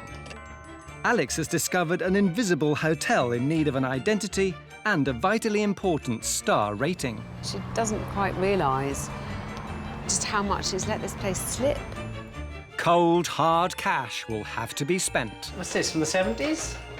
It's a chicken and egg situation, what comes first, because I really do need to get the accreditation. Most of the bathrooms in this hotel will have to be OK, ripped so I'm out. looking at 3K then. I'm at that stage whether I sink or swim. With her livelihood about to go under, Sue's taken Alex's advice and started to declutter the Gun Gate, turning it from home Teddy bears. back into a hotel. But will Alex see that Sue really means business? Hello. Hello, Alex. Lovely to see you again. Lovely to see you too. Coming through. Thank you, I will. I do notice straight away that you've decluttered. Thank Doesn't you. it just look more more appropriate? It is more appropriate, and I've definitely removed all my personal things. Well done. Where are the meerkats? The meerkats have got as far as the kitchen window at the moment. OK. With downstairs now up to scratch, Alex wants to know if the bedrooms are ready for a 3-star inspection. Have you gone round room by room and worked out what you'd need to add in? Yes, I have. And what did you think that would cost you per room? I'm looking at probably £750 per room. My argument would always be to find the cheapest solution to make it possible to get this accreditation. As people start coming in, you can then start reinvesting in the business. To help keep costs in check, Alex wants to show Sue how she can add a little style without scrimping on the substance. So what I have here has cost me about 130 quid. Right. The first thing we're going to do is we're going to take these old-fashioned duvet covers off. And Yep. we're going to put white ones on. Yep. Because it just immediately freshens a room right up. I think there are rooms that need more attention and rooms that need less, but she can make sure that the bulk of her room stock achieves that accreditation very quickly, easily and cheaply. Just stand back a minute and look how different this room looks. You've got 2 bedside lights, you've got nice white linen, you've got white towels, you've got nice curtains. Like it. And in 10 minutes flat and 130 quid, you've done a quick refresh on the room. It has transformed it. One last thing. It's the last room that's got something has in got it. to It's go. going in its guest room. It's the last. Listening to Alex today and her actually demonstrating hands-on, you know, how to just change a room. I think it's realistic for me to do. Can you do the others now? As well as upgrading the bedrooms on a budget, Alex wants to demonstrate that an improved breakfast offering needn't break the bank either. I think you could make a really much bigger deal about getting farm produce, local produce, all the things of the buzzwords of the moment, and then really making a song and dance about it on your website. Yeah. As an independent, what you have to do is make sure that you really stand out from the crowd. Okay. So, I have farm sausages, farm bacon. I just want you to know that it will cost you no more to do it like this. The difference in the taste is quite astonishing, and the difference in price is negligible. I always think breakfast is the hotelier's real chance to show their guests that they care about them. It's the last impression a guest gets in the day before they leave. And also, if you read internet reviews, it's amazing how often breakfast is commented He's on. mentioned, yeah. Everyone likes to hear the words local, sustainable, organic. They're kind of buzzwords of our time. And also, it makes sense. But can Sue really taste the difference? I know it sounds strange. I was about to say very eggy, but I didn't mean eggy. I meant the real taste of the eggs. Yeah, that's brilliant. Thank you. Alex leaves the gun gate with new ingredients in place, and the challenge for Sue is to get the bedrooms up to standard. Hopefully, the gun gate can start to appeal to a wider network of guests, from independent travellers to rooms filled with families. I've got that passion inside me that wants to turn this round, that wants to achieve a little bit more with it, and I'm just going to give it my best. They've got to both be level, either level or I don't like them. Up in room 11, Sue wants the new look for the gun gate to be reflected throughout the hotel. There's an awful lot to do at the moment, and I've got a huge list still that I'm slowly ticking off. Can you open the door for me? Say when. Say when. Say when. Yeah, stop! Look what you've done. Look what you've done, you silly ass. It's frightening, really, but be rewarding when we do it. Oh, come on! This is like Laurel and Hardy. This is. Come on.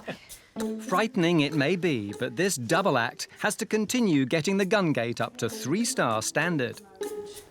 I wash me tools. It's essential if Sue wants her 11-bedroom hotel to pay its way.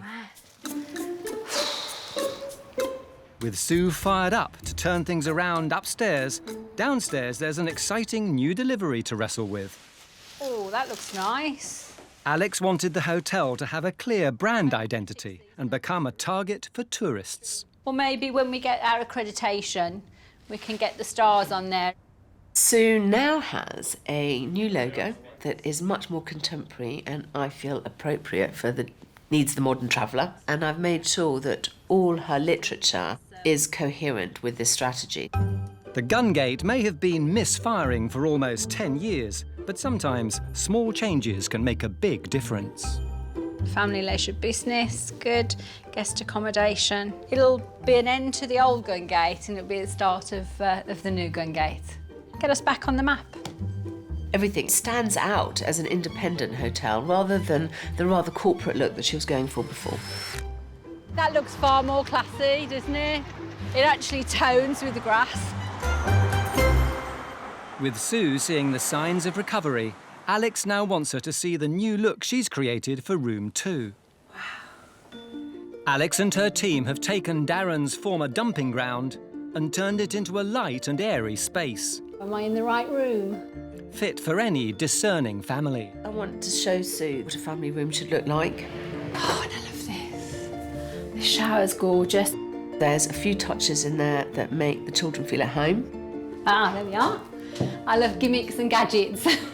There's a very good market in this sort of business, and she should get her share of it. I'm going to cry. It's lovely. Alex's grand plan has been to arm the Gungate with the best calibre, family-friendly rooms in Tamworth. And now Sue finally has a hotel she can shout about. I'd be really happy checking into here. I hope my guests are as well when they check in. But is Sue prepared to hold out the welcome sign to the pitter-patter of tiny feet?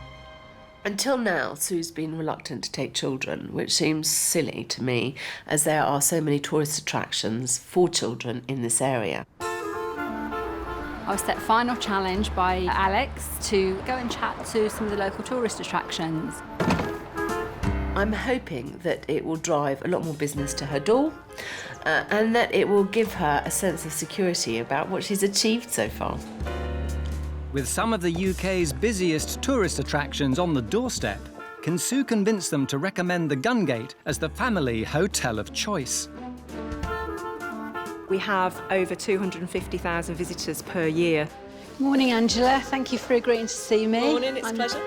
This is a huge chance for Sue to get the Gungate Hotel firmly into their line of sight.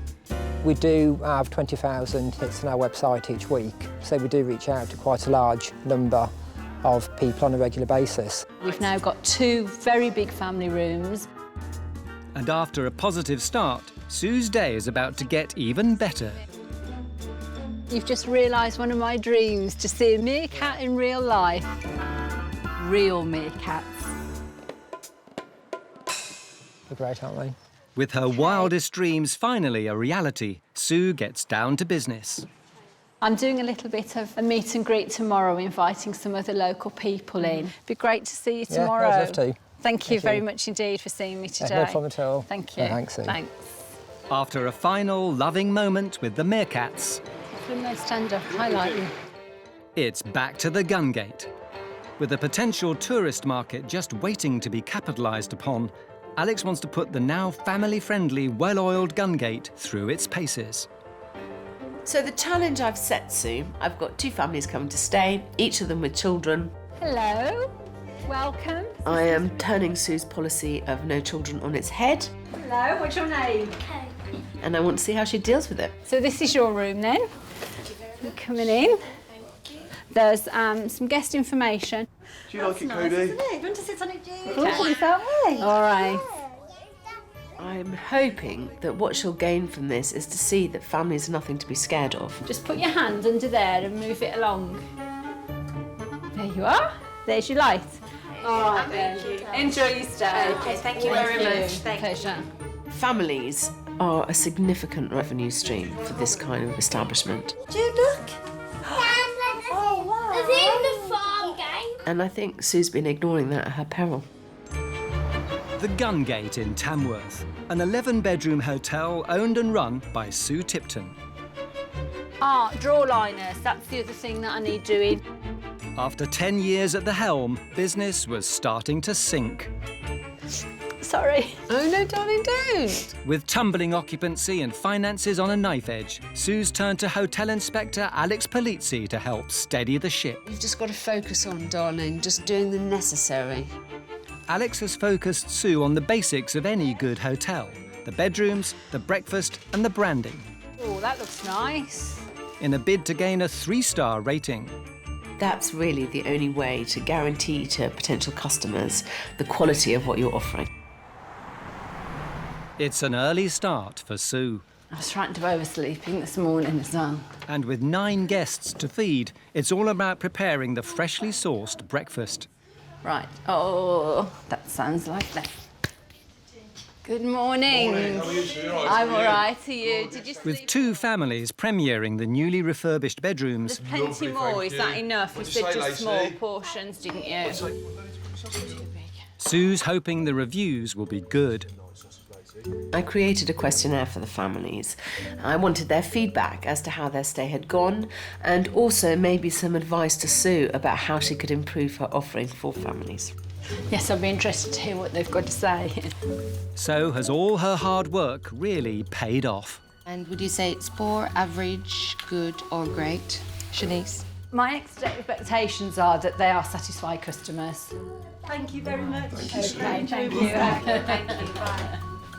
If I can exceed those expectations, then I'll be really pleased. Bye-bye. I think I'll do room 2 first. What do you think of the family-friendly room? Great. How would you grade the hotelier's hospitality? Great. How would you rate the breakfast? Great. Oh, I can't ask for anything better than that, can I? My goodness, there's a lot of writing on here. The room is decorated beautifully and is clean, and I really like the children's glasses. They love them too, so I'd been out and bought little children's glasses. It seems that by turning her no children policy on its head, Sue's ticking all the right boxes. First attempt at families, I'm pleased with that. But there's little time to bask in the glory of glowing reviews. Sue must ready the hotel for the next crucial showpiece event. I've still got quite a bit to do to get finished off at the moment. Alex has invited representatives from Tamworth's family tourist attractions to see the new-look hotel for themselves. This is a really big and important day for Sue and the Gungate. This is her chance to show people that she's here. Mirror can go just there. We've got businesses coming, we've got representatives from local tourist attractions coming, all of whom have got to place people who come and visit them.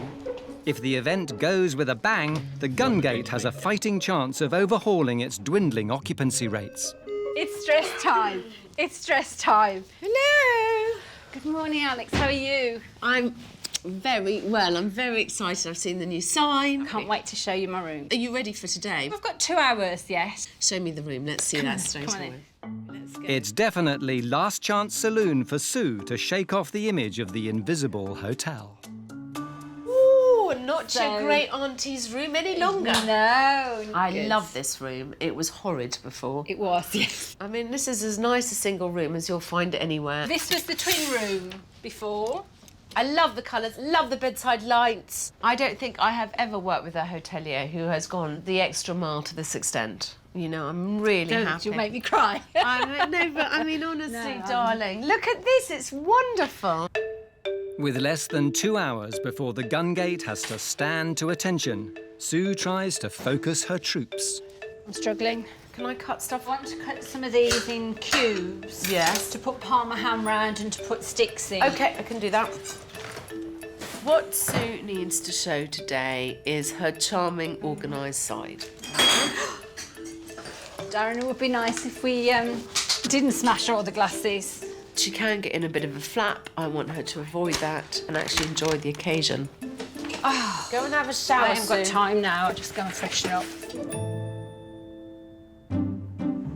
With rich pickings to be had from families flocking to tourist attractions, hello. Pleasure to meet you. Tracy Payne. can Sue show them the Gungate is now fit for purpose? Hi, come on in. All in all, I want everyone to see what enormous strides have been made to improve this place and to encourage them to consider it when booking customers.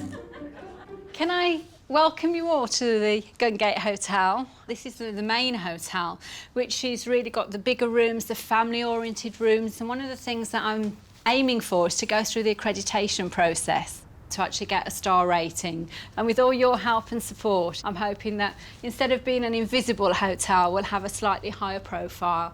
I couldn't have done it without Alex and her team. Don't start me in tears. Sue gave a really good speech. Shyness is not one of her problems. After a warm welcome to proceedings, will the Gungate hit the spot? So this is the first of the family room. that's had the makeover. That's lovely. Yeah. Do you? like it? Yeah, it looks really nice. The family room's fantastic, but really well equipped. It's a perfect place for them to stay as a base, to visit the zoo and the other parts of Tamworth. I want Sue to really show off how much work she's done and the great strides she's made in improving this place. Our newly done bathroom. Which I like. For the guests, it's a bullseye. So this is the room that we've just done. I think it's really welcoming for people to come in. It makes people feel as though they're coming home, really, rather than going into a standard hotel room. It doesn't look like it's on a budget. It looks really impressive, doesn't it? Yeah, that's really good. Certainly I'll be recommending it to people to come and stay here and give it a try. Local, fresh produce, great service. She's got it all. Do you think it's the sort of thing that you could recommend to families to come and stay? Definitely. Very welcome. Isn't it lovely to have people telling you how nice everything is? Yes, yes. You know, a lot of work, but it has paid off. Smiles all round, but are the signs good for a star rating? We've still got the big hill to climb, which is the accreditation. Yes. And I'm really hoping that you'll have 3 nice stars to add to your logo. So am I. That would be the best news. Listen, darling, good luck. And just remember, the assessor could come at any time. So I need you to be ready at all times. Yes, I will be. And I'll wait for the phone call. I think Sue will feel an enormous sense of achievement if she manages to get 3 stars.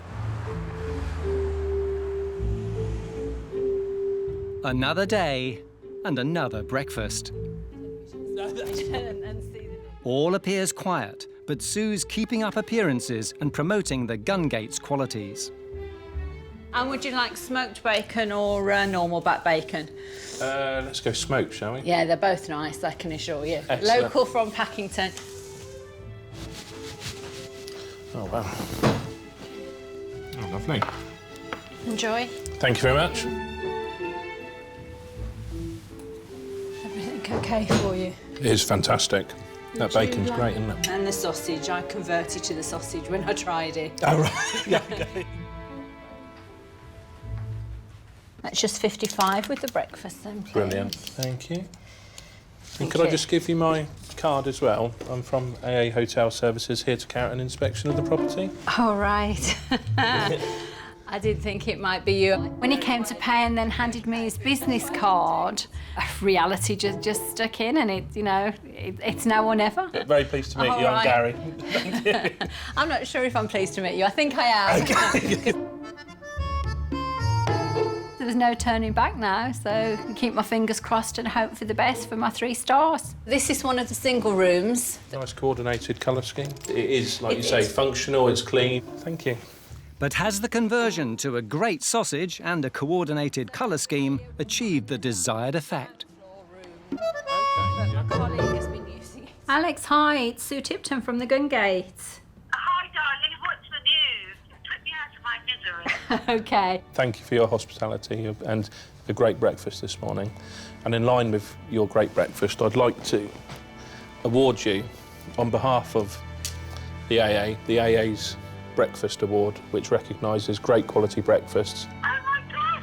So, yeah, really pleased. High praise indeed, but is the Breakfast Award as good as it gets for Sue? Tell me, though. Put me out of my misery. Okay. On behalf of the AA, I've got 3 stars. because of all the work and that drive for quality that you've done, you actually fit within the AA's Gold Star criteria. Better than that, I've got 3 gold stars. Oh, my gosh, darling, I'm thrilled for you. It's been really hard work, but rewarding. Pleasure to show people around now. It's been really good. Bye, darling. Bye. The Green Man, a 12-bedroom pub and hotel in Wembley, northwest London, run by 45-year-old Australian Mal Preedy. Our most popular drink's probably lager. Hello. Mal took over the football-friendly hotel 14 years ago, bringing his unique Antipodean charm with him. No, I don't show anyone to their rooms when they check in. I just give them the key, tell them where it is, and up they go. I like to make sure that we can offer the best customer service possible. Breakfast? We don't do breakfast. With the world-famous stadium just a stone's throw away, Mal and his team have managed to score with supporters. Sometimes we can serve between 5,000 and 6,000 pints. If there was a competition for beer drinking in English, we win hands down.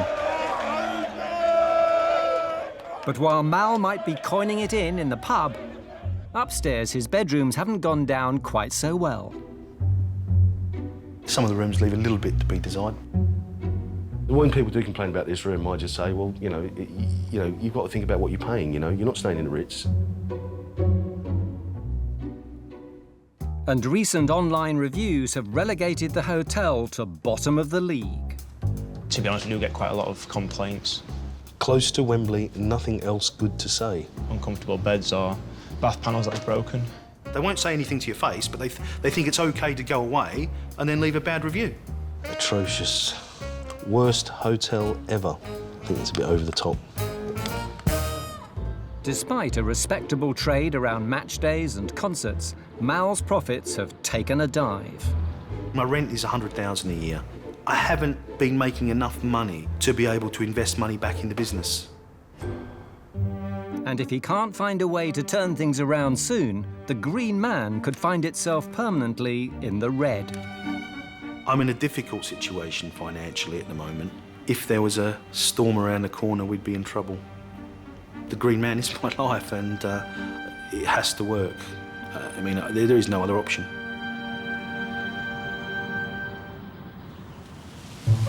Enter the hotel inspector. Can industry expert Alex Polizzi help dig Mal out of his financial hole?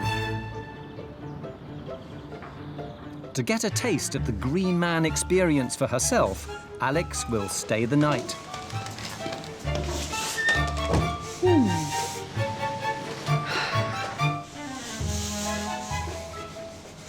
Not the most encouraging reception area. Are you checking in or out? Checking in, please see a member of staff in the hotel bar. Fine. All a bit sad and a bit tatty. Right. Unenthused by first impressions, Alex goes in search of her host. Hello, Oh. hello. Hello. You're Mal. I'm Mel. You must I'm be Alex. How are you? Very All right? nice to see you. Thank That's you good. very much. Yeah. You had a busy day yesterday, We didn't did you? have a busy day yesterday, yeah. It wasn't too bad at all. Mhm. Would you normally be working on the day after a busy night? No. OK, so I'll make allowances. Okay, yeah. Mhm. Rooms. What room have you given me? We are in room 12 tonight, Alex. OK. OK. Yeah? You ready? Shall I take you up? Yes, Right. please. And away we go. Let's Just go. this way? Thank you. The Green Man has 12 ensuite bedrooms, all provided on a strictly room-only basis. I used to do breakfast, but I stopped doing breakfast quite a while ago. Sometimes I was getting a chef in, and then no one had come down for breakfast. Thank you. Here we come. OK. And here we are. What do you sell this room for tonight? Tonight I would sell this room for £39. Or if there's a concert or something like that, I would increase the price of the room. Considerably? Yeah. Considerably. Mm-hmm. Up to? 125. Good Lord, darling. And no wonder you've got a smile on your face. You say that, yeah. Thank you so you. much. Room 12's a big room. I think if I'm looking at the rooms overall, she's not in the best, she's not in the worst. She's in one of the, probably the average rooms. Well, I keep thinking I have reached the nadir of my hotel experiences, but this is frankly a new low. I mean, there is cheap and there is unsafe. Look at that crack in the ceiling. Cracks are everywhere. The patches of damp everywhere. Overall, I would say the decor's not too bad up there. This half hanging off the wall. Cable ties on the cupboard door to make sure that they keep closed. Thoughtful of them. Mal seems like a nice man. I'm surprised that he has the bare-faced gall to show me into this room. If I was in his shoes, I'd have been incredibly embarrassed. And the glamorous theme continues with the broken bath panel. It is like a joke. It is like a crackhead's den. Even the basin is cracked. I'm amazed, 120 quid on a night when he can charge it. It looks like an earthquake's happened. You know, am I going to die in my bed tonight is the kind of thing that I have to worry about at this point.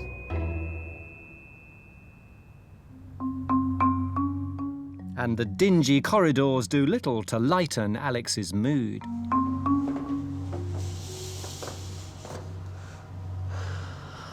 Well, this is really bad. Imagine being shown to your room 6 and being faced with this, not only the wallpaper peeling, but one whole strip completely peeled. You know, I'm always surprised. I think I've seen it all, but there's still things that can surprise me. I'm not changing anything for her. She can come and see it as she, sees it, and then she can advise us from there, really. It's still tragic, but it's better than my room. Well, I can quite clearly see there is no mattress protector on this mattress. You can feel literally every spring, my goodness. I know you get what you pay for, but do you have to really give people the worst possible experience for their money? Outside, Alex discovers the Green Man is suffering a hangover from the night before. This is their car park. Look at the mess. Does anyone ever come and pick things up? I'm not one that worked myself into the ground. I don't believe in that, because I don't think you do anybody any favours by overworking. Very untidy rubbish area. Doesn't give a good impression. Green Man has stood here as a public house since 1722, which must be the last time it was decorated. And the beer garden, a haven for footy fans, also gets a kicking.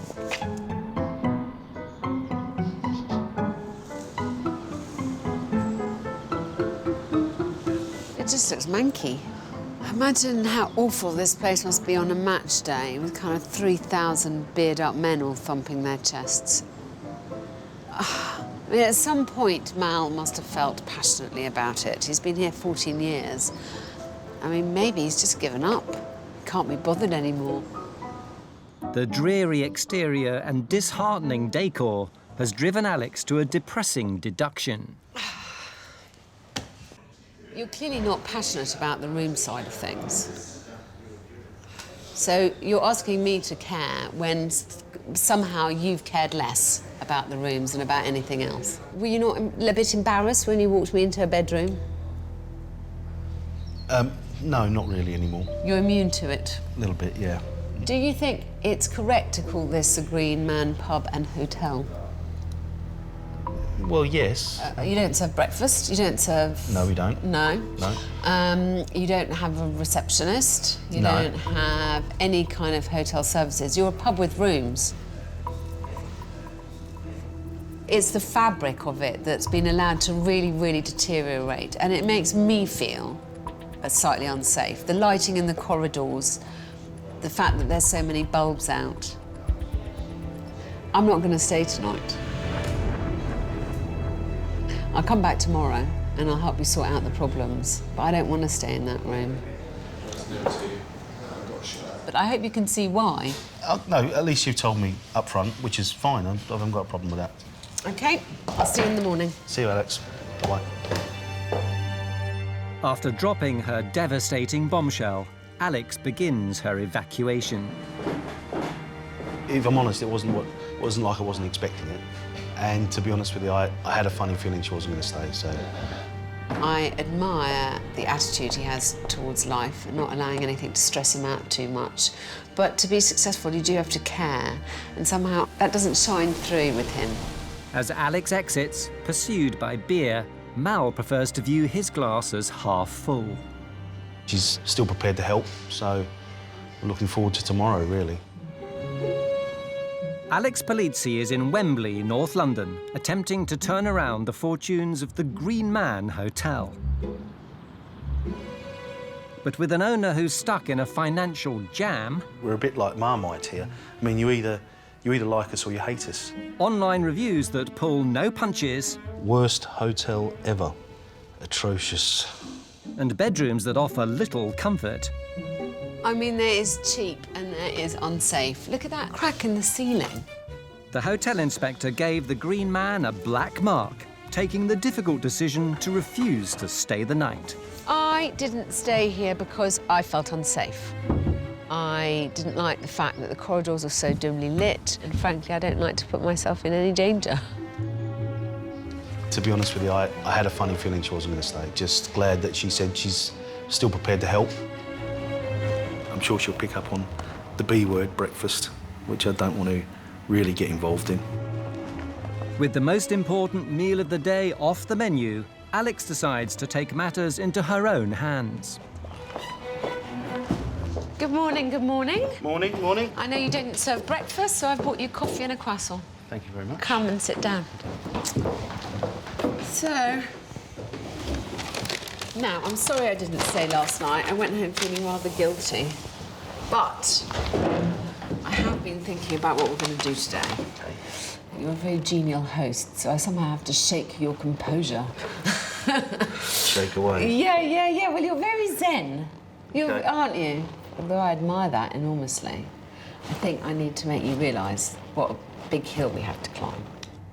Because I think you've been here so long that in a way you're blind to some of it. Yeah, that could be, yeah. And I kind of want to shock you a little bit. OK, fine. Does that sound good? Yeah, OK. Sip of my coffee to strengthen my resolve first. Alex believes Mal needs to open his eyes to the Green Man's failings, starting with that unappealing welcome. What does this say? The Gren Poohan Hotel. Yes, the Gren Poohan Hotel. As we speak, I'm having some signwriters staying in the hotel tonight, and I'm hoping that they're going to fix it for me tomorrow morning. OK. You had quite a busy night before I came, but things like the bits and bobs of detritus around, whose job is that to clear up? It's the boys when they come in. OK. And the hotel's no-go zone needs some affirmative action. I always love a bit of hazard tape. It's reassuring, I find. But we had a fire. Right. OK, it was only 2 weeks ago. We haven't cleared it yet. No, but we 2 will weeks. be. I know it's not really long enough to do anything, really, is it? It's expensive to clear rubbish, you know. I know, darling, but look at what that looks like. I wouldn't come here with my family, let's put it that way. I wouldn't particularly want to sit in your garden on this lovely day at the moment. Alex's tough talking has clearly left Mal shaken. Can she now stir him into action in the reception area? This is what you base the hotel name on. Now, I have no problem with this kind of signage, but does it have to look like this? The information is good. It's just how you present it OK. that's bad. You've got this bell here that doesn't do anything. No, we need to make sure that all this feels like you're coming to stay somewhere that's safe, that's not a DOS house, basically, yeah? OK.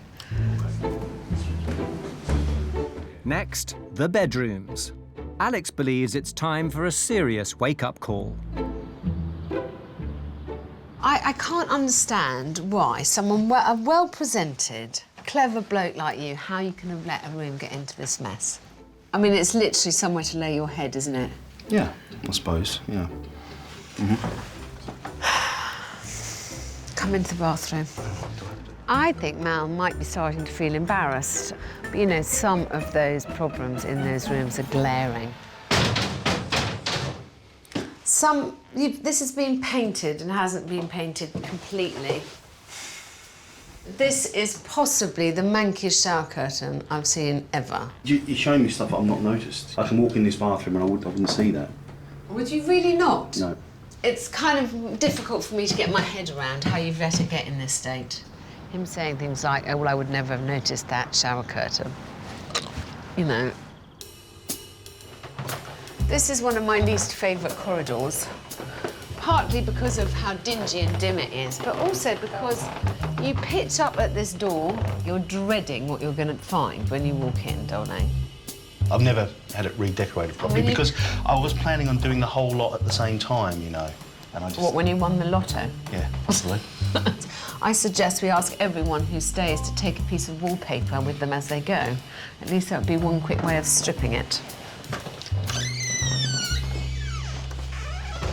So Exhibit A is, I mean, the handprint marks all over this wall. It looks like someone has been struggling to find their way out. Honestly, to do a coat of paint, darling. And I know you say there's water damage, but what are we going to do about it? We're going to leave it like that forever? No. 39 quid. You might feel even slightly hard done by at that price. I don't think so. You don't think so? No. You think they deserve this? No, I don't think they deserve this at all.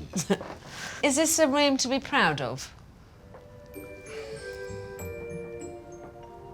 OK, it's not really, no. I'll be honest with you, there were some things she showed me that I hadn't even seen because I've been off the ball. You know, I've not noticed them myself. So from that point of view, it was good. If Mal is serious about getting the green man back in the black, Alex needs him to follow her three-point plan. So I think the first thing we've got to do is to challenge your complacency. And you've just let the rooms fall so far behind. Your attitude is you get what you pay for. But I want you to see that it's worth making them nice, it's worth charging more, because there is a market for good, cheap rooms, and there are quite a lot of them around. Amazing rooms for under 60 quid a night. We'll see about that, yeah. I'm not convinced, but yeah. OK, well, I know, but it's going to be a pleasure to me to show you. I would like you to tackle a few tasks for me. Things like the signage at the desk. You know, all you need to do is just smarten it up, darling, OK? I need to provide you or someone else with a checklist, or, you know, the bulb by the bed working, is the grouting clean, a whole list of things. If Mal charges more for his rooms, he must also improve his customer service, offering punters a better start to their day. I'm going to make sure that by the end of my time here, show you a cheap, efficient way of providing a decent in-room breakfast that will take no extra staffing. Finally, Alex wants Mal to look beyond Wembley Stadium's big-ticket paydays and appreciate the potential for his room's year-round revenue. I think you don't realise how much there is that's great in London these days. But you're 10 minutes away from Baker Street by tube. You know, you should be forging links with tourist attractions. We just need to make sure that you get known as somewhere fantastic to stay on the tourist trail as well. And by doing that, we'll put an end to these shoddy reviews that you keep on getting. To help promote the Green Man to a wider and more discerning clientele, Alex and her design team will help renovate the dark and dingy corridor and make over 2 of Mal's misfiring bedrooms. My aim is to give Mal a template for the rest of the hotel. I don't need it to be posh, I don't need it to be super smart, but it does need to be clean and it needs to be contemporary. She's made me realise a lot of things, and I know it sounds stupid, but sometimes you do get caught in a hole and get in a bubble and things like that. As the hotel inspector departs, a newly invigorated Mal summons the energy to tackle the Green Man's rescue plan. Here it is. Got the E. With the countdown on to win Alex's approval, the vowels are in place, but there's still that missing consonant. Just got to wait for the guys to come back next week with a new B. While Alex's team set about giving the bedrooms a new lease of life, Mal manages to lighten the mood in the corridor. Oh, yeah, there you go. That's why. And we've got a faulty light bulb. I've changed it now. With the rescue plan gathering momentum, Mal creates his bedroom checklist with the help of barman Neil. Heater. Heater. Kettle. Make sure we've got a kettle. Kettle. I'm asking Mal to make up a checklist for his bedrooms because it's an easy way to make sure that everything is tackled and nothing is missed off. A wardrobe. One that it shuts properly, which this one doesn't. It does make a lot of sense. For something very simple that I've not really thought about, to be honest with you. Bedside lamps. Make sure we got some. It's showing me how long I've been out of the rooms for, that I haven't been checking them. None of the windows are broken. Yep. It's a bit cringing sometimes when I see things now and I'm thinking it's my own fault that I've let it into that state. Alex is also looking for some improvements to the front desk. First impressions really do count, and anyone walking into that reception area is going to have a sinking of the heart and a feeling of dread. With the promise of providing his guests with a warmer welcome, Mal hits the shops with Neil. Can you imagine walking to the Green Man and seeing that there? Yeah. Oh, What do you reckon? perfect. Yeah. I like that. OK, I'll get that. How many then. do you want? When it comes to interior designs, I have absolutely no skills whatsoever. Well, the skills I have, you could write on the back of a postage stamp. This would be for the windowsills and the skirting boards. You understand what I'm saying? No. Right. You can't wallpaper skirting boards. My main hope for Mal is that he is going to realise that he's got a very nice product and it could be even nicer. I'm going to go with your superior knowledge on this. I'll let you pick, as long as you don't pick that one there. Let's stick a little meerkat by the side. See, these plants are on your head. If Alex doesn't like these, it's on you. Don't worry, I'll tell it was you. Alex Polizzi is at the Green Man, a 12-bedroom hotel in Wembley, North London, run by 45-year-old Australian Mal Preedy. Well, I'm not one to go on first impressions. What you pay is, is what you get. On big match days, the bar's a local hot ticket. But the bedrooms left the hotel inspector cold. People sleep in rubbish dumps when they have to, and I don't have to. And fellow dissatisfied customers have been keen to share their displeasure. Reviews, I hate them. They get on their little computer and they...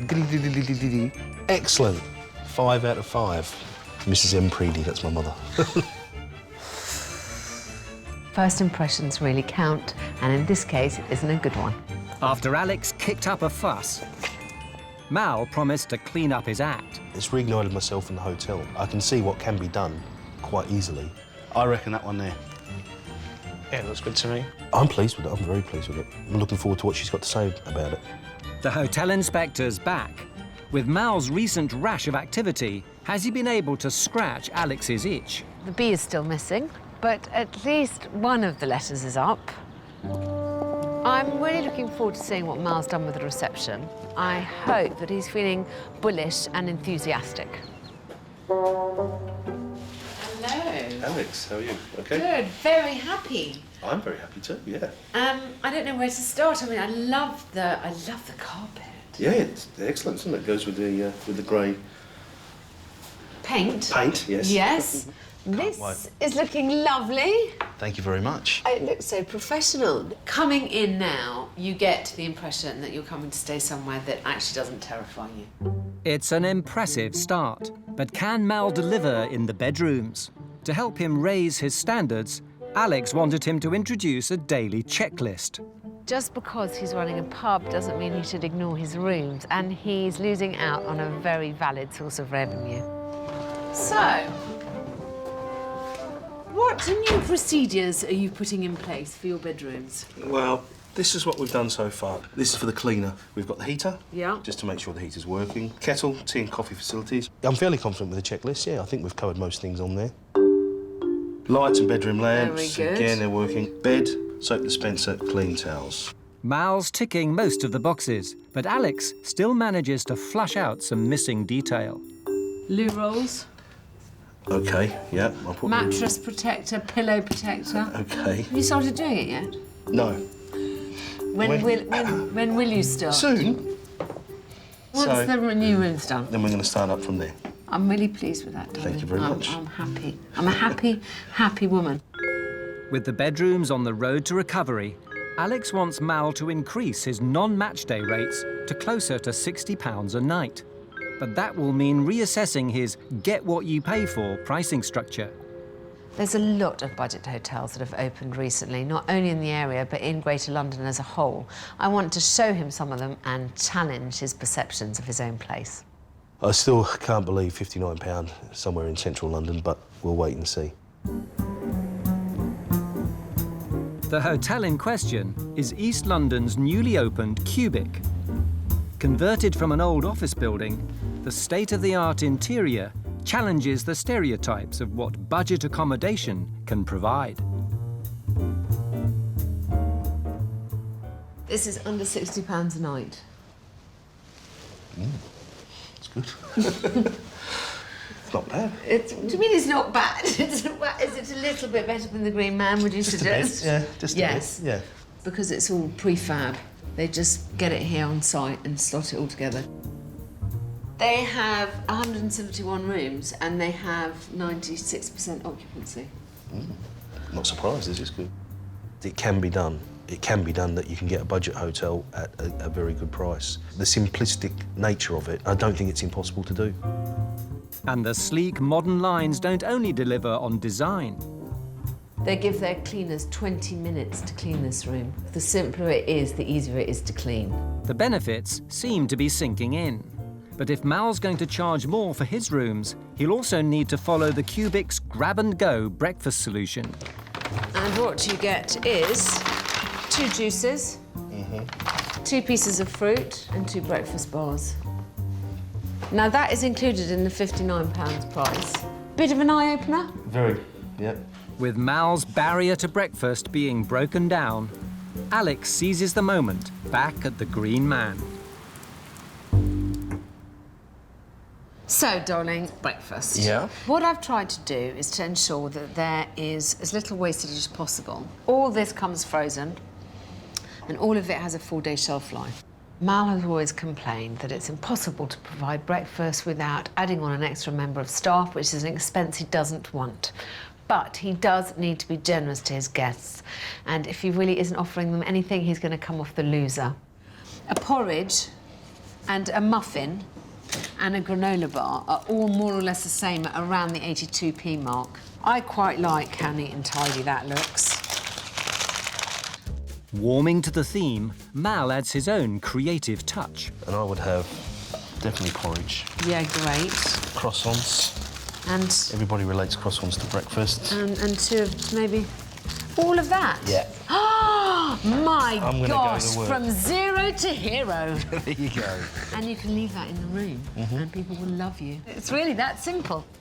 Then when you're pleased with how it looks, you can take a photo. Make sure that the staff always look the same way every time. Shall I take a photo while we're here? Oh, look at that. I love how proactive you're being, darling. Alex has shaken Mal into action, and preparations begin for the newly designed breakfast to go. 2 porridge, granola bar, 2 OJ, 2 croissants, 2 spoons, 2 butter and 2 jam. The hotel inspector's rescue plan seems well in hand. Mal's buying into his budget accommodation, delivering a more caring customer experience.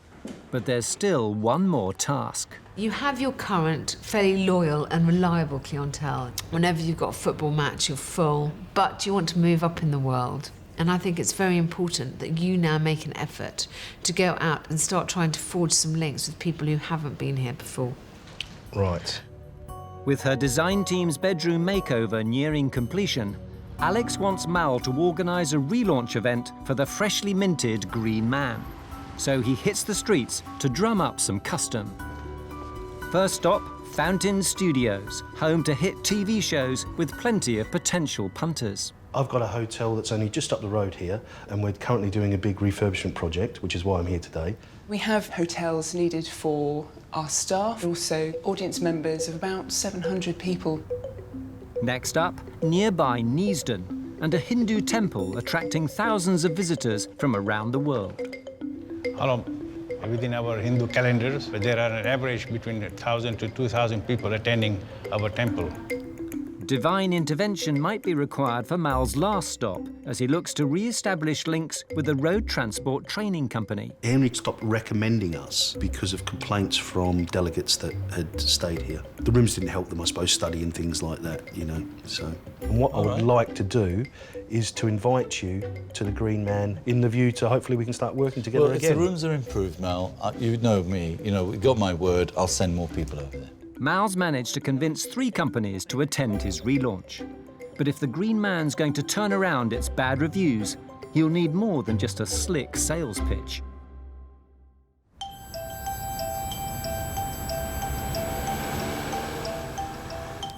With the relaunch fast approaching, Mal's up bright and early, getting his house in order.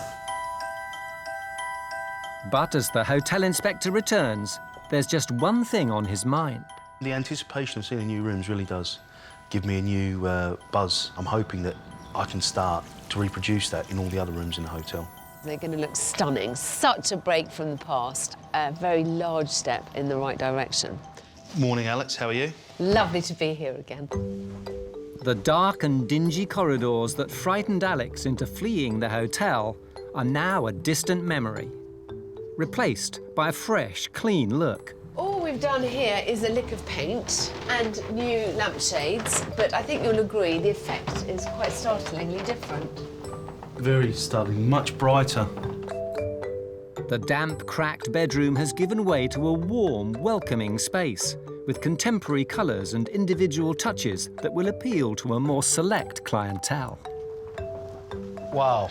Do you like it? Honestly, I love it. I really do. Oh, my God. It's a transfer. We did a few very space-saving things, like the hanging wardrobe. We've got the same number of beds, but I've made sure that they have headboards so we can try and avoid the greasy marks on the wall. Easy clean, looks very white, it looks bright. New carpet and these lovely new lights. Oh, I didn't even notice that. Wow. And I'm dying to see the bathroom. All right, let's go. People are now going to walk in here and think they're getting a lot of bang for their buck. And hopefully that will allow you to start raising your room rates. I think I definitely can now. The fresh, clean and serene colour scheme continues next door.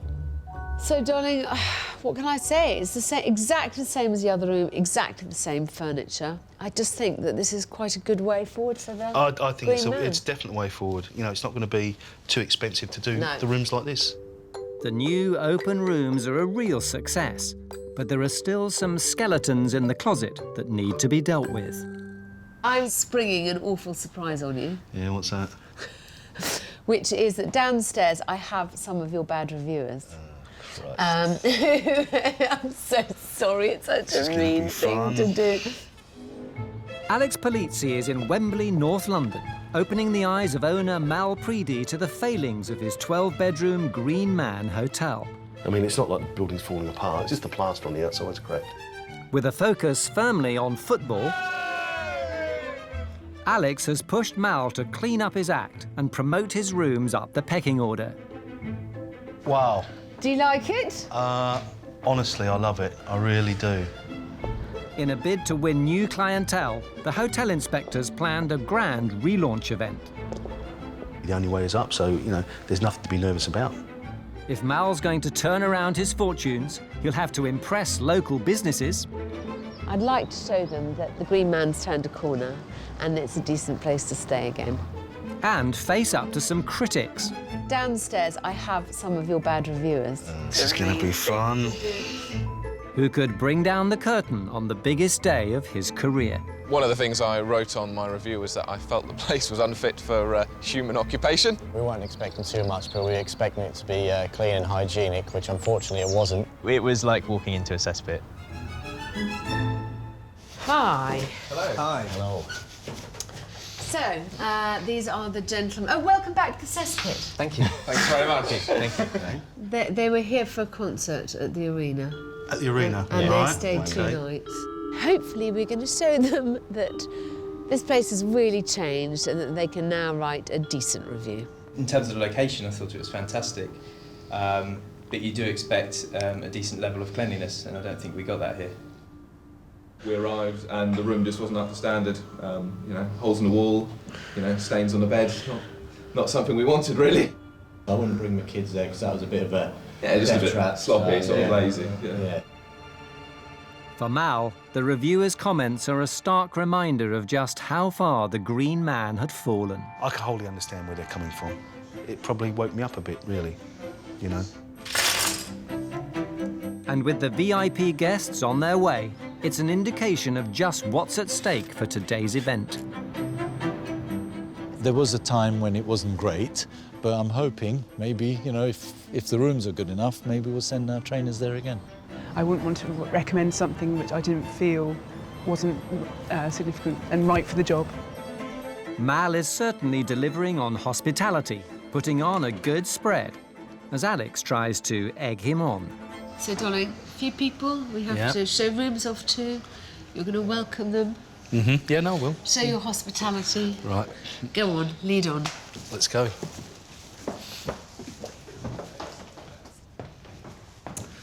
Well, welcome everybody. I'm glad you all took time to come today. I really appreciate the time that you've given us. And it's there's a lot of people here that I haven't seen before. So I'm really looking forward to showing you our new rooms upstairs that we've recently renovated. I'm sure you're all really going to be impressed with them. Is that all right? A slightly stuttering start, but hopefully the newly refurbished bedrooms will speak for themselves. First thoughts? Yeah. Wow. Beautiful. Very nice. Very matching. Oh, London bus. It's just really airy. You've got the high ceilings as well, which is it's total plus. Who thought up the design? I'd love to say it was me.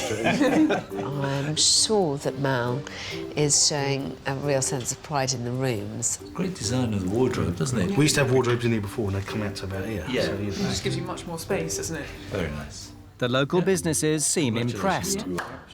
But can Mal persuade the reviewers that the Green Man is no longer a cesspit?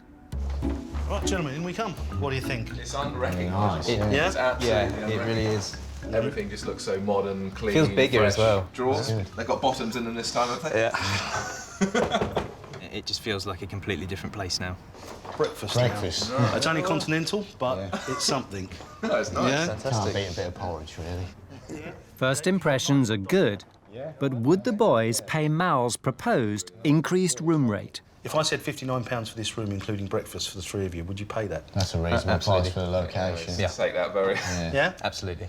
I would definitely change my review on the basis of what I've seen today. I felt very proud showing the rooms and to see their faces and to see their reaction, because they were genuine reactions. I thought they really were impressed. Alex's makeover seems to have hit the mark. But will the local businesses commit to coming to the Green Man? You used to send people here before, Henry. I did. And then what happened? They were starting to moan and groan, and we had a word. I just wonder, have your perceptions of the Green Man changed since seeing the new rooms? Forget the past. Yeah. It's beautiful rooms, and I'll certainly start sending people again. Yeah, the rooms are lovely. They're airy, they're bright, and they're modern, and I think that's something that's really key. We were not aware of this particular place, but after looking at it, I was very impressed. I really hope that you'll be able to support the improved Green Man. I think Mal's gone a long way to changing your attitude towards the rooms as much as anything else. I think, yeah. And I'm sure you'll find a warm welcome. Very good. Well done. Well done, Thank you too. Thank you.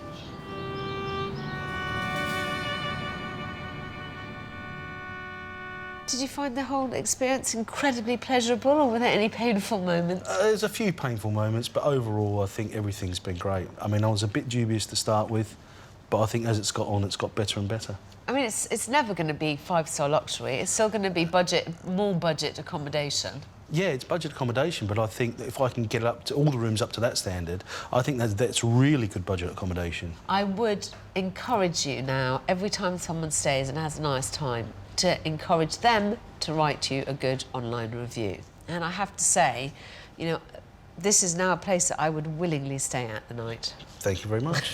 It's true. You're welcome anytime. Thanks, darling. Thank you very much. Cheers. Cheers.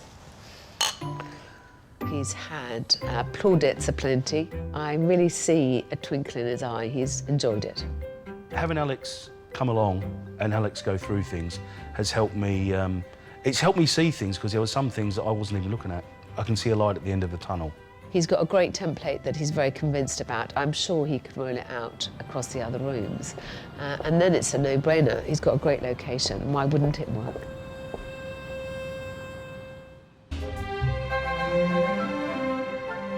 The Waterhall.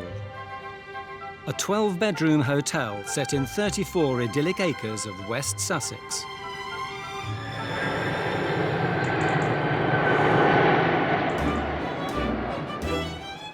Home to Andy and Anne Marsh. Well, you can see us, can you? Of course you can see us. What's otherwise?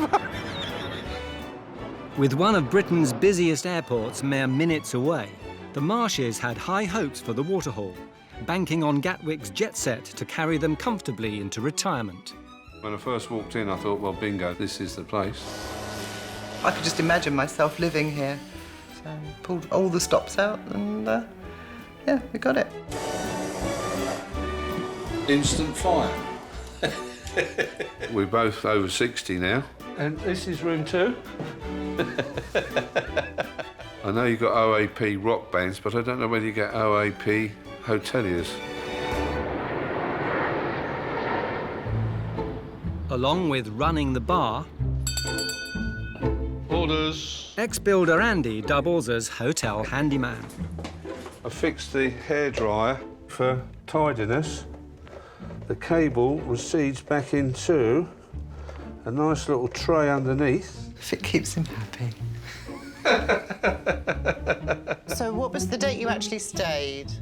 Wife Anne checks in arrivals. There's a spider there, look. It's gone now. Meanwhile, the Marsh's 2 children, David and Kate, have also been roped in to running the waterhall. Hopefully, by the time Mum and Dad give it to us, our kids will be old enough to just take it They to can run it, yeah. But though their own offspring are part of the furniture, other people's aren't quite so welcome. Children need to be in a large hotel. When we first started here, we did have children. There's a kid running down the... It's just a battle that I don't want. And it's not just children that have left their mark on the Marshes. 12 years ago, people carried a suitcase.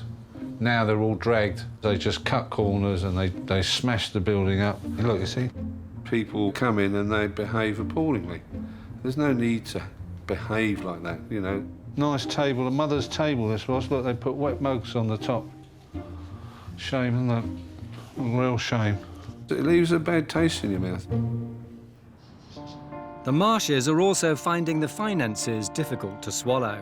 Despite a healthy occupancy, competition from the airport chain hotels has driven prices down, leaving the couple with just £5 profit per room. It's a difficult thing, pricing, because, you know, we have tried it in the past. We have put our prices up and bookings do stop. Now it's so much more cutthroat. You know, if everybody around Gatwick put their room price up by £10, we would all be better off. Yeah, it just makes you tired and you just wonder why you're bothering to work so hard every day and you can't see the end to it.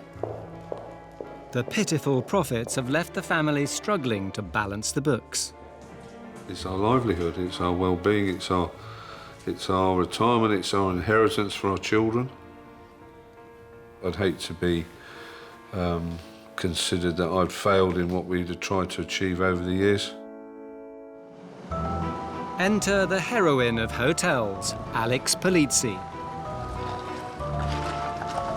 Can the industry's most formidable force get this belly-up business back off the ground?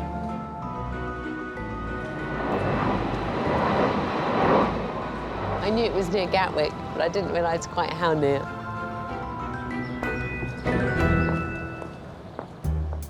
To find out why the hotel is flying so dangerously low, Alex will stay the night. Hello, I'm Alex. Hello, Alex. Pleased to meet you. Welcome to Waterhall. Thank you, Andy. Are you busy tonight? Half busy tonight. Half busy tonight. If you'd just like to put your name and your address just there. Right. So you're just staying overnight. You're not flying away in the morning to some exotic location. Now, we're going to put you in room 14. Lovely. So you'd like to follow me? I'll show you where everything is. Thank Come you on very through much. this way. The Waterhall's 12 bedrooms all offer ensuite facilities, while breakfast comes as an optional extra. Alex will stay in one of Andy and Anne's more modestly sized doubles. This is your room. Lovely. This is a very nice little room. How many rooms are this size? Probably 2 or 3. And what price would you sell this for a night? This would sell at 49. And bigger rooms? Well, they're all sort of the same They're price, all about really. the same. Yeah, they're all about 49. Fantastic. Anything else you want to show me in the room? Just to show you my space-saving wardrobe idea. Yes. Because you know normally wardrobes are at least 2 foot wide. Right. So what I do is I cut them in half so that people can hang their clothes that way rather than that way. Applause, applause, congratulations. I'm very admiring of your ingenuity. Great. I'll have a look around and then I'll see you later. Lovely. Okay. Thank Great you stuff. very much. Okay. Thank you. This is a very nice room, quite neat. The triptych of the hairdryer, light, mirror, all perfectly positioned. Even my mother would approve. I think she's impressed with my wardrobes. Well, I hope she is, as I love them. Bathroom. Fantastic, lovely, very clean. It's all there. 2 lots of towels, wet style shower. £49 a night seems very, very cheap for this quality. I'm wondering, you know, why they're so insecure about the service they're providing and the rooms they have to offer. I can't yet work out what's going wrong here. Alex's bijou bedroom has ticked all the right boxes. In fact, it seems the waterhall's overflowing with first-class accommodation. This is a very nice room indeed. I like this whole setup. Very appealing. Love the lamps, love the bed. The colours are great. This can't be the same price as my room, surely. I mean, this is like a suite. We've tried putting the room price up. As soon as you put £10 on, the booking stopped. Well, hell, if I got £100 a room here, you guys wouldn't be standing in front of me. This is the nicest place I've stayed in for a while, let's face it. I don't know, it's, the more I see, the more confused I am. It doesn't feel like somewhere that people are spending, you know, less than 50 quid a night at, but apparently that is their business. With premium rooms selling at economy prices, Alex thinks the Waterhall might be suffering a severe identity crisis. First of all, I'm going to look at the website, which immediately sends me into even more of a tailspin, because here it calls itself the Waterhall Country House Hotel, and the next paragraph calls it Gatwick's Premier Bed and Breakfast Hotel. So it's neither a country house hotel, I would suggest, and it's probably more than a bed and breakfast. I'm just not quite sure that they're clear about what they're selling to people. And if I'm confused, I'm sure everyone else is. We're less than 10 minutes from Gatwick Airport, yet you'll be amazed by our fantastic rural setting. True. It is the most stunning setting. I'm feeling puzzled about what to do here, but we've got to find a way to generate some income for them, clearly. Pondering the hotel's predicament, Alex heads for dinner, served in the Waterhall's newly refurbished conservatory. Okay, 1 pie and mash ready. Lovely. Thank you. Ooh. Ooh. Yeah, some gravy. Thank you. That looks lovely. Thanks, darling.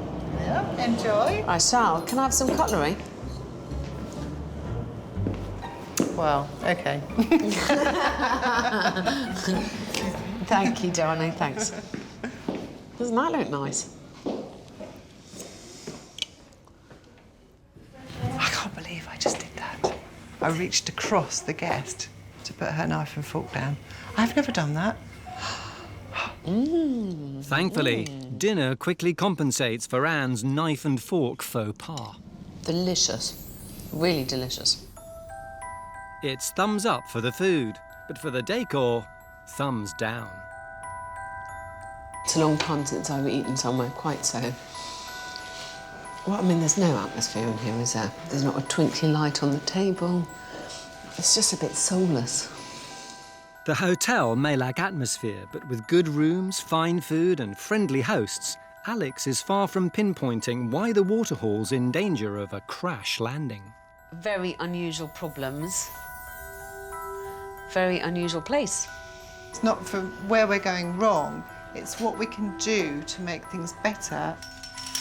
We've still got the enthusiasm there, so it's just channeling it now into the right channel so that we can get more out of it. So yeah, bring on tomorrow. This place is a far from obvious fix to me. I just can't quite work out what I'm going to do here. Alex Polizzi is at the Waterhall in West Sussex, a country hotel under a dark cloud. Despite a steady stream of business from nearby Gatwick, local competition has left owners Andy and Anne in financial freefall. Salary? Are you kidding? Crikey, if I had a salary, I wouldn't be here. I'd be on holiday. The Marshes are hoping some blue sky thinking will lift the Waterhall out of the red. But after spending the night, Alex's solution remains shrouded in grey. I've lay in bed last night thinking, what am I going to do here? I feel like there's not very much personality displayed anywhere in this hotel, but I haven't quite come up with an answer. I need to start thinking on my feet. Keen to get to the bottom of why the Marshes are turning such a pathetic profit, Alex has arranged to meet the hotel's master of marketing. I don't think that there is any point at all in working as hard as they do to end up with a profit of £5 a night. It's just ridiculous. In fact, it exhausts me just to think of it. Can son David shed any light on where the Waterhall's going wrong? Hi, David. Hi, Alex. How are you? I'm good, thank you. So, what do you think the problem is here? I think the fundamental issue is that we can't sell the rooms at a high enough value to make money. We've got 80% occupancy, generally speaking. That's quite good. Which is good. But we just need to charge more for those rooms. And what we give away at the price we do, I think is too cheap. How do you think the stresses and strains of the business affect your parents? I mean, it's hugely stressful on them. It does take its toll. It's easier when you're making money and you can kind of accept that you're working hard. But to work really, really hard and have very little left to show for it is really soul-destroying for them. So I do feel for them. I think it is very hard for small independent hotels to compete with chains on price. They have better buying power, and so everything they buy in is cheaper. So I think an independent hotel has to advertise on things other than price. They are offering a completely different experience, and it's the experience that has to be emphasised. If the solution lies in pushing up prices, the Waterhall will need to offer more than its nearby neighbours. Alex hopes the hotel's extensive grounds can provide some inspiration. How many acres do you have here? We've got 34 acres. It's a bit of an extravagance, really, but it's just really nice. It just sort of makes Waterhall in a way. OK, lead on, lead on. Let's see some of it. Come on, then. Just follow me. So this is all yours, as far as the eye can see? As far as the eye can see, right the way down there, all the way around here, and more land up that way as well. It's rather wonderful. It is great. It's lovely. Has Alex unearthed a potential cash cow in the Waterhall's very own backyard? Well, I was not expecting this. Terrific, isn't it? It's amazing. It is. Did you do this? Yeah, I did it all myself, yeah. You're a clever chap, aren't you? I'm really impressed and amazed. This is a space that we've got to start making more use of, making you some money. Well, I'm starting to see some solutions coming my way, thank God. About time, too. All right, let's go, come on. Excellent. To stand any chance of reviving the hotel's fortunes and reinvigorating the family, Alex will need the Marshes to put some wow back into the Waterhall. Usually, I have to go around telling people to declutter, to depersonalise. This is the first time I think I've ever got to tell people to do the opposite. It is so immaculately clean, and I cannot overstate that. But as a result, it's slightly sterile. I don't see your unique selling point here at all. To set the family apart from local competition, Alex wants the Marshes to ditch the hotel's muddled identity and start celebrating its independent status. I don't think that the website reflects at all what you are here. It gives quite mixed messages. You know, you're a country house, you're a hotel, you're a bed and breakfast. Someone stays here, they want the opposite from that sterility they are getting from a many-roomed place. You're not a chain hotel. No. That's the point. Yeah. With the Marshes bogged down in a scrap for the cutthroat airport trade, Alex wants the family to open up a second stream of revenue. She thinks the Waterhall's outdoor space could offer the perfect solution. There's lots of assets here that you are not making any money out of. You've got these lovely grounds, you've got the barn. That barn has a million different uses. You need to start thinking of lots of different ways, of lots of different people to be selling to. You can't just keep plugging on at the same old things, because we know there's no money in it. Yeah, we do know that. You have got to make it pay for you. Finally, with the hotel's wide range of rooms all being charged at a flat rate of just £49, Alex has a simple plan to boost the Waterhall's plunging profit margin. There's only so many ways you make more money in a hotel. You increase your occupancy, you increase your number of rooms, or you increase your room rate. I'm suggesting that you start doing some tiered pricing on the rooms. Give people the option. And to help you with that, I would like to take on 2 bedrooms. I'd like to do a superior room and a standard room.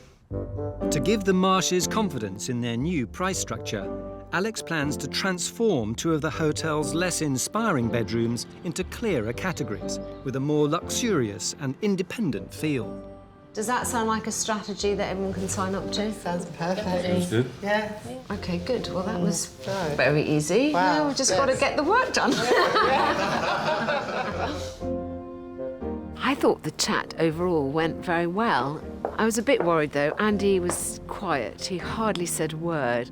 It was the first time in 2 days of being here I didn't have a lot to say because I was in deep thought. I noticed that, yeah. Taken aback a bit, I suppose. I didn't think it would be as severe. There's a long way to go yet, and I hope as well that the solutions I've come up with are the right ones, are effective and finally work. With the hotel inspector gone, the Waterhall's rescue plan begins to unfold. Alex's team get to work transforming the hotel's blandest bedrooms. I really want to encourage the family to think of the rooms as being in 2 tiers. There are the larger rooms and the smaller rooms, and the larger rooms come at a premium. And downstairs, the family set about warming up the hotel's cheerless common areas.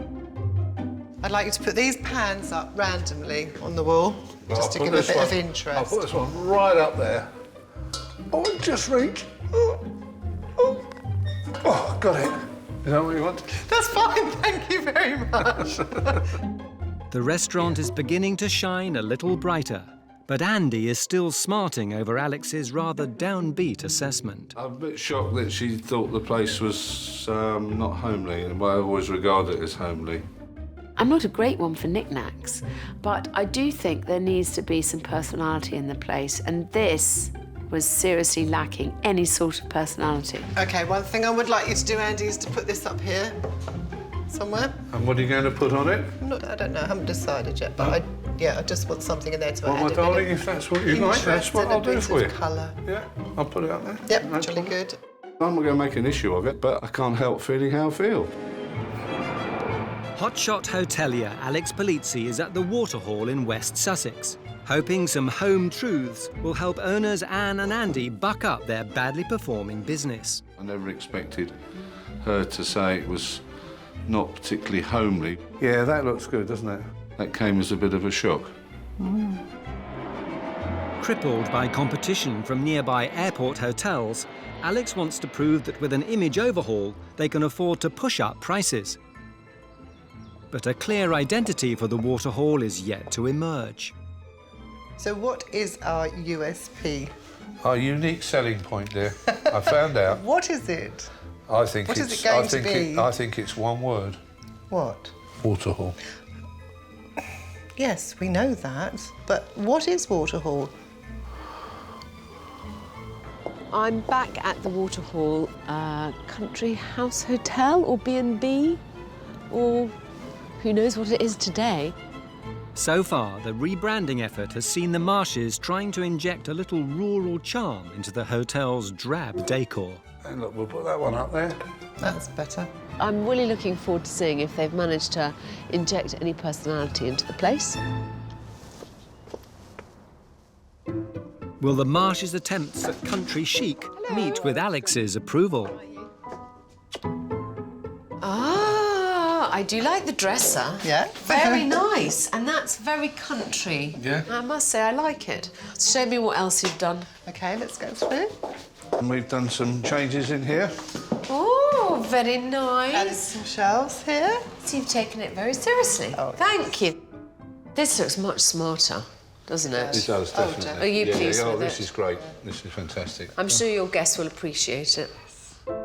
Upstairs, inspired by Alex's plans to furnish them with newly categorised bedrooms, Now, if I take you down to here, Andy has a surprise in store for the unsuspecting hotel inspector. we're setting a little challenge here.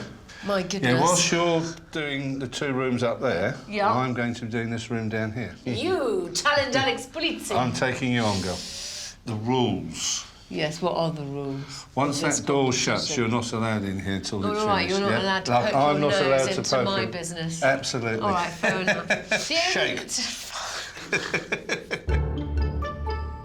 Though impressed by Andy's competitive bid to match her in the makeover stakes, Alex still has concerns about the Waterhall's mixed-up marketing.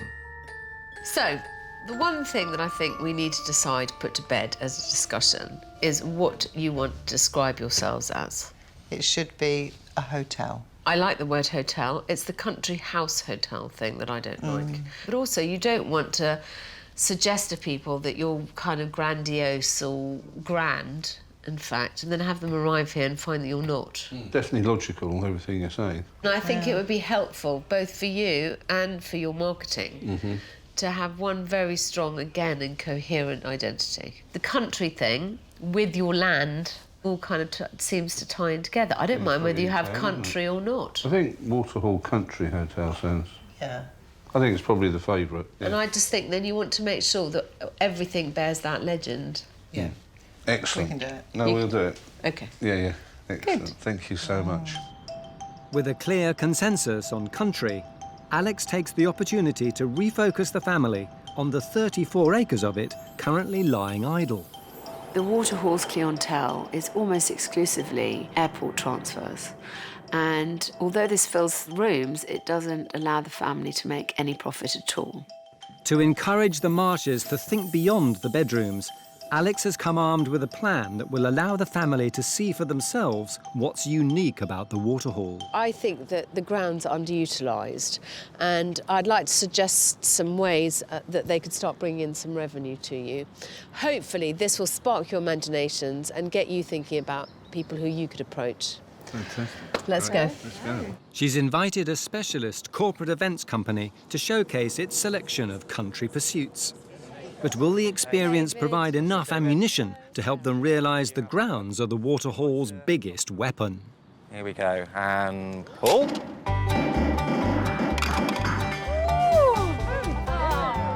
You go and have a go, Alex. No. Pull. It's lovely to see them having fun, but of course that is not the end game here. They have been blinkered.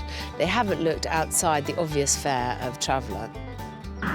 People on corporate events are prepared to pay a bit more money and want a bit more class, so I think they'd be a much better fit for this place. Having been firing blanks on the Waterhall's future, some fresh air is finally starting to trigger some ideas. It's a whole new exciting ball game, isn't it? Yeah, private parties, corporate events. It's endless, really, isn't it? On to the archery. Excellent fun. All right.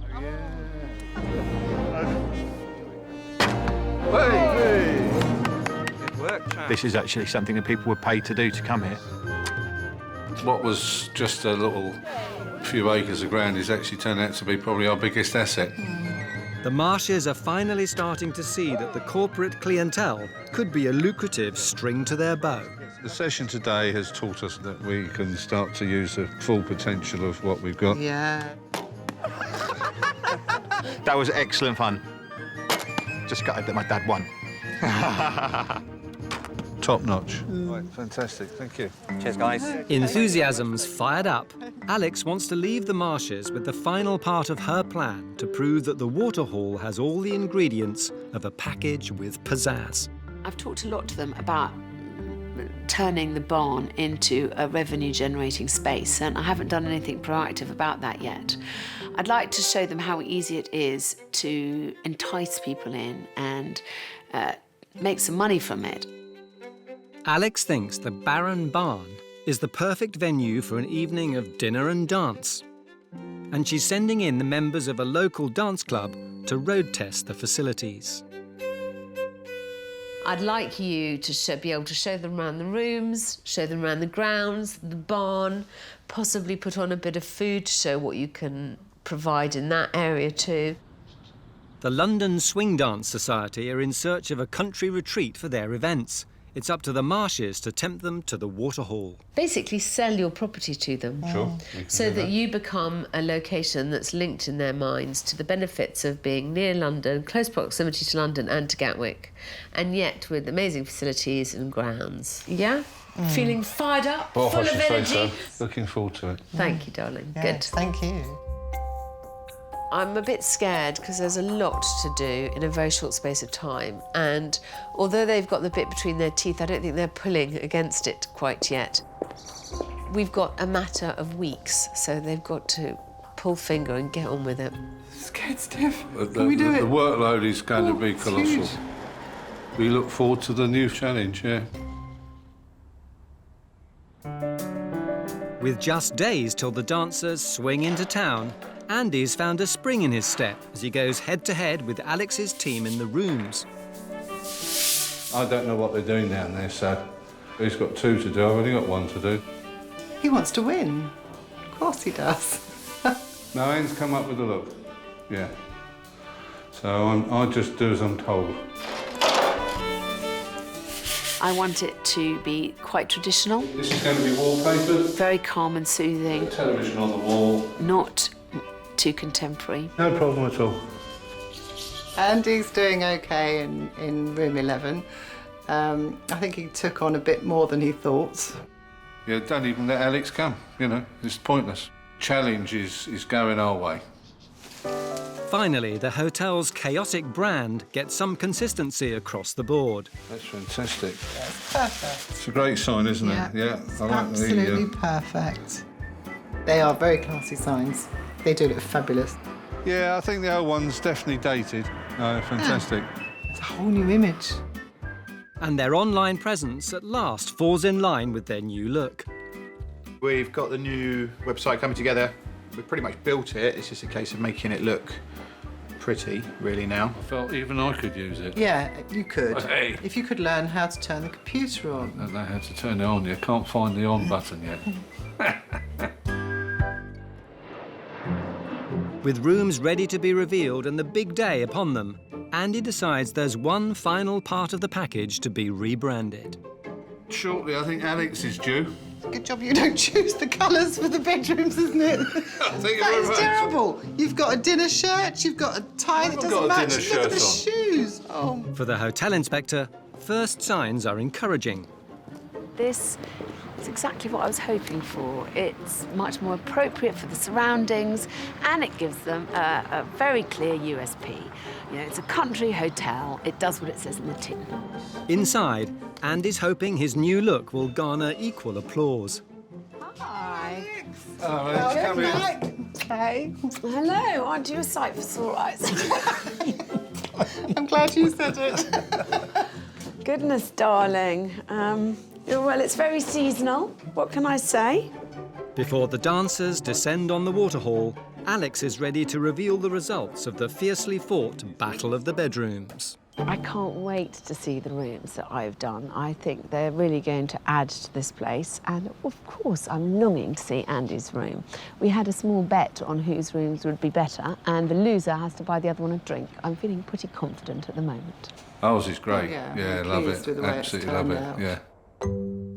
Alex wanted to show the Marshes how they can introduce a more profitable pricing structure by tackling 2 distinctly different rooms. First, one of the hotel's more spacious offerings. Bland and beige has been banished, replaced with chic and cheerful, in keeping with the country theme. Come in. Nice. It's beautiful. Alex has injected all the first-class flourishes that guests will expect from a premium-rate room. I think it is easy to make a guest feel spoiled by a few little touches which really don't cost the earth. I think anything that makes a customer feel as if they're getting a slightly better experience is going to reap the rewards in terms of word-of-mouth advertising. There's a few touches, like the Look, there's a iPod docking station over there. There is a little tiny cafetiere for their own ground coffee. Oh my goodness. Just to make it feel a little bit more special, and something that I'm particularly proud of. Oh my word, goodness. Look at that. Oh, these little towels. Oh, fantastic. That is just so thoughtful. Oh, what a wonderful idea. I just want to remind you that the point was we wanted to create you a two-tier room system. Hopefully this is a room that you can start charging a premium for. Next, one of the Waterhall's more bijou bedrooms. Its brighter new look now celebrates its cosy charm. Isn't that fabulous? Isn't it? It's amazing. It looks so much bigger. Incredible transformation. I love it. Absolutely great. It's wonderful. Gorgeous. Perhaps we could toddle off down and look at our room, yeah? Yeah, I can't wait. It's so rarely that I get a surprise. I cannot wait. Alex's designs have clearly scored high. Will Andy's makeover prove more than a match? Oh my goodness, completely different again. I really like it. It works brilliantly in here.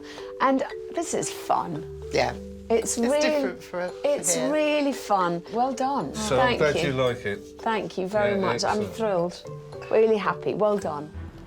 Alex Polizzi's at the Waterhall in West Sussex, helping to lift the Marsh family out of the doldrums of debt. Yeah, it's tough. We're not getting any younger. You know, at some point we have to say, well, we can't carry on. Left cold by the lack of country charm, This is the most depressing part of my day. Eating dinner in a restaurant all on my own. It's slightly sterile. Alex wanted the Waterhall to become less chain, more chic. I feel like there's not very much personality. I don't see your unique selling point here at all. Where's that? And had bold plans to get the hotel making money. They have been blinkered.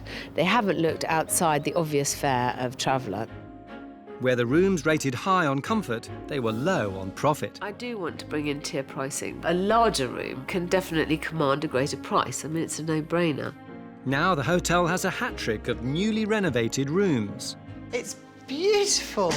And Alex wants to prove that the Waterhall can offer guests a watertight package. They have a huge barn, which they're not using. Alex has invited the prestigious London Society of Swing Dancers to come and sample what the Waterhall has to offer. This is an untapped pool that they must launch themselves into. But will the Marshes hit the mark with the potentially lucrative Lindy Hoppers? Under offer, over deliver. I love that. Happy with the hotel, all attention turns to the barn. What I want the family to do is to put on a high tea, open up this barn. It's a resource that has to be better utilised. I want it to be a fun evening with the new rooms, the slightly more luxurious touches. They can definitely make this a success. I hope I'm right. Alex has just done so much for us, we can't afford to let her down.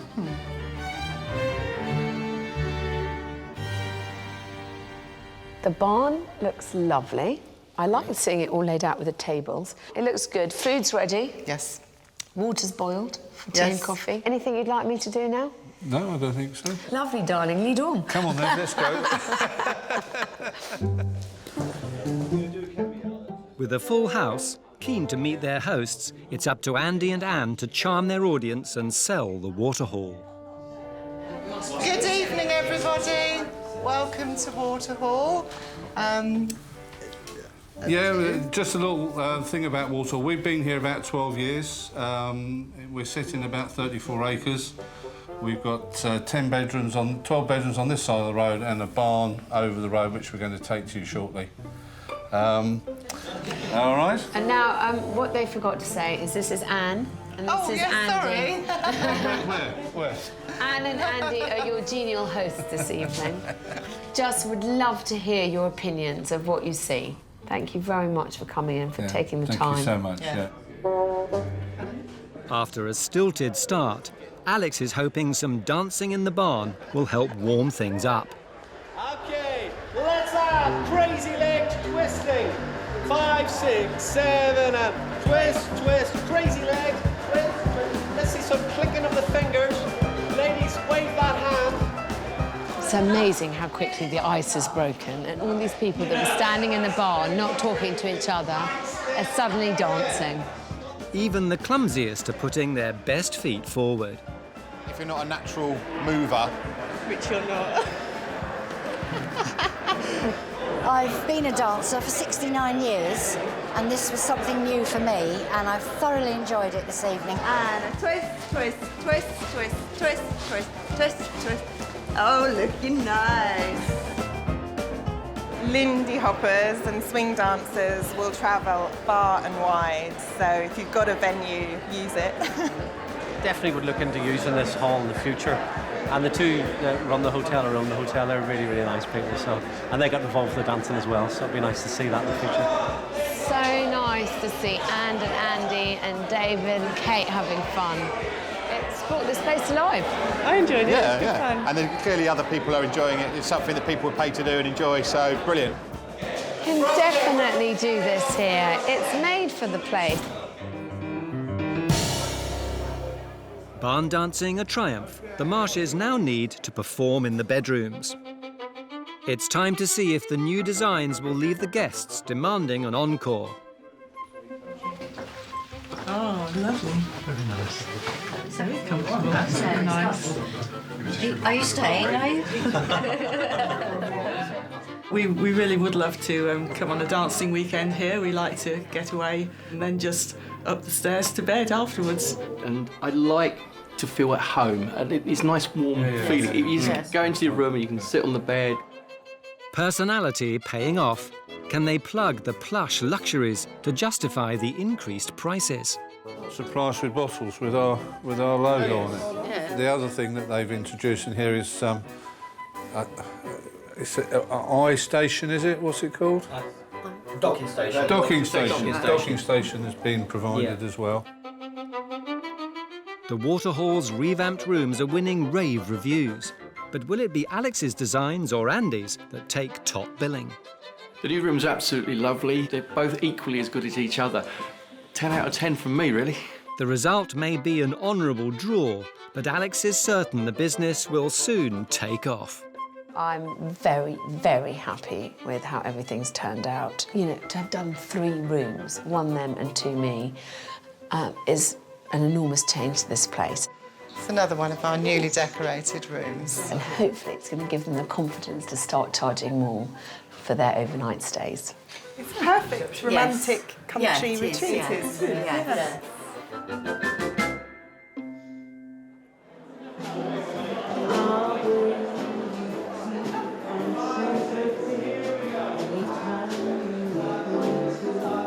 I really hope that we've done enough so that particularly Anne and Andy feel like we've turned the corner and that they can work and start enjoying it and not flog themselves to death for nothing. Thank you so much for everything that you've done for us. Thank you, darling. I'm always around this second. Really? Yeah. Quite sad, actually. Yeah, it's been a fantastic experience. Pleasure meeting her. I'm really glad. Thank you I hope very it goes much for well. everything. Of course, what she's done is she's put the fire in the belly for us to get on with it. Yeah.